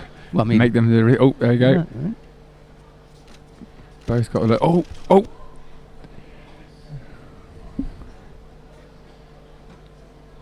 I always think it's so difficult for fighters to face someone like Valois Fortier, who's so unusually tall for the weight category and poses that kind of difficulty, that problem. Yeah, he's going for the over-the-top grip, isn't he? He's coming. Yeah, it's a tough fight for the grips. They're really not letting the other one get the advantage. And it's not as though it's the first time that they've seen each other. No, I'm not sure how many times they've fought, but I'm sure it must be. Especially in the Pan American arena, because we don't always have those particular results. They could have gone head-to-head on many more occasions than we are aware of. What we tend to talk about is the number of times they've gone head-to-head on the tour. Yeah. Oh, look. He's trying to dominate that sleeve, isn't he? He's really not wanting Galera to get his... Oh! Yeah, the trick for the referee here, well, not trick really, but the thing for him to be, aware of is just what he does with that sleeve. Yeah, as he pistol. Or exactly. Well, even the pistol is now allowed if it's for a positive action. Yeah. But the pistol is not allowed if you just use it for blocking. Yeah. So all sorts of grips came back into, not fashion, but came back into the realms of being allowed as long as you used it, positively. And I think the fighters were okay with that, because they benefited in a way. See that? He tried to go underneath there, tried to take advantage of Galera going over the top. But that's kind of an unusual thing for him to do, because just like you were saying, he's so tall. Kind of him going underneath is a bit of a surprise. He's picked up a second penalty there, that time for being overly defensive. Yeah. It's as though he's lost the ability with the referees to ward off those unnecessary penalties. And it's like, the fighters who come from really small countries and they pick up a penalty here and then, you think, if you were Russian or Japanese, would you get that? And Galera has just fallen into that kind of area where they just give it to him. He hasn't got any safety any longer. Reputation has gone.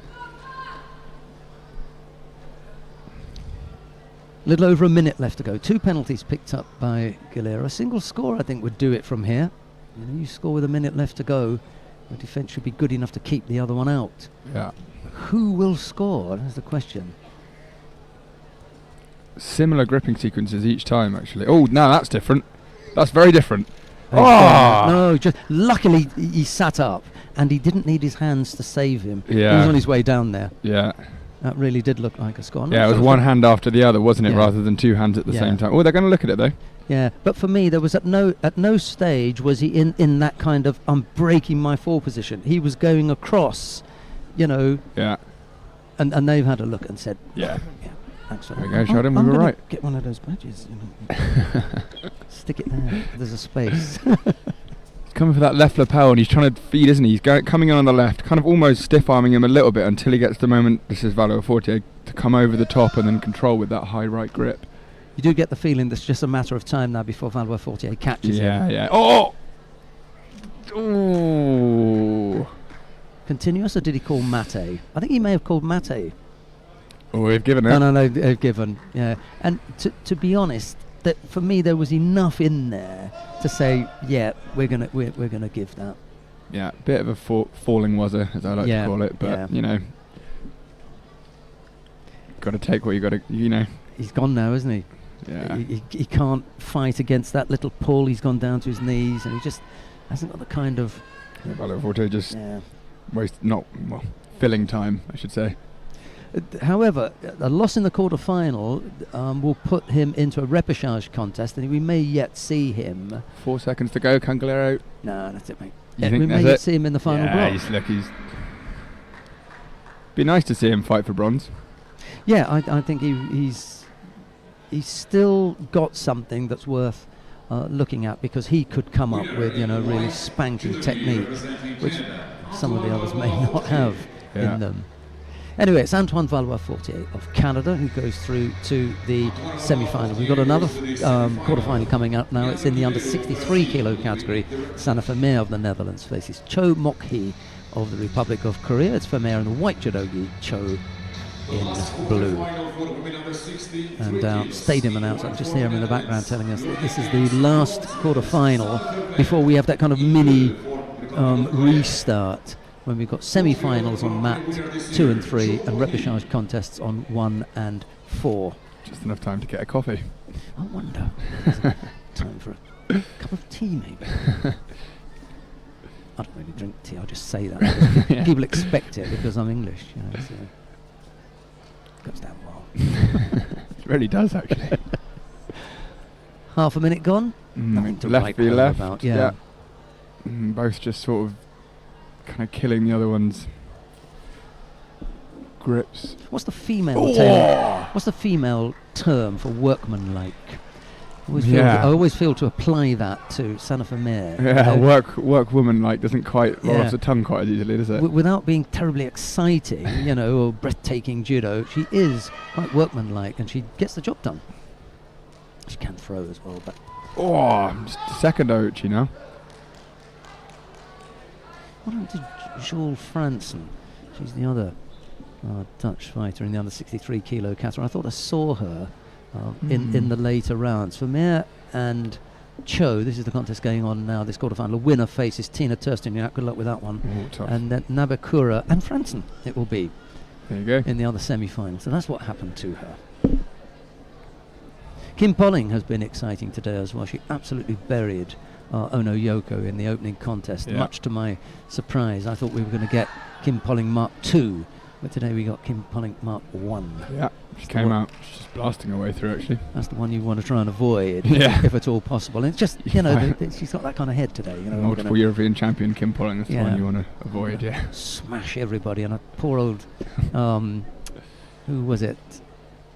Megan Fletcher lasted all of 7 seconds, unfortunately.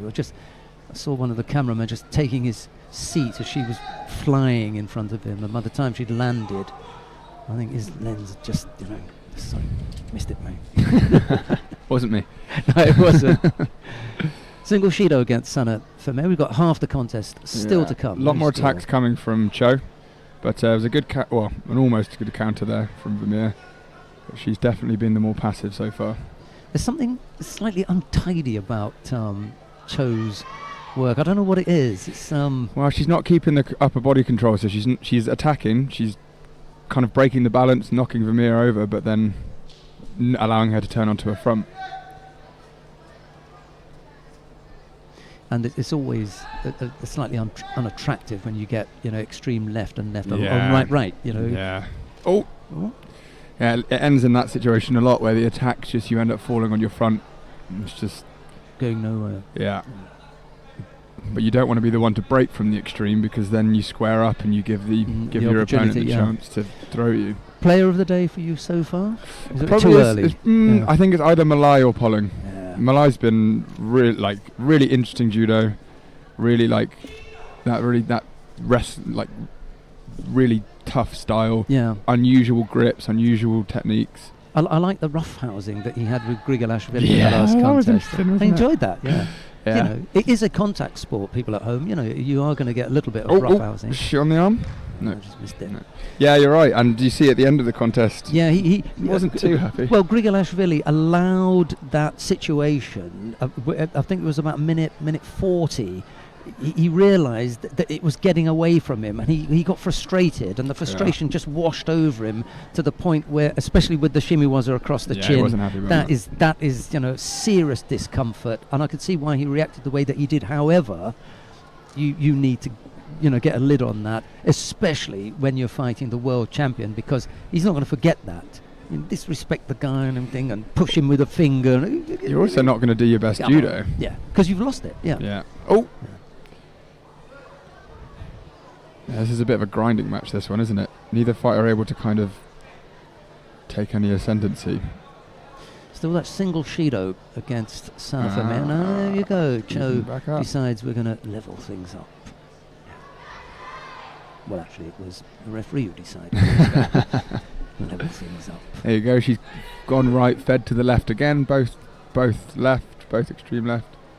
Just saw a little bit of footwork there from Sanafame. Not quite as tidy as she would have liked because she had two things going on there. But the one who surprised me yesterday was Chelsea Giles in the under 52 kilo category with her footwork. Absolutely lovely as she was. 2 or 3 times she really rattled her opponents. They managed to turn onto their front to avoid giving up the score, but they were really rattled. And I think she's just on the way up with the execution of that set of waza. It's not the easiest thing to perfect. Really good as she was, and Chelsea Giles is on her way there. Yeah. Really unattractive position. Yeah, this is what I mean. You know, you find a way to break that up, but not just stay there. You are going to. She should really have been penalised. Oh, she's going for the shimmy, was it? Oh, no, Mate. Yeah, that was an unusual position. Oh, looks like maybe chosen pain.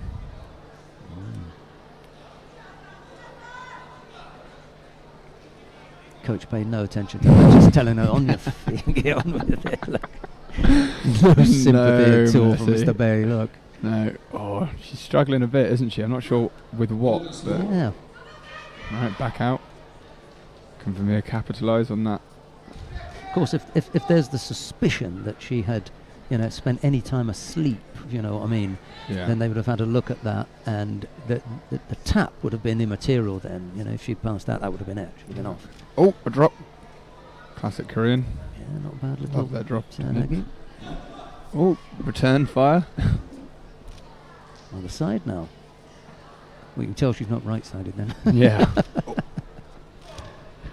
It's just that left v left thing, really almost side on to each other.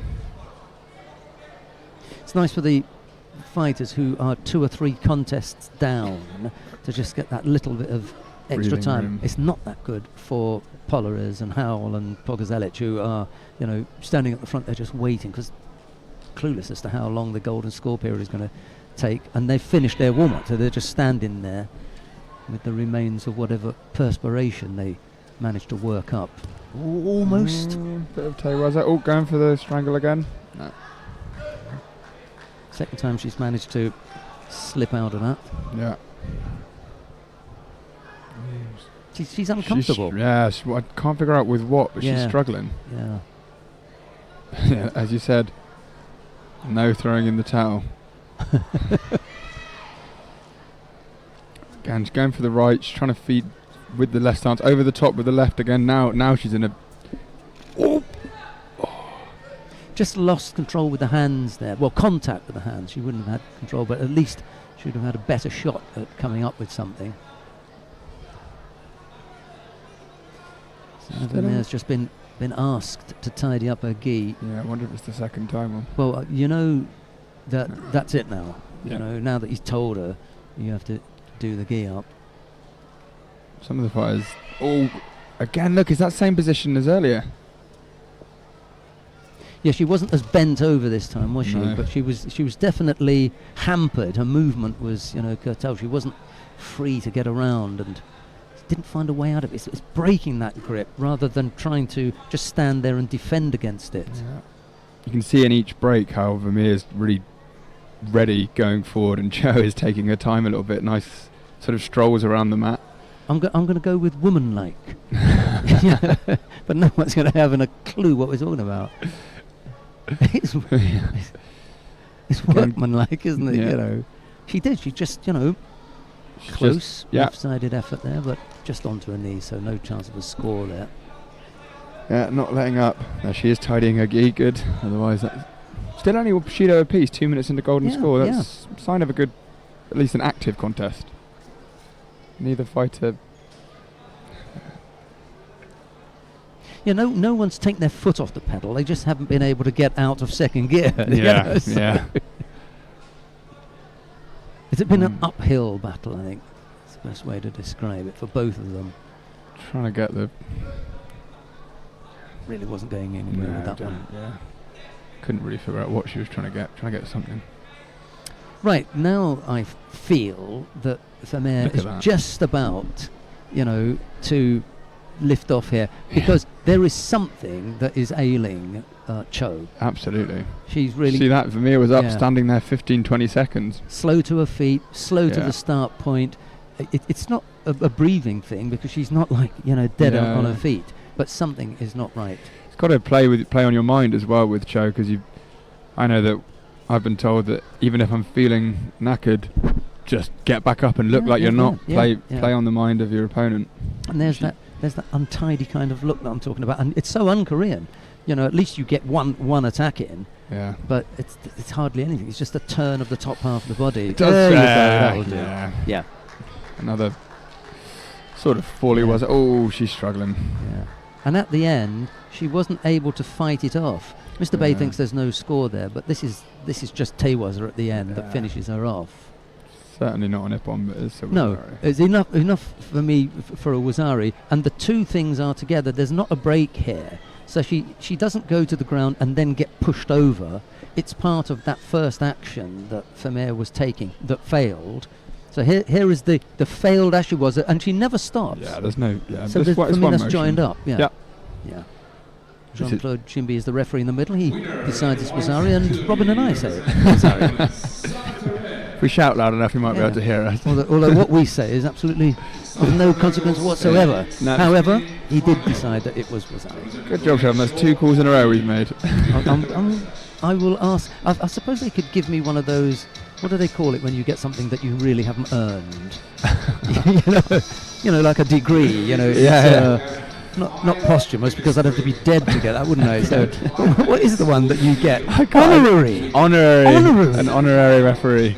I like the sound of that. Honorary. I shall ask Jan Schneiders when I see him. Anyway, we're off the topic, because the topic in hand is the 2 semi-finals coming up, and then at either end you've got the repechage contest. The choice is yours, as always, at home. You can choose to watch Barbara Matic up against Madina Taimazova of Russia. It's the Croatian in the white judogi, the Russian down in blue. Hopefully she won't take her phone with her onto the mat on this occasion. And just as I go to give you the rundown of the upcoming contests, we've got the highlights package, which is nice for you at home. So you can watch the highlights package whilst I read it off another screen. Down on mat number 4, it'll be Daria Pogozelic of Poland to go up against Kalita Zupancic of Canada. Map number 2 will be Michaela Polaris of Austria. She's got a tough job on her hand against Kim Polling of the Netherlands. However, I don't think it's going to phase Polaris, because she's in that kind of zone at the moment, the Austrian. And then on map number 3, Gemma Howell of Great Britain will face Sanne van Dijken of the Netherlands. Choice is yours. 1, 2, 3 or 4. Make yourselves at home. Take your choice. Which one should we go for then, Robin? I think. Well, I'm between wanting to see how if Polling can continue her form today, but also Gemma Howell took gold in Yeah, Budapest. that's right, yeah, she's yeah, she's she's doing on really like well, a- and she's been great today. And her teammate bowed out quite early on, didn't she? Yeah. The In pressure fact, is on, the pressure is as Sally was bowed off, Bowing out, having yeah. lost, she walked past Gemma, who was coming on, and You all right, pal? I wondered if there would be anything, but there was very little contact there. I can see Loretta Cusack-Doyle just, a few feet away. I'm going to get Loretta to come in and sit with you, Great because it's stuff. always nice to get, someone else to work with. She's cooling off at present, because it's absolutely It is. steaming here. She's got a fan. She's shaking hands with a fan. So if you want to go to mat 2 though, Polaris Polling, I will be the cameraman. Oh, you're going down there? I've for got to go. camera? I'm going to be filming the semi-finals. Right. In that case, before you go quickly, because people at home will be wondering, who you are. So we should tell people at home that you are one of the lead cameramen with Fighting Films. Yeah, lead cameraman, editor. And very quickly, give us, if you can, before they. Yeah, we've got come out. time. We've got a couple of minutes. Right. So give us a little bit of background about the relationship between Fighting Films and the International Judo Federation, because it is It's a long relationship. Yeah, I think it's yeah. since 2009 or 10 when I wasn't working with the company, so I'm uncertain of the exact year. We were employed to be the TV team for the International Judo Federation. It began with us going to the tournaments and filming all the mats ourselves, and then when the live broadcast came, we began to direct the live broadcast, and the relationship has grown and developed until now. We create the highlights, we create the pieces for the adverts you'll see on CNN, for Euronews, all of that. We are the... And those glamour shots and stuff that we see. all the stuff behind the scenes. Especially in the final block. Yeah, all the really stuff in the tunnels is either filmed by me or Ben Urban. Jack Willingham, who's my brother, he's the guy sitting in the van pressing the buttons, so all the cut you see is by him. We try and keep each event to the same standard, because there are different countries have different experiences with filming. Obviously the Japanese are incredible, but there are some other countries who are not quite there with that. So we make sure that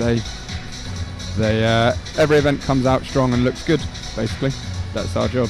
Right, now I saw someone waving in the background. That's right. Not wildly, but just sort of nudging you in that direction. I've got to go. Robin, it's been really nice to really chat great. to you. I know we chat, off, but it's a little bit different, on air in here. It's nice. So you guys should come here on a more regular basis, right? Absolutely right. I got to go. If you watch Matt too, it's me. So if there's anything bad, let me know. But hopefully it'll be good. Cheers.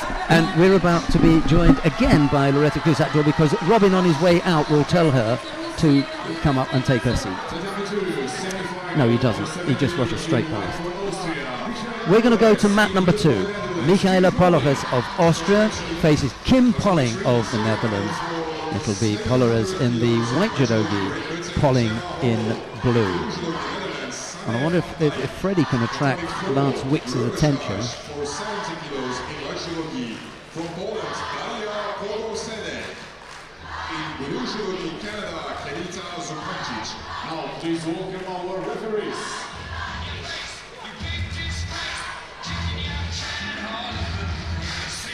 Kim Polling makes her way to the tatami. Players bow, the coaches bow to each other. Just respectful. And Polling sets about her work. She's had this face on from the morning. Really absolutely determined and looking as powerful as ever. Is just a little bit across the chin. She's not applying the shimiwaza. She was looking to use that just to turn Polleres over, and you can see Polleres just rubbing her lip a little bit. The gums will be slightly bruised. Happens from time to time. Most uncomfortable, but very, very rarely is that deliberate. I give the benefit of the doubt to the people that I've been on that it was accidental. See if Polleres can just shake that off and then come back in. Power died, but it's back. Huh? Single Shido up against Michaela Polleres. Just you have to settle down here, nice Uchimata. That may help to settle her. Just slow Polling down a little bit. You can know that she's got, a big thrower at the end of her arms, but there's the bigger thrower. It's the power game of old. Well, there is a power that way she's holding her opponent down. There it is. Squeezes on. She manages Well to get trapped. that leg, so she's done extremely well to rescue what looked to be a foregone conclusion there. I'd like to think that they're not getting my leg from that really strong position. It's a very sort of juniorish thing to be doing. As a world-class athlete, securing a hold down so strong as that and leaving a leg lying behind. Yeah, because you need to get under that leg to lift and then trap. Oh, she's gone this time, I think.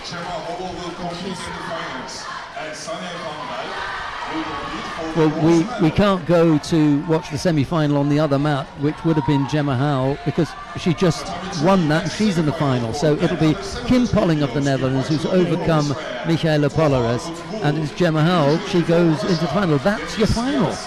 That's amazing. Well, another final for Gemma Howell. What? Well, we can Very stay. impressive. We can stay here, Loretta, to watch Arthur Margelidon of Canada. He's going to be up against Musa Magushkov of Russia. It's Margelidon in the white judogi, Magushkov in blue. I'm just going to go and collect Sophie Johnston if I can, because she's going to join us immediately after we've done our wrap-up. Then she's going to join us. So here is Loretta. Margelidon, very, very strong today. He's looking on form. Came in.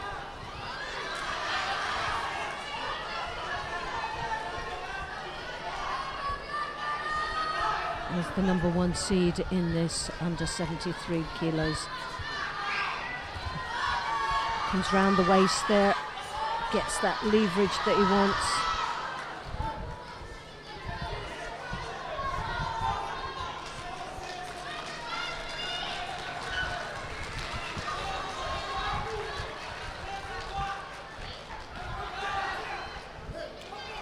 Magushkov.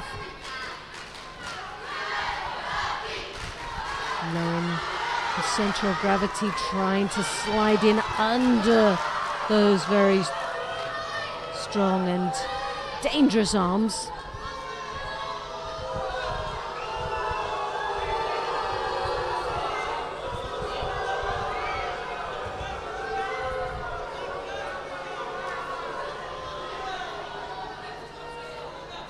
Also Dagari. Well, he stretched right across there for that. Was very dangerous indeed. Piling just that little bit more extra pressure on Magushkov. Well, the Russian just seems to be wanting to play a little bit of a waiting game here, trying to pick off. Oh, but not a waiting game for too long. As a Kochigari, and he just caught Margelidon onto his backside. Very, very lucky not to get a Wazari against him. Reacted so well, but sweetly done, that Kochigari movement. Tatami 4, golden score. Tatami 1, winner in blue, representing Russia, Martina Taimazova, qualifies for the bronze medal contest. Magushkov, that's got to give him a little bit of confidence to know that he was almost there and no more. The feet were working well for him. Will he attempt that again? Margelidon. Next contest on Tatami 1, repechage for men under 73 kilograms. In white for Spain, Salvador Cases Will be very protective with the Ashwas, because you can see the angle that both of these athletes are at this particular moment, and the right angle bent over, heads forwards, and the weight seems to be trailing on towards the heels. So anyone with the Kochi, Ochis, any of the rear techniques are going to be very successful at this particular, if they're gutsy enough to go forward for it. Next repechage for men under 73 kilos. In white judogi from Great Britain, Eric Ham. In blue judogi from Ukraine, Artem Homula.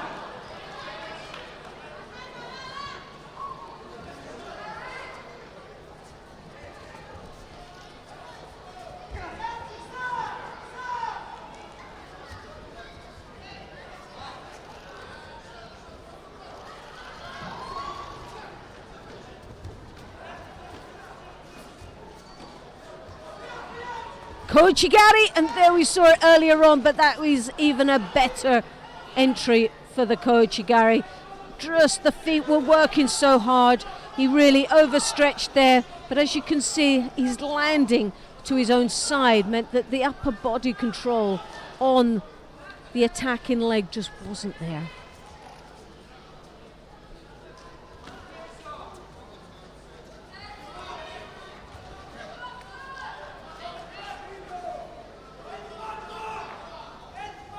Again, he shows that Kochi, giving it a little bit of a tap, but you always sense that the Kochi gap. Whoa! Nicely done, and a Wazari this time.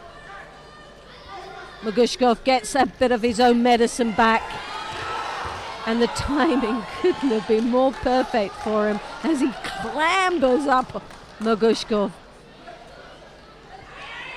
Margelidon from Canada takes the lead, a Wazari, and 19 seconds remaining. Well, you're going to beat someone of such strength, then it's that sort of timing, because it gives very little opportunity for someone to come back. Only 20 seconds on the clock. Now 2, 3, and that's it.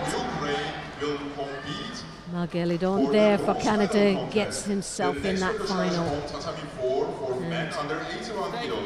And he'll be delighted with that.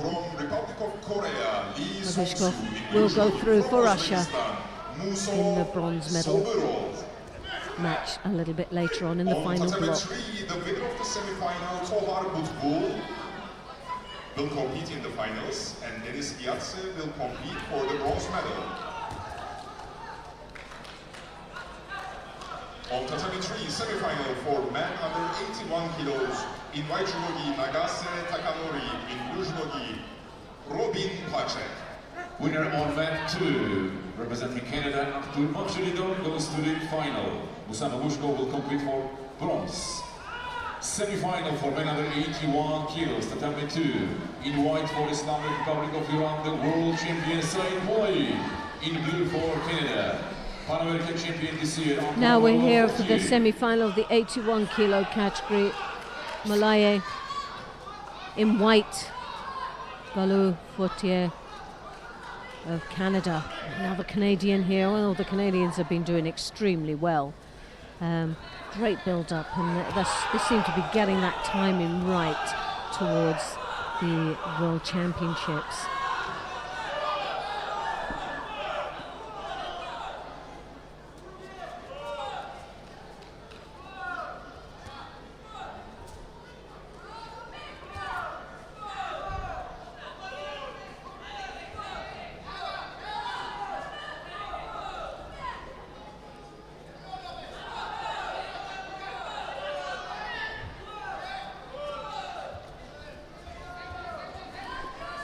As they grapple away here for their desired grip.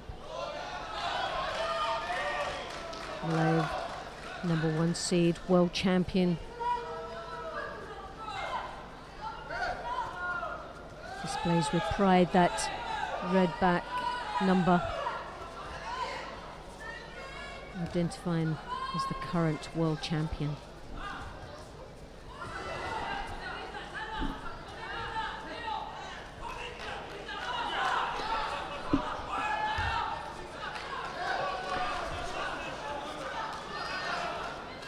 There's the have a pause here. Fortier there trying desperately to tidy up his gi. It was hard when your arms most probably feel like jelly, and the build-up of lactic acid in those arms as you hang on against, as you can see, a very, very strong opponent. Let those long legs come over. The Canadian, high collar grip, uses those limbs to his advantage. Doesn't really want to get wrapped up in a battle of strengths.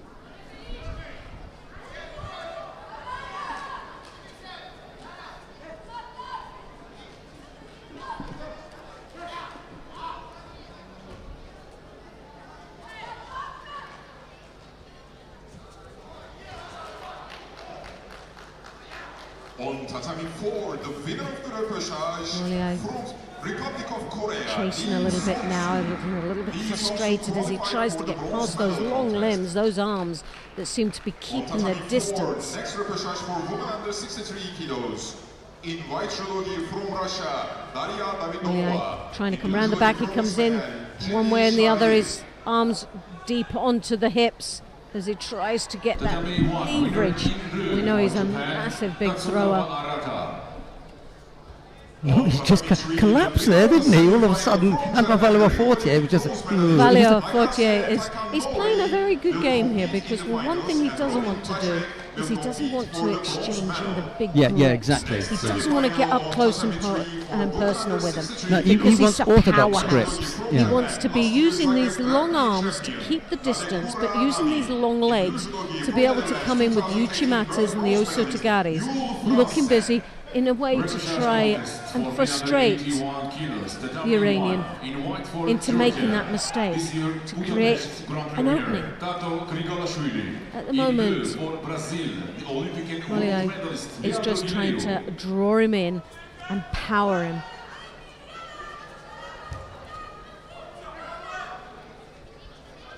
And Valio Fortier is doing a great job out here against an awesome player.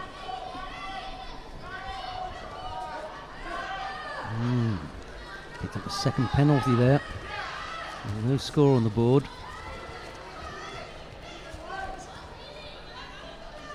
Fortier might start looking at trying to sneak this another way, if you know what I'm talking about. Yes, yeah, I think he will. He's two Shidos. He might tactically try and look very, very busy without doing too much deep engagement here. He gets a bit of a poke in the eye there, and I think it was the head, and Mollier is actually rubbing his head. If only they would zoom out a little bit. yes. You'll be able to see his head. Well, 1 second, we're into golden score. Well, it's still dangerous ground for the Iranian. That's all I can say, and he can't afford to make any errors now in this golden score. But Golden score on to number 2. Yeah, the arms round the back now. Here's the problem. Oh, jeepers! That was close. Well, Fortier there, what an exchange. And he almost caught him at the end. He did almost got him there. He reacted well. He didn't get, he didn't become too flustered with that. And you've got a sort of ability with when we see some of the athletes that are up against him. It's that fear factor, and they react by trying to escape. He didn't try to escape. He tried to engage with him. He tried to give it just as much back. Yeah, exactly. And that's a winning ingredient for him. One that tries to run away is going to get lifted and launched. You've got no chance of scoring. You're going to get launched with it. He just played him at his own game there. Yeah, you have to hang in there. So he's a very clever fighter, this Here comes Canadian. the pulling in, look. Oh, this is always the danger. It's where he feels comfortable. He gets up close and personal, though. He's powerful, and he's got that massive lift. You see, that last effort there, the sticking out the left leg, going down onto, sticking out the right leg, going out to the left knee, and just shading away. He's not trying to throw him there. He knows that he's under pressure. He can see the edge of the mat coming out. He puts in enough of an attack for it not to be called false. But there's no effort there to throw Mollier. The Tomonagi, where Mollier got the with the Shido, he missed with the leg. Yeah. But he got called for a false attack. Well, again, he's been very clever. Sutemi Waziri got that movement. So much experience. Mollier doesn't want to be messing down in the Whitney Waziri. He wants to put him away. He's getting frustrated here. Oh, there's another Uchimatri. Busy. You know. That's what he's doing. Yeah. And he's playing a great tactical match here against an extremely tough opposition.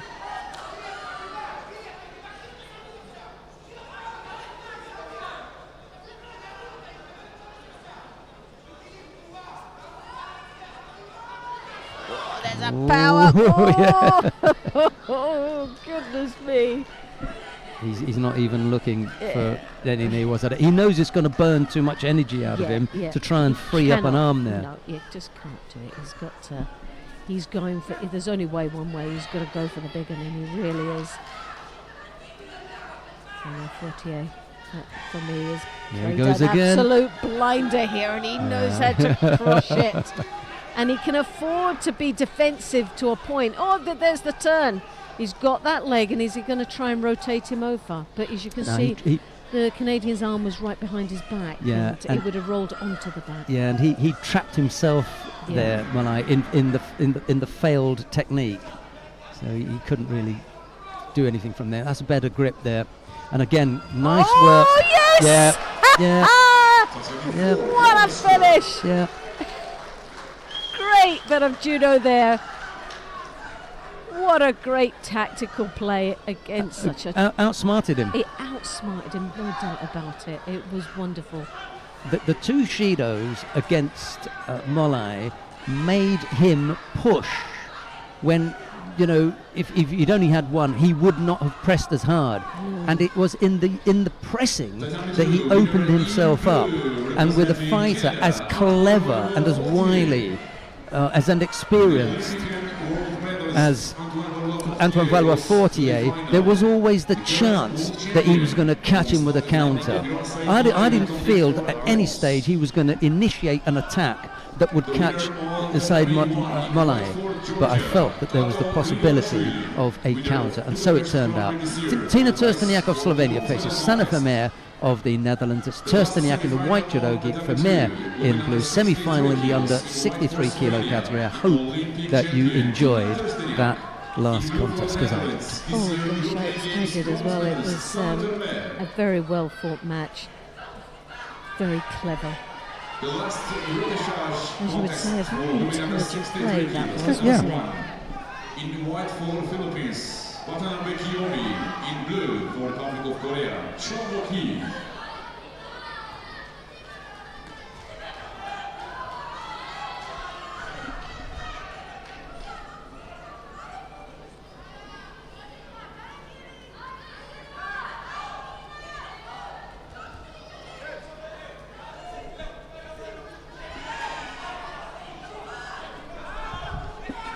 Tina Trsteniak stepping up the pressure. Vermeer, first Shido on the board for her in the first minute of this contest. Trsteniak coming in with that combination of the Sianagi for the Koichigari, but as you can see, the Vermeer looking to do the Shimiwaza, and rightly so. Tina addresses that to the referee, that it's across the chin.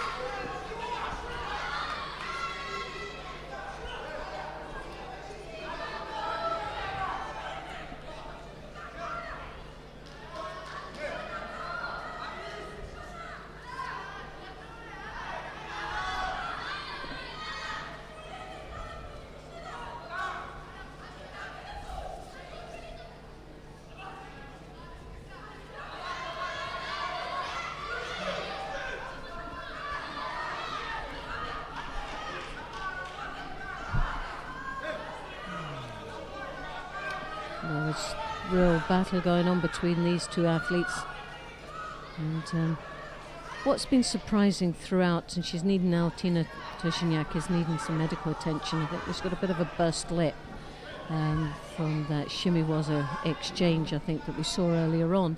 And but what we feel over it throughout this day is that although there's been a lot of strong attacking and the emphasis made on the lower part of the body, of exchanging with the koichigaris or even with the hips, turning with the sianagis, what hasn't been working is the upper body control. There's been a lot of action, but not a lot of finishing. The finishing touches have not been perfected here in a lot of the matches that we've seen today. We've seen a lot of golden scores as well. They're working hard, and they've got the condition, there's no doubt about it. They're world-class athletes.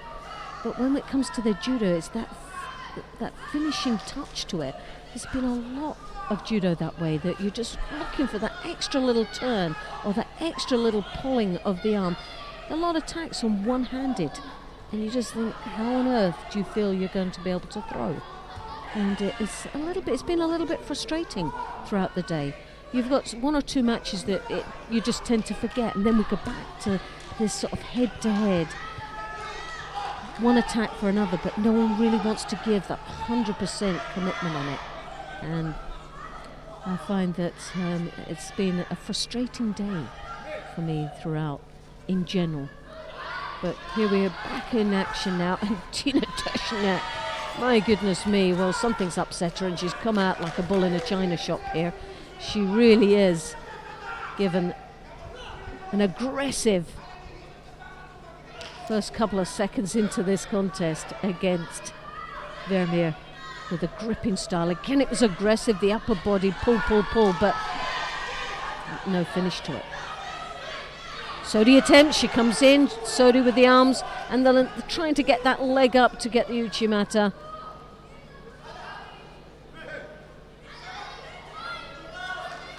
Sani Vermeer needs to settle it down a little bit. Again, it's a very fast pace, something that she really can't keep up with at this particular moment. And once more, she's trying to ride the Sianagi that Tina Turciniak is throwing at her.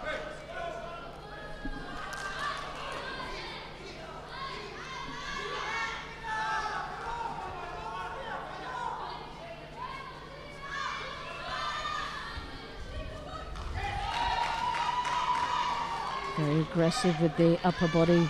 Sianagi once more. Vermeer just bouncing off it. On Tatami 4, the winner of the repechage. And there you have it. Vermeer just really couldn't settle into this contest at all. Just couldn't beat her at the pace. Third penalty. Third penalty. She just couldn't get in. Unusual for Vermeer, because she's not the kind of, you know, scary, I'm not going to do anything out I don't think she was. I don't think she was frightened at all within that match. I think what we were looking at is that Tina Turciniak's work rate was so fast and so furious that it was aggressive, and she just couldn't pip her to the post. She was just that little bit faster than her.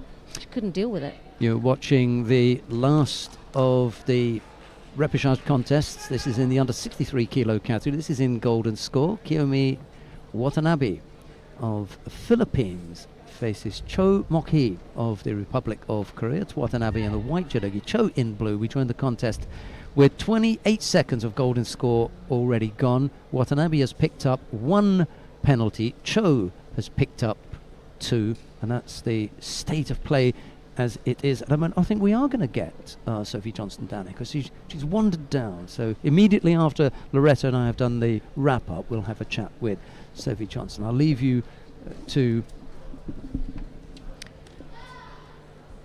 watch the rest of this contest, and then it'll be Loretta and I to do the wrap-up, and then afterwards. Here's Loretta again. Thank you.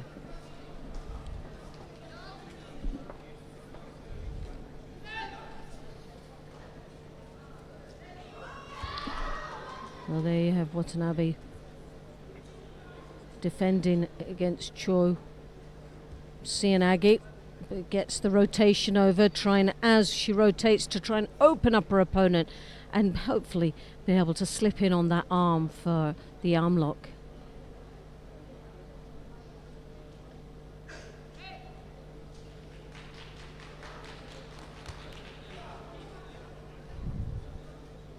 Two Shidos apiece into the golden score. One more mistake from either one of them would mean a disqualification, and I'm sure neither of these athletes really want to find themselves being disqualified out of the repechage.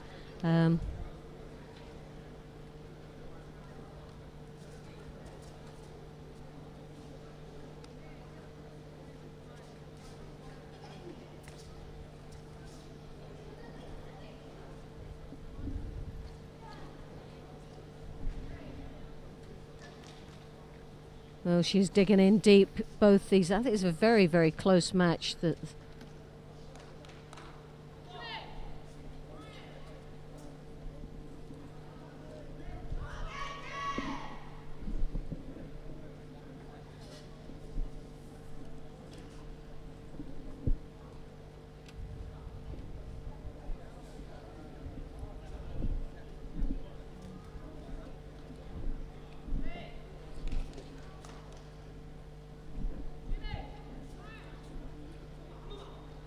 Both starting to look quite tired. 2 minutes and 21 seconds is the golden score. There's been quite a few golden scores throughout the day. Oh, well, that was a Kosoto, but I think it was a Mate situation there, because she went over quite nicely then.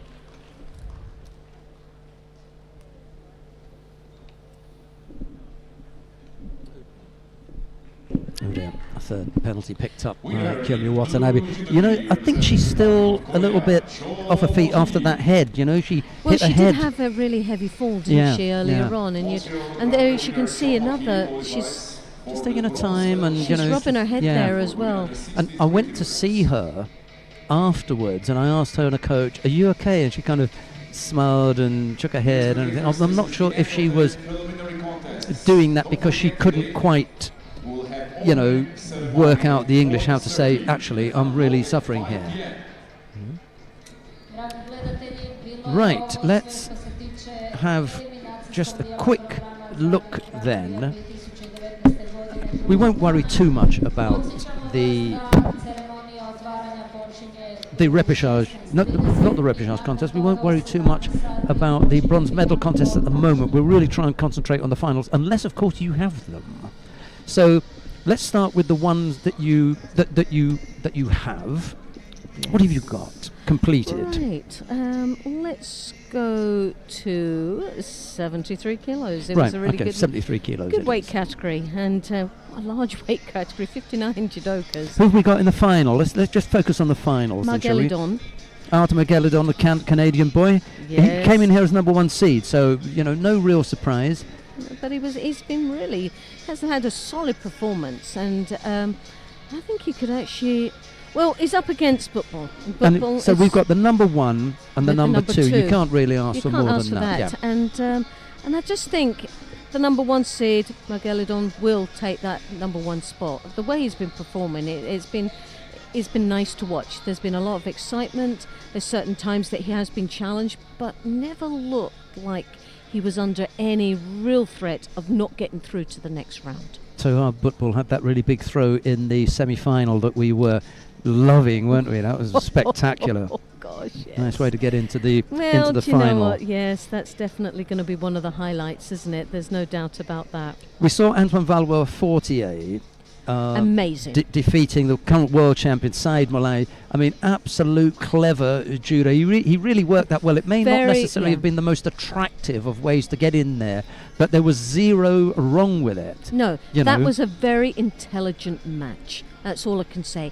He knew, he went in with a game plan.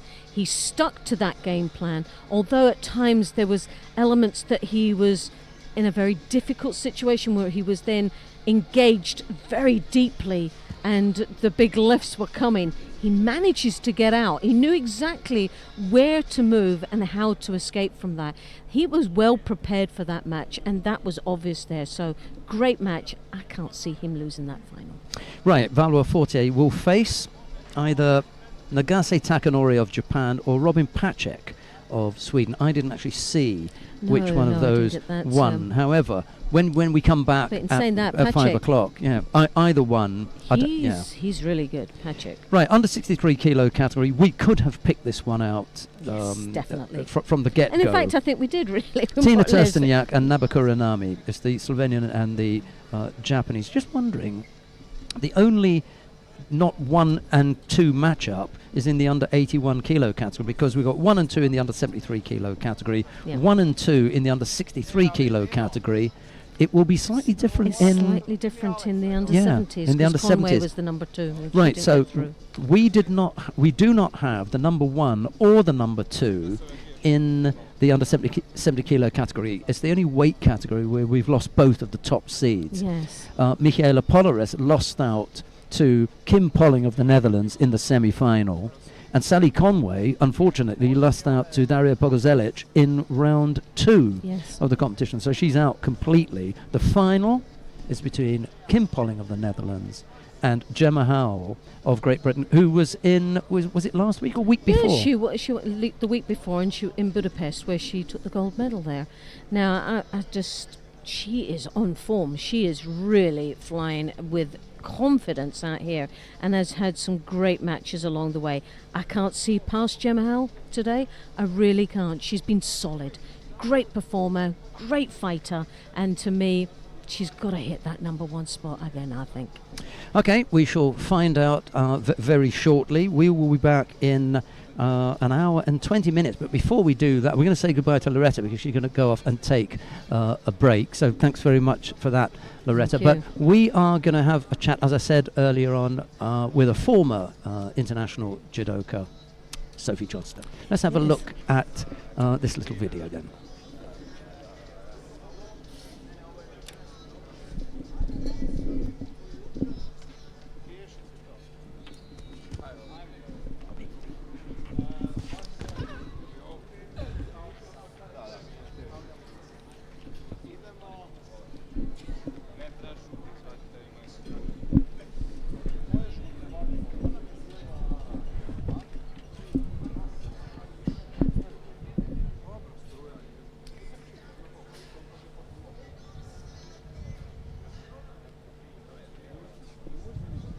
Remember that, Sophie? I mean, it was a long time ago now, but yeah, I do. Yeah. Choking the life out of someone? Well, it was the GB World Cup. Yeah. So that was quite special in as much as it is an opportunity to be in front of the home crowd and have your friends and family there and stuff.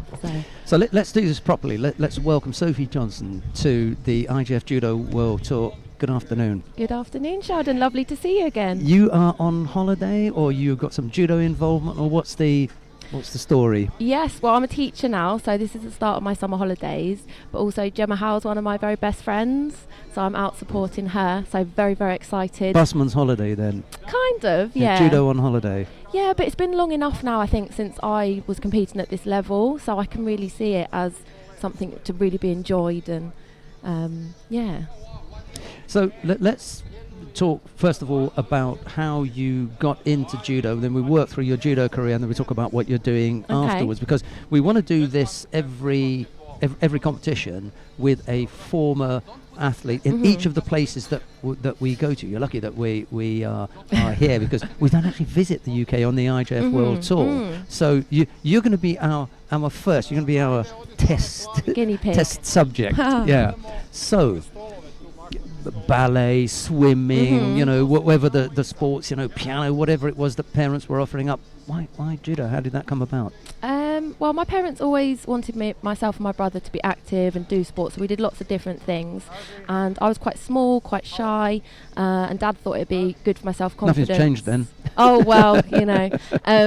Yeah, just self-confidence, really, to do a martial art. And we tried a few different ones, and judo was just the one that I fell in love with. Which other ones did you have a bash at? I did karate, taekwondo, but they were just like kicking walls and stuff, and I liked judo as more physical and sort of that hands-on. Yeah. Right, so it was judo starting where? Where did you? Because we're in the UK, from the UK, because some people at home are going to be unaware of your accent, and we'll just say you're English, but it's a big place, you know, England, and the diverse accents. So you have an accent from where? Well, I'm a Sussex girl, South Coast. So my first judo club was called Worthing and Lancing Judo Club with a coach called Don Hitchings. Worthing. I'm just going to throw in as many things that I've got in common here. I went to I think it was the English Open. Yeah, 2004. I'm going a bit further back, I'm afraid. Oh, okay. Yeah, I did go to the English Open down in Worthing. I'm trying to remember what the leisure centre was that they had it at.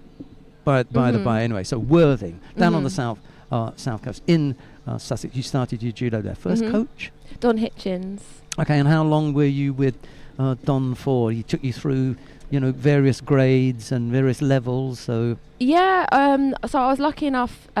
Within Sussex, there was quite a cluster of clubs, and I had a lot of supportive coaches throughout my career. Dave Fielding, Tony Newton.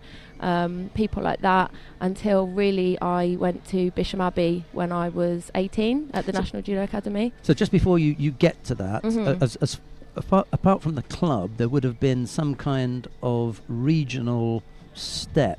Yeah. And that's the southern area. Yes, southern area. So at what point did you get your first little badge that said southern area, and how old were you and what grade? Well, I was 12 when we could first do the nationals back then. So we had our southern area trials, and then you had to qualify. And they were where? Where did you go for those? Was it local, or did you go up to Crystal Palace, or? I don't remember the southern area trials as much, because I think it was within that weight and age, there wasn't too many of us. Okay. Because I was quite light, I was quite small for my age. So my first nationals at Crystal Palace, I was under 32 kilos, and I got a silver at that. So that was getting onto the cadet squad with Loretta for the first time. Oh, Loretta's coach. Yes, yes. Not her fighter. No. Right. Okay. Yeah. So you go up to Crystal Palace.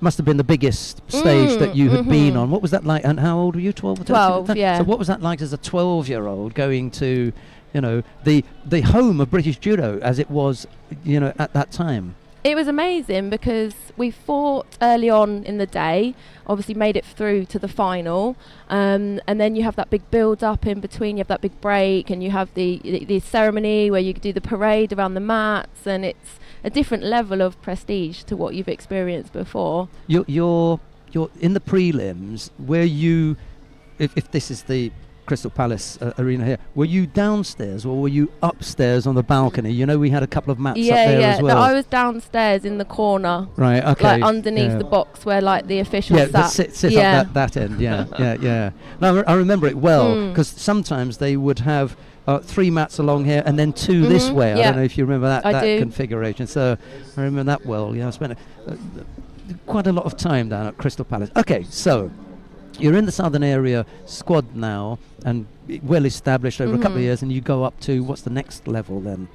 Into the national squad, presumably. Yeah, so I was on the cadet squad from the age of 12, and then I medalled every year at the nationals, sort of just moving up a weight category each year.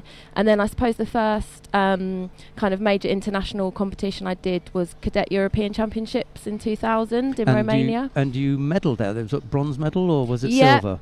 Bronze medal, and I remember I had Lisa Allen was in my chair coaching me for the bronze medal match. You're joking? For that, yeah. Well, our Dr. Lisa Allen? Yes, our Dr. Lisa. Goodness me. Right, okay.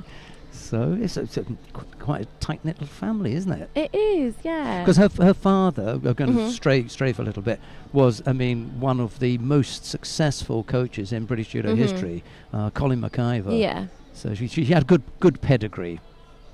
Right, so Cadet Europeans, and then the next kicking on from there was into the senior team. Yeah, Who were your biggest rivals as you made your way up into the senior team, having left the cadets behind, or and gone into juniors, but would have been working with seniors? Who were you meeting? Who was still around? Well, I went up to under 57 kilos at the end of my junior. I think I went to junior Europeans and under 23 Europeans at 57 kilos.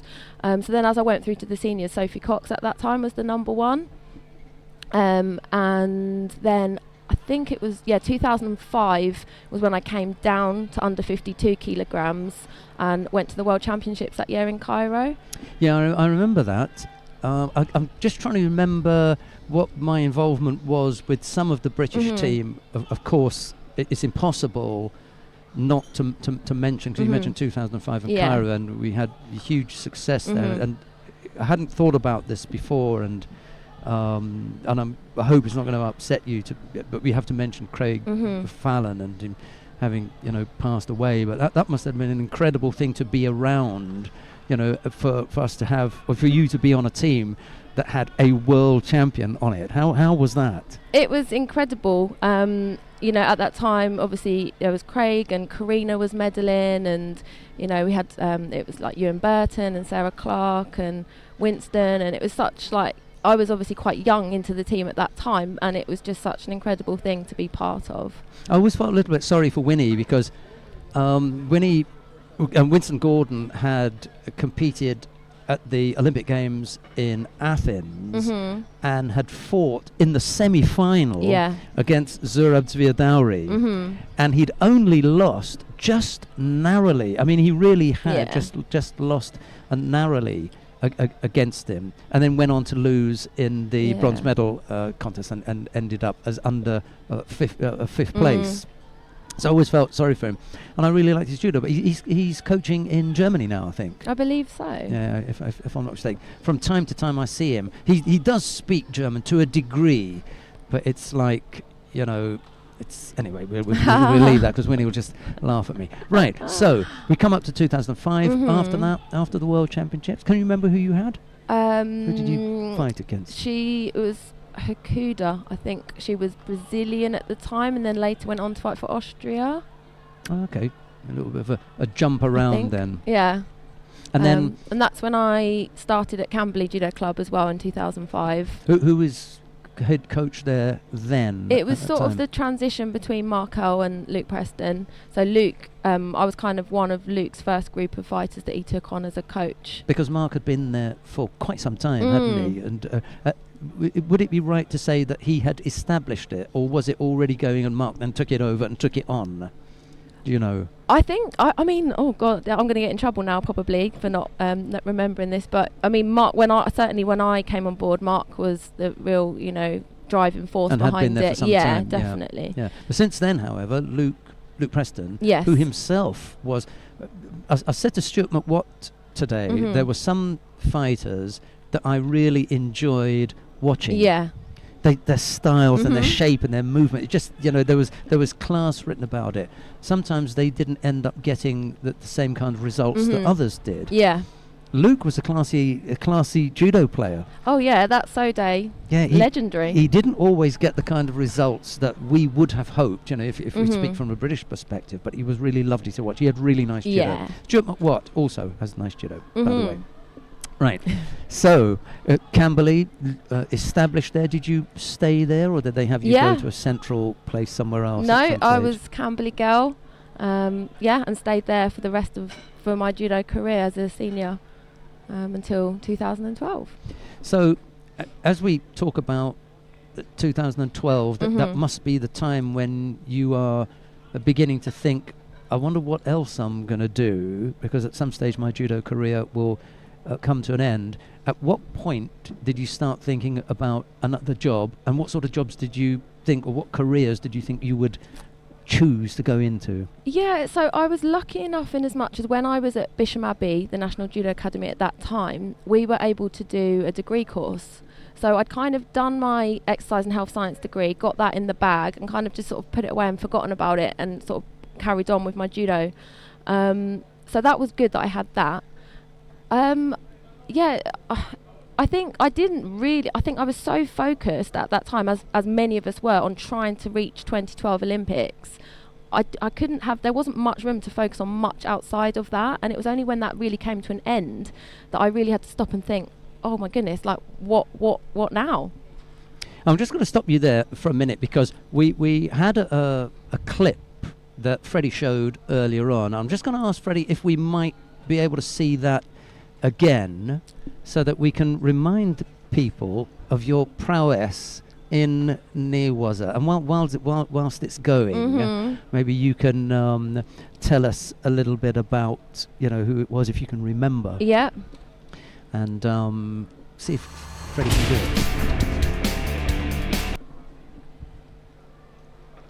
So it's the 2008 GB World Cup at Birmingham, and this is there you go, Laura Gomez of Spain. Yeah. Remember Laura Gomez? We had some good battles. You could still do the leg grab at that time, could you? Oh, I love that. Yeah. See, I'd have no chance now without the leg grabs. And yeah, I mean, transition was a big part of our judo at Camberley, and something we really focused on and drilled a lot. So yeah. I think Luke was in the chair. You haven't changed a great deal. Oh, thanks. No, really. I mean, somebody was saying the other day, because we don't give out ages on here anyway, so we're not going to tell you how old Sophie is. But she's a lot. Well, I'm younger than some of the people still competing. That's true. That is true. So. Right, okay, so how far, we got to 2012 and you're thinking about a career. Yeah. And you're just deciding on a job, and you're saying you were lucky in as much as you don't get lucky with your degree, because you have to do that over a number of years. So you must have worked hard. Definitely. I know you're trying to say, well, okay, it was a bit lucky, but you worked hard for your degree, you've got that behind you, and you do what next? Well, it all came to an end, and I honestly really didn't know what next. One of the other things, I was thinking about it, and one of the other lucky, but almost you have to take the opportunities as they come, is that myself and Sam Lowe did our level 2 coaching. Sam Lowe. Yes, I was speaking to her last night, actually. Are you kidding? Yeah, she was lovely. Yes, but she was a much, heavier weight. Yeah, than 70, you, 78. Yeah. But we roomed a lot together when we went away, because obviously both being from Camberley.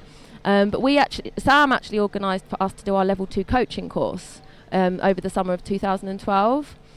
And that was quite hard at that time, because it's when the Olympics were on, and we were both obviously hoping to be at the Olympics, and we weren't. So it was a little bit bittersweet in that respect. But who went in your weight? So Sophie Cox went at 52s. And who went in Sam's weight? It was Gemma, because Gemma went up to 78s.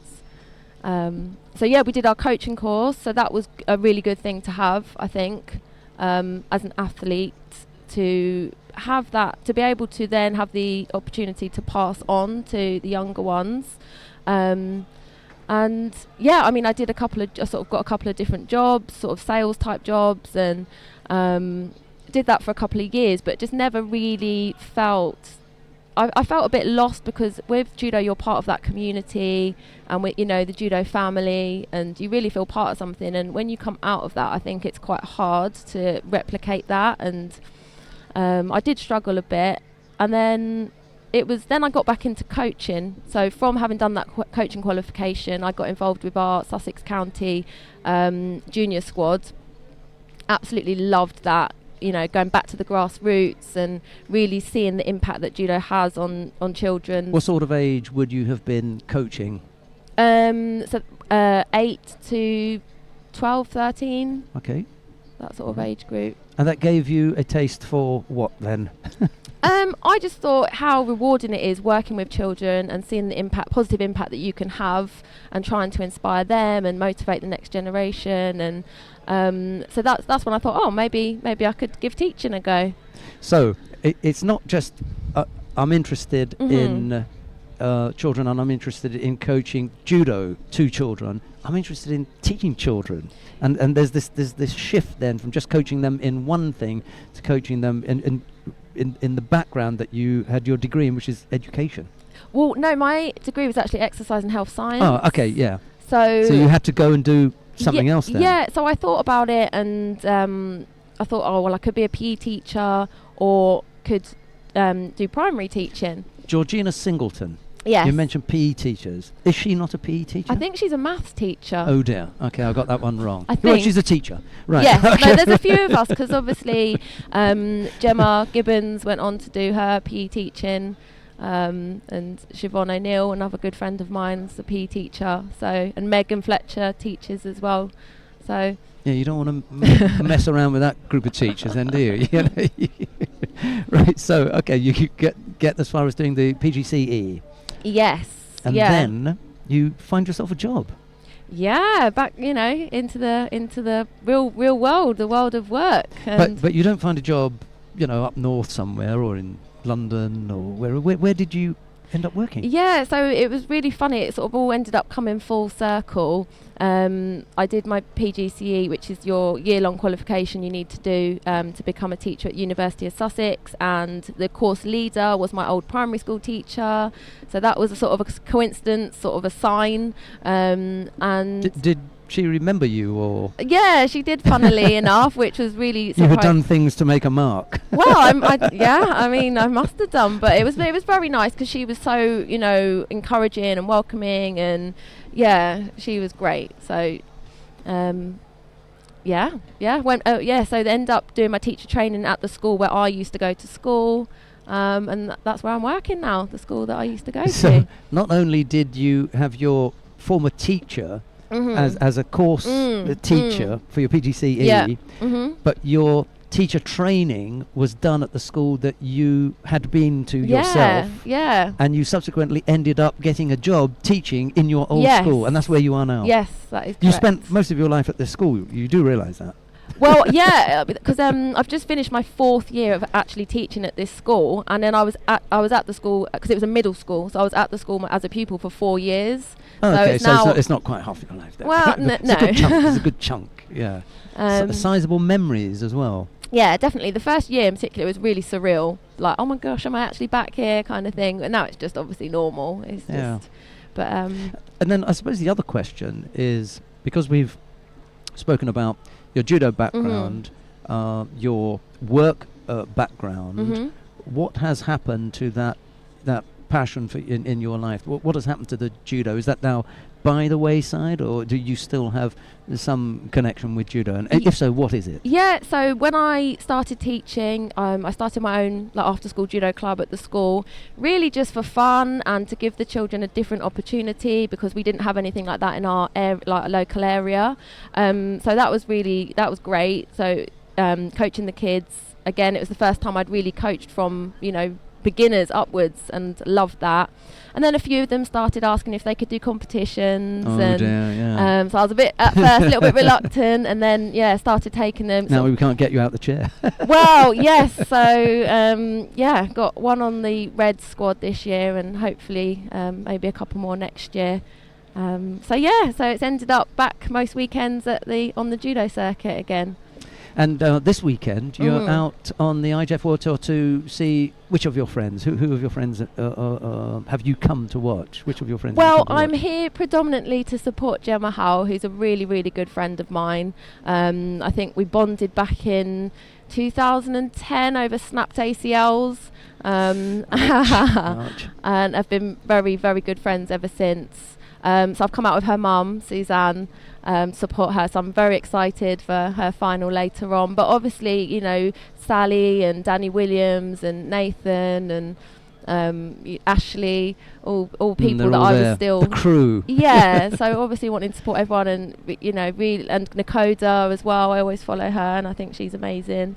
Gemma's mum was a neighbour of mine. She used to live very close to me. I lived in Chislehurst for a few years, and she lived over there, and I suppose for that reason, and because obviously she listened to the commentary and follows her daughter, that there was this, we would message each other. She would see me in the venue and know who I was, but I didn't know who she was, apart from this contact on the email, and she eventually introduced herself. Yeah, but she's Gemma's mum's amazing. She's a teacher supporter as well, and she's taught, funnily enough, a lot of judo people over the years. So what is next for you? Because we're up to date. You're here this weekend, but what's next for you? Do you have in mind a goal for this young group of children, as far as the judo ones are concerned, and that little club that you started? Where would you like to see that go? Do you know what? I've really not. It's led by them rather than being led by me. All I want is for them to have a positive experience, and that's something I feel so passionately about, is the amazing impact judo can have on young people's lives, young people that are struggling, whether that's with special educational needs or mental health issues, things like that. And that's what I have seen is the power of judo that's helped so many of those children. And where in Sussex is it? I think you mentioned it to me. So it's in Shoreham. Shoreham, yes. Right. Okay, because I think I mentioned to you that I was going to go down to a place called Ditchling. It can't be that far away. And you said that you knew, because a friend of mine is the captain of a cricket club down there for his sins, and mine. It's a sport that I follow as well, so I may very well be down that area. What nights do you have your club night for the children then, and what do you do with them? And well, it's actually going to be changing. It has been on a Wednesday, but I think the thing is, because it is still. You've got school holidays. Yes. Oh, okay. Yes. Yeah. What happens during the school holidays? I have a break. Good. It's always a good idea. I was going to ask you about the kit, because it's an unusual sport. You just can't pop into any local sport shop and pick up judo kits. So how do you manage that? Do you steer them in the direction of an online kit supplier, or do you say order it from? Are we doing plugs now? Are we? Not necessarily. Although fighting films are in there, I know they make wonderful kits.